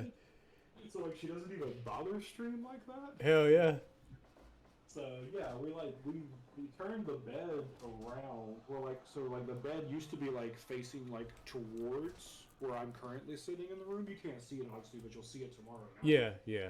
And like we turned the bed sideways instead now, where like there's like a whole lot more room and stuff, and like I don't know. It looks way better. The room just looks way bigger because we reoriented how the bed was sitting. Yeah. It's weird how that works. Like it's got to be some sort of optical illusion shit, but like It's the same shit in the same room. How the fuck I got more room? This doesn't make sense. yeah, we turned the bed at a different orientation and moved a desk in here to put the laptop on for right now. Yeah. And the room looks bigger. Yeah. Like, there's more shit in the room than there was. How does the room look bigger? Oh, you got a PlayStation 3? Hell yeah, I need a PlayStation 3. I have the PlayStation 1. I don't have the PS2 yet either. Because I looked at the PlayStation 2 Slims at that store that we go to all the time that we were talking about earlier that I can't think of the name. Small Shops, whatever the fuck it's called. But they want like $149 for a PlayStation 2 Slim. And I'm like, nah, Jack. Hell no. I'm like, nah, Jack. Like, that ain't it. That ain't it, boss. Like, bro, Yeah. I'm pretty sure the mom and pop video game store down here has like PS2 Slims for like $75. Yeah. Well, this place used to have like really good deals. Like, okay, they don't always know what they have because I got so Strega, who lives in the same area I do. We go there, or used to go there all the time when they were in their bigger facility, but they closed the bigger facility down because of COVID and shit. They weren't making as much money, yada yada yada. So they went in a smaller place. But when we went there, he like sent me a picture, and he was like, "Yo, isn't that Earthbound game you always talking about playing?" I was like, "Yo, did you like legit find a physical copy?" He was like, "Yeah." I was like, "How much is it?" He was like, $14.99. I was like, "I'll give you $20 to bring that to me right fucking now." Yeah, no shit. Yeah. So he's like, "All right, bet." So he brought it to me. He's like, "Why'd you give me $5 just to bring this to you?" I was like, because this is like a $150 game. Thanks. So yeah. So, and it's like a legit copy. Like I opened it up and everything. Like it's a legit copy. So sometimes they don't know what the fuck they have, but yeah. So but now some new guy runs it, and yeah. That's another thing too. Yeah, like he just said, Jet. Like he never even took the money for it either. So he gave me. He bought it for $15 and then just gave it to me. Wouldn't take my $20. I was like, bro, what the fuck? But now they've got some new guy running it, and like he's swung too far the other way. Like everything is fucking over. Every now and then you'll find a good deal on something, but everything is fucking overpriced as shit. Like the mom and pop shop in Wilmington is like, it's kind of hit or miss like that. Like So like if you want to buy something that like is like a big name title, like Legend of Zelda, like say you wanted to get a copy of fucking Ocarina of Time for the N64 or whatever. Yeah. That shit's probably wildly overpriced compared to what you could get it on like eBay or whatever, right? Yeah. But you could probably get a copy of Quest 64 for like $2. Yeah. That's how he does his shit. Is like the stuff that's like really well known that everybody knows about. Like he charges like premium prices for that because he knows people will pay for it. Yeah. You know. But like if it's like some like obscure crap, like you can get some real good obscure stuff from him for like dirt cheap. And like I think he knows that too because like every now and then like I'll go in there and buy some like cheap ass like Genesis and like SNES games. And I'll be like, hey man, you said all these are $5 a piece, right? He's like, yeah. And I'm like, okay. Yeah. Appreciate it. Kind of look at me kind of strange for a second. I'm like, yeah, man, yeah, $5. You said $5. Oh yeah, I forgot about that. Me and Strega went in there one time, and we were looking at getting the SPs, the Game Boy SPs, because we had the original ones, and then we wanted the SP, because they flip up or whatever. So we were looking at it, and it was like, I bought one, and it was like, I don't know, $40-$50 or whatever. And came with the charger and all that. Anyway, we talked them down to like some crazy price out the door because there was like scratches on it and shit. And I knew I was going to buy a new shell for it anyway and just recase it. So he's looking at this other one, and he's like, I don't know, I might get it or whatever. Like, it's pretty cool or whatever. And he's like just downplaying it the whole time. And I'm like, I mean, I got one, you should get one or whatever. So he's like, I don't know, it's got this, that, and the other. I don't know that I want it. So he like talks these people down to like $30 out the door. We get outside, and it's I got the SP001, which was the older version. He's got the SP101 with the backlight, and he talked them down to $30 out the door for it. And I was like, Wow. I fucking hate you. I fucking hate you. That's impressive. Yeah. That's impressive. Because he just downplayed it the whole time, and he knew it was a fucking 101 the whole time. And he's like, yeah, I was just downplaying it to see if they'd give me a better price. I was like, yeah, I fucking hate you. There used to be a place in Cary Town Center called Stuff and Such. It still exists, but it's not in Cary Town Center anymore. Yeah. But when it was in Cary Town Center, me and Al went there one time because we heard that he sold magic cards, and we were like, man, maybe this is one of those things where like he sells magic cards, but like he don't realize what he's got. You know what I mean? Yeah. So we might be able to find like some really good deals on magic cards because we were like, trying to like not pay $50 for magic cards. Yeah. That were worth $50. Right. And, we rolled in there, and he didn't really have any magic cards that were like gratuitously underpriced or whatever, which kind of sucked because like I really was hoping we get a deal on that. He had a bunch of old Transformers toys though. And I'm looking at them, and I'm looking to see what they got. A lot of them don't have all the pieces because it's 80s Transformers toy. Man. Yeah. Like, yeah. Bro, my Transformers were lucky to have all their parts at the end of the first day I had them. Okay? Yeah, exactly. But a lot of them didn't have all their pieces, but he had a Unicron Oh. that looked, I'd say, 80% intact. Right, yeah. And I'm like, man, this is a really good quality, like, Unicron, because, like, I've seen some Unicrons that are, like, beat to shit and, like, missing a bunch of pieces and stuff go for, like, $150 or whatever. Yeah. And he has this thing marked at, like, $40. Oh, my God. And I'm like, man, there's got to be something, like, wrong with this thing that I'm just, like, not seeing that's got this thing marked at $40. And I'm like, man, you know what? I talked myself out of it and didn't get it, right? Oh, shit. So then, I could have got it, but, like, I checked my bank account and was kind of like, man, I could get it, but, like, I don't get paid for, like, another, like, week and a half, and, like, I'll come back when I get paid. Yeah. So I got paid again, and we went back. It was not there, was it? Every single Transformers toy is still in that store except for the fucking Yeah, absolutely. That shit's gone. Every single one of them is still there except for Unicron, and I'm like, this is bullshit. Why did I do this to myself? I hate it here.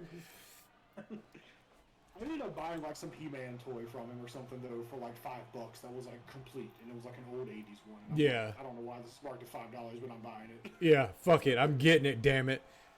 Like, so like I want to get a bunch of like old wrestling figures to put on like a shelf behind me in the Yeah. stream room, right? Bruh, the price of old wrestling figures makes me depressed. Yeah, I can imagine. I wish I had all. I had hundreds of them. Bruh, like this is not an exaggeration, but it's gonna sound like one. I probably had $10,000 worth of wrestling figures by today's current prices. Yeah, I can believe that. I could totally believe that. Because back then you buy them for like $10 at Walmart, and now they're like, oh, that one's worth $500. That's cool. There was an old Bret Hart one of the Hasbro ones. You remember the ones that had like the spring action, like Yep. punches and shit like that? Yes. There's an old Bret Hitman Hart one that's an alternate color where he's wearing blue instead of pink. Yeah. I had it because I had that one and the pink one. Yeah. The blue one is like $400 loose out of the package. Holy shit, dude. And I'm like, you've got to be kidding me, bro. Do you remember Kinsey Watts that we went to school with? Yeah. So she works at like a retro. It's called Lost Ark, and it's in Lost Ark. yeah. So you know about it, yeah. So I go there all the time. Well, not all the time, but like once a year, I try to make a trip down there. One, to see her, and then two, to like shop at the fucking store. And We're sick. yeah. So I mean, some of the stuff is like crazy. So last time I was in there, I was just picking up some different random stuff to kind of add to my collection of shit. And because like I'm trying to complete I have all the digital Final Fantasy games from Steam over the years from getting on Steam sale, but I want the hard copy, and I want to make sure like it all has the booklet and all that shit. So I was getting some of those, and I'm looking, and she has an original Nintendo 64 in the fucking box. And it's like $298, and I'm like, I can get that. It's in the box. It's like legit never been used. So this guy and his fiance are looking at it, and they're like, I mean, we could save our money, yada yada yada yada. And they were talking about like all this stuff and how they could get it and whatnot. And I'm like, yeah, that'd be cool to add to your collection. And they're like, oh no, because it was the like purple translucent one of those like, yeah, like the crazy color ones. yeah. And it was like in the box, never been played. And so I'm like, oh yeah, that's like would be dope to add to a collection. And so like I'm talking to him or whatever, and she was like, yeah, like if we get it, I totally would like get a game so I could play it tonight. And I'm like, excuse me? What the fuck did you just say? No. You're gonna open that $298 Nintendo 64 to play a game on it when there's one already open that's like just the normal black one sitting beside it for $75. Why would you do that? What the fuck is wrong with you? Because you realize once you open that and play it, it's not worth $298 anymore. It goes back down to maybe $100. I'll say it's worth like $75. Yeah, like the one beside it. Granted, it's the translucent one, so maybe it's worth $100, but it's not worth $300 anymore.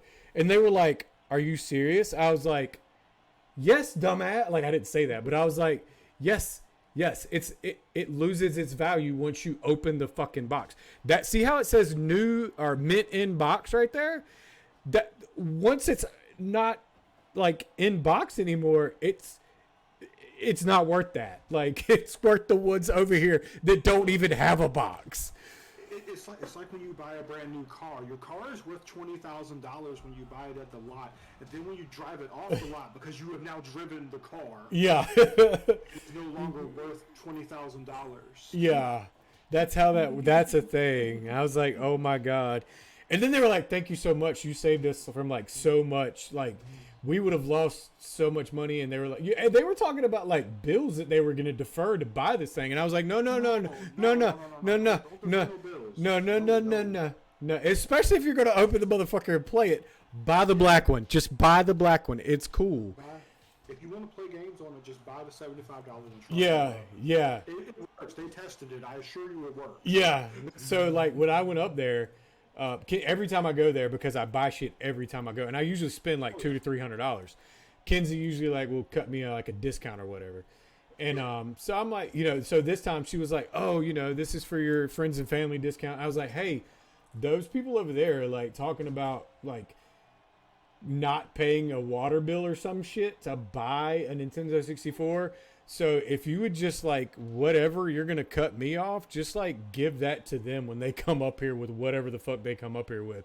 And I was like, also, if they come up here with the translucent purple one, tell them to put it the fuck back because they're talking about opening it and playing it like right now. And she was like, yeah, good call. And she was like, yeah, I'll just give them the discount you were going to get. I was like, appreciate that because like, I hate to see somebody go without, but so I was like, I'm not really hurting for the money. So like, we'll put it on my tab for next time or whatever, but yeah, cut them the deal this time because they clearly need it. I'm not going to go without like water for a month to buy a Nintendo 64. So, yeah. Well, so the last time I went was pre-COVID, so like I haven't been since any of that craziness happened. But like the last time I went to Greensboro to see a show, and me and my boy Roy went in there and saw her and everything, and like he bought like some crazy expensive comic book statue. Yeah.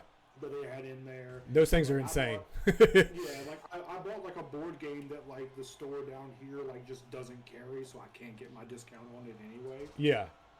So like I bought like a board game in there, and I was like, we're gonna like go into like the arcade for a little bit too. I was like, how much is it? And she was like, don't worry about the arcade. She's like, here's a wristband. Yeah. She was like, look, she's like, friends and family. She's like, if he's with you, the two of you can go to the arcade and play for however long you want. I don't care. Yeah. Yeah. She's cool as shit like that. But I mean, I'd rather shop there than other places, Oh, absolutely. Like if I'm ever in Greensboro, I make it a point to swing by there. Yeah, I have to go. Like literally, anytime I plan on going to Greensboro, that's one of the planned stops. Like I am going there. Yeah. Like my wife took me to like for my birthday. My wife was like, "We go anywhere, do whatever you want." I was like, and there was some show or something happening in Greensboro, and I was like, "I'd kind of like to see that." And by the way, there's this video game store, and so she was like, "Yeah, cool. Like that's totally fine." So yeah, for my birthday, we went to that show at the Greensboro Coliseum, and then right after we left, she's like, "What do you want to do?" I was like, "Yeah, Lost Ark's still open. Let's go." So she was like, cool, no problem. We ended up doing like a ghost tour thing, which was dope as fuck. And then we did like a bar crawl, which was dope as fuck, and a couple other things. And we stayed in like a little bed and breakfast, which was cool as shit. But yeah, I was like, no, like these are the guaranteed things we're doing. We're going to the show and we're going to Lost Ark. Whatever else we do, I don't really care. She was like, it's your birthday, you pick. I was like, no, you don't understand. Like those are the two things that I'm picking. Outside of that, I'm Gucci outside of that. I don't care. So yeah. Me, Al, Ghostbody, and another friend of ours went to it was a raw taping in Greensboro one time at the Greensboro Coliseum, and like we got there. I got there like mega early, like before Al or the other dude got there, and like met up with Ghostbody, and like Al texted me, was like, yo, where do you want to like meet us at? And I was like, yo, just look up Lost Ark in your GPS on your phone and just meet me there. Yeah, you'll know, you'll find me. I will be there. Yeah. Yeah. So, and actually Strega goes with me. He went a couple of times because also at the Greensboro Coliseum, he was a student at the college at the same time I was, and now he worked there until COVID, and then they got rid of his position. But anyway, so we go to these skills challenges at the Greensboro Coliseum for the college students. And I'm like, that's perfect because guaranteed every April, which by the way is my birthday month, every fucking April, we're guaranteed to go to Greensboro. So yeah. So they do. What's right there beside the Greensboro campus is Lost Ark. So yeah. So I took Strega the first time, but he was like, "Yo, this place is fucking awesome." I was like, "Yeah, it's totally fucking awesome." But yeah, we bought some shit and then went in the arcade and bought the wrist. I was like, "How much is the wristband for like all day?" And she was like, "Well, you bought all this stuff," and she was like, how many people are going in there? And it was like 4 or 5 of us because I took some of the students with us or whatever. And oh yeah, that's like $20 for everybody. I was like, cool, fair enough, let's do it. And so we all went. Yeah, we all ended up playing video games for like 6 hours, and they were like, ooh, awards start in 30 minutes. We should probably go back. Like, we could. Yeah. Or what time you guys close? Oh, y'all still open for an hour? We could be late. That's fine. Whatever. It's fine. You know, so like my friend Roy and I spent like 4 hours in Lost Ark before that show or whatever in Greensboro, just like playing Marvel vs. Capcom. Is that Nukem? Yeah. Yeah, I know him. Well, no, Yeah. We weren't like super close like you guys were, but I hung out with him. Actually, I think a couple of times I did hang out with him was with you anyway. So Probably. Yeah. Yeah, like me and him went and we just sat in Lost Ark for like 4 hours before the show, just playing Marvel vs. Capcom. We were like, the show starts at 8. It's like 6:30. I guess we could get some food beforehand. yeah. Do I really want to see the first band? I mean, like, you know. Well, a friend of ours band was opening, so it's like we just wanted to see the first band. Yeah, okay, you got to do that. And then like the next two bands were kind of whatever, and then we wanted to see the headlining band. Yeah. Yeah, this last time I went to the Ark that my wife took me for my birthday, I was gonna go to the arcade, but unfortunately because of COVID, they didn't let anybody back there. So I was like, damn. She was like, yeah, we can't do it. Otherwise, we'd have to like clean down the arcades every like 30 minutes, and it's just like, I was like, yeah, that's not worth it. Absolutely not. So complete pain in the ass. yeah, absolutely. Fuck that shit. So yeah. You got the N64? Hell yeah, I will take the N64 and the PS3. Like any game systems you have, Stray Guy, I will totally fucking take. And I have not tested the GameCube because that would require a game, and I have the GameCube you gave me, but I ain't got no games. So, oh wait, maybe I do. I don't know, but I haven't tested it yet. But I need to. I need to, yeah. At this point, I mean, we bought it like what 2 years ago. So at this point, if it doesn't fucking work, there's no take backs at this point. So it's whatever. Like, whatever, man. It's just gonna go on the shelf. It's just go on the shelf and be a display item. That's fine. Nobody needs to know it doesn't work. I'll just clean it up real nice and it'll look good. Yeah. But yeah, hopefully Lost Ark will be back open next year when we take students to. The arcade's back open. It is back open now. Fuck yes. Yeah. As of July 1st, it was back open because they made a post about it on Facebook. Fuck yeah. So yeah, when I have to take students to their skills competitions in next April, I know where I'll be going when everybody's competitions are done. Because you literally have like most of all of ours start at like 8 or 9 in the morning, and they're all done by like 1, and awards don't start till like 9 p.m. I'm like, I'll be damned if I'm sitting here for 8 fucking hours. Yeah, no. We're going to find something to do. Yeah, yeah, and I know exactly what I'm going to find to do. I'm going to go spend money on games at Lost Ark, and then I'm going to go play in the arcade until my thumb's get numb. That's what's happening. Yeah. That's pretty much how it works. Yeah. But and Strega, even if you aren't, what's that? I'm gonna bounce out of here. The wife wants to watch a movie. Oh hell yeah, for sure. Thanks for hanging out. I'm probably not going to do too many more matches because I did not realize it's already 11:30, and normally I'm done by 11. So yeah, this may be the last match because the match has been going 30 minutes to an hour. So this might be the last one, and then we'll finish the tournament later. That is the one problem with the CPU 10 skill matches is like while they look really cool, they tend to take forever. Yeah. But yeah, appreciate you hanging out, dude. And we will if you're free to hang out next Sunday, we're every Sunday. This is what we're doing. So yeah, I'm down to hang out every Sunday. Yeah. Especially if the wife's on like a Discord call and stuff too, because I can just get off work, and once I'm off work, I can transfer up here to the laptop unit. So hell yeah. And then because it's always cool to have somebody to chat with about old wrestling shit because when I do this, that's where my mind goes, and some of the other guys are like, who the fuck's that? And I'm like, you know what, never mind, it's fine. Or you know what, don't worry about it. Oh, you're 16, I forgot, you don't know who the fuck that is.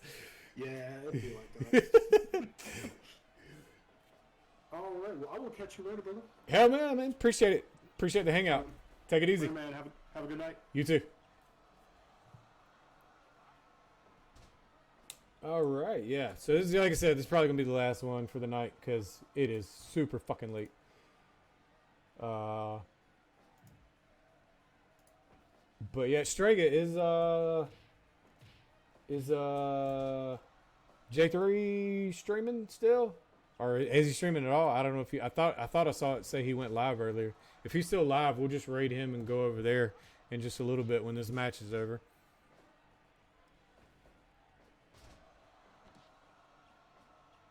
You guess he is? Well, I mean, like you're on Twitch, right? Like you should know. I'm not on Twitch because all my shit pops up in OBS, so that's what I'm using.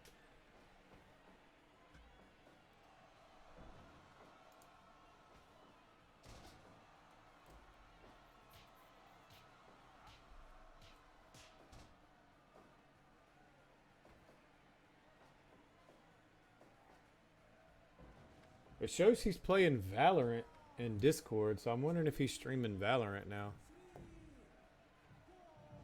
It doesn't say he's streaming Valorant, though. It just says he's playing Valorant.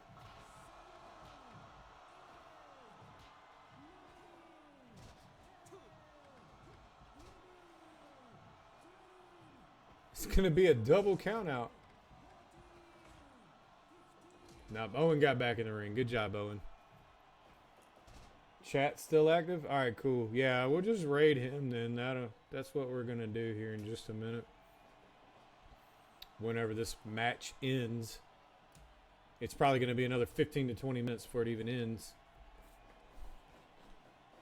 But he usually streams pretty late anyway, so.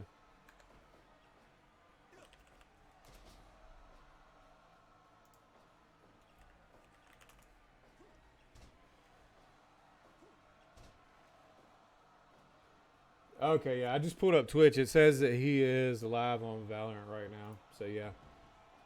We'll hit him up.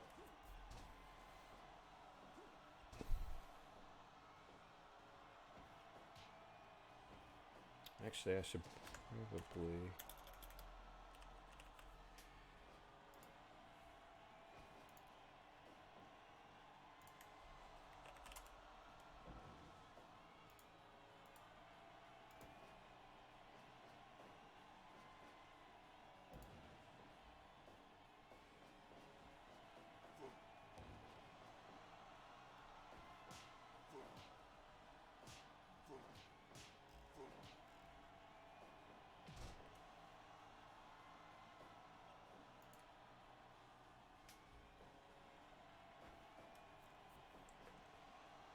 ton of people I follow streaming at the same time, so I'm choosing only 2. Oh yeah, your 4 megs per second is pretty weak, huh? Well, after this match, you'll be in his live as well, along with whoever else is in chat lurking about.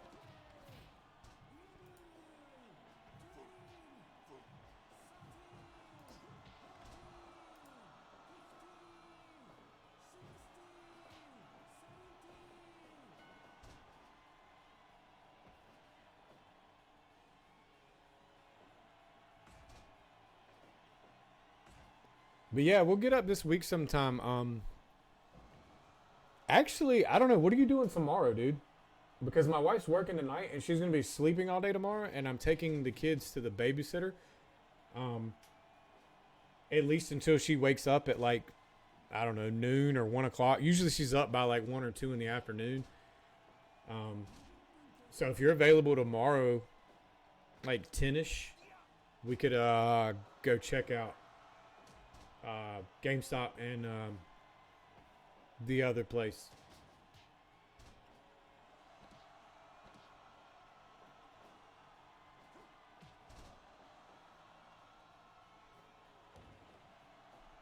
I got it. Okay, that's cool.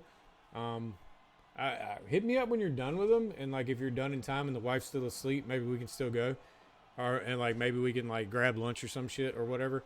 It just depends on when she gets up, what I'm going to be doing that afternoon. But if it's not tomorrow, I mean, that's cool too. We can do it another day this week. I know Tuesday she said, I want to say, I don't know. She said she was doing something Tuesday. I don't know. She might want me to do it with her. I have no idea. But yeah, we'll get together sometime. Oh yeah, you gotta take your folks to the. Yeah, that's understandable.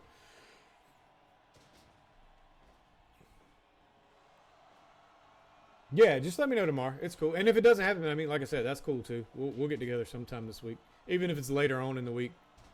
We'll get together sometime because I can always drop the kids off at the babysitter, and my wife can always. I mean, she's got like several of her little girlfriends that she likes to drink coffee with and probably talk shit about me, but whatever. You know, it's cool.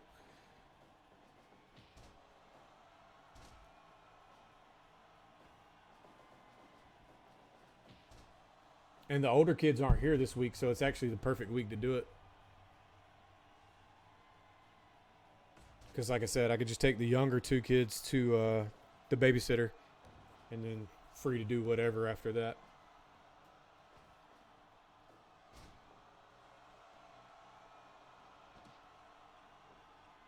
PogChamp only works with capital P and capital C, I believe. The message is still there, though. It's understood.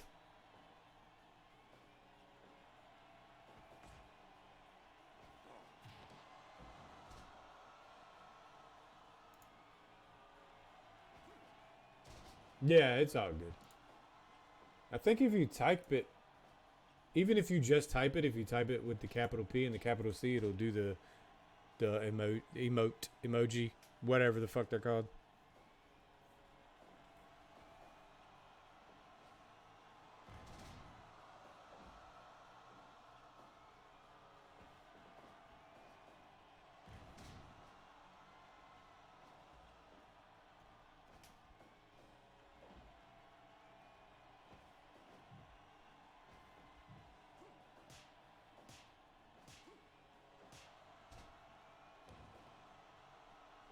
Gengar. Pokengar. I don't know how that one is. I don't know how any of them are. I think if you do Pog Champ and type it out. Yeah, see? If you type out Pog Champ with capital B, capital G, it'll put it over there. Oh, yeah, POKGNG. Yeah, GAN. Whatever. I can't read. I can't read or spell. So it's fine.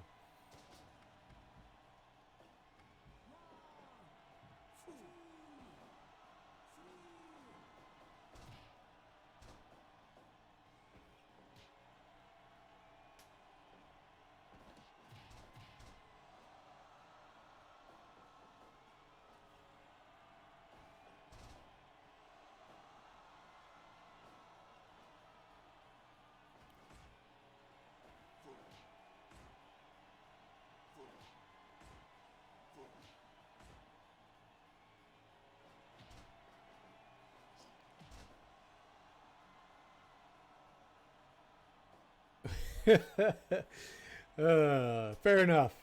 Fair enough.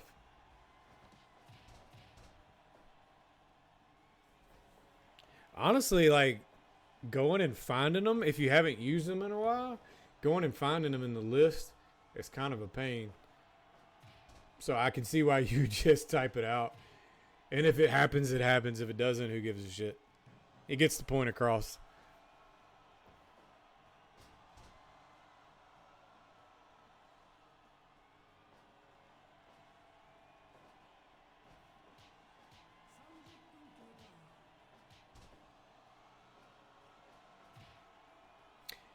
Dude, this is not the longest one that we've had so far. The Eddie Guerrero and La Parka versus Hulk Hogan and Andre the Giant. That was like a 50-some minute match, like 53, 54 minutes. And Eddie Guerrero picked up Andre the Giant and just sat him on the top turnbuckle and then hit him with a Hurricane Rana. So that's a thing that apparently happens when you're Eddie Guerrero. You just pick up 400-plus pound guys. Well, I guess did. He's no longer with us, but, you know, back in the day.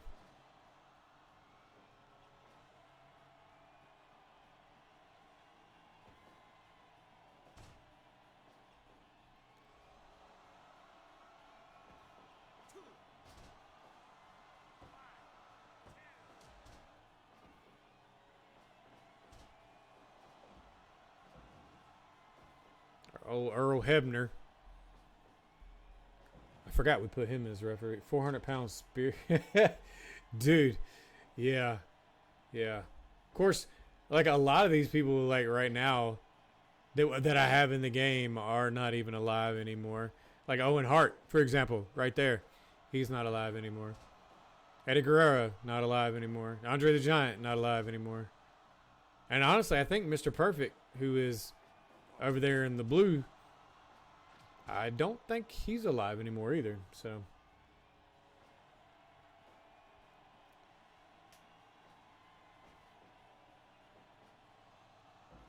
Oh, out of the ring. And then they double suplex The Rock as well. Look at that.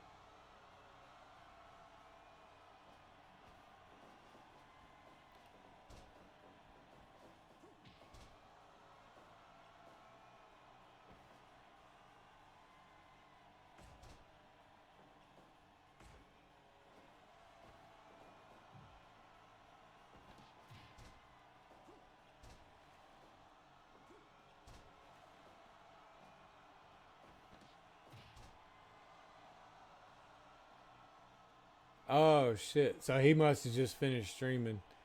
Well, damn. Alright. I don't know. Like, nobody else I know is, or nobody else I follow is streaming right now, so. Whatever. And I don't know Mogbert, so. Oh, you want me to rate him? Alright, fuck it, I'll rate him. I don't really think I have that many. Yeah, I've only got like 3 actual viewers right now anyway. So, but yeah, we'll rate him with those 3 viewers. It's cool. Oh, there's the end of the match. Mr. Perfect pinned The Rock for the win. Holy shit. Well, I'll be damned. Okay. 94%. I can buy that. It was a pretty good match. All right, let's save that. Yep. Because I don't want to go through all that bullshit again. The Rock is not cooking tonight. He is not. No, he lost. It's cool though. All right, well that's gonna do it for me tonight then, because it's fucking late as shit. I didn't realize that. But anyway, we're gonna raid Mr. What is his name? Mogbert always wins. I'm gonna see if I can find him. We'll raid Mogbert. Oh, there he is. Mogbert always wins in RimWorld. Yeah. Cool. Yeah, no problem, man. I always love a good Sunday stream of Fire Pro. So yeah, like I said, every Sunday we stream this. If you want to make a character and you're in chat and you haven't made a character yet, you can do so. The ones we used tonight were just a bunch of ones that this other guy created that were actually pretty fucking awesome, and so I need to step my game up on creating my characters. But anyway, and then Saturday nights I usually stream some ARPG. Right now I'm on Diablo 2. So we are going to finish up the storyline in Diablo 2. We are in chapter 3 right now. So we will try to finish that next Saturday. Didn't stream it last night because I was watching the UFC fight. So I figured, can't stream and watch the fight at the same time. So anyway, appreciate everyone for showing up. Appreciate you guys who stuck around for sticking around. And I will talk with you all next week.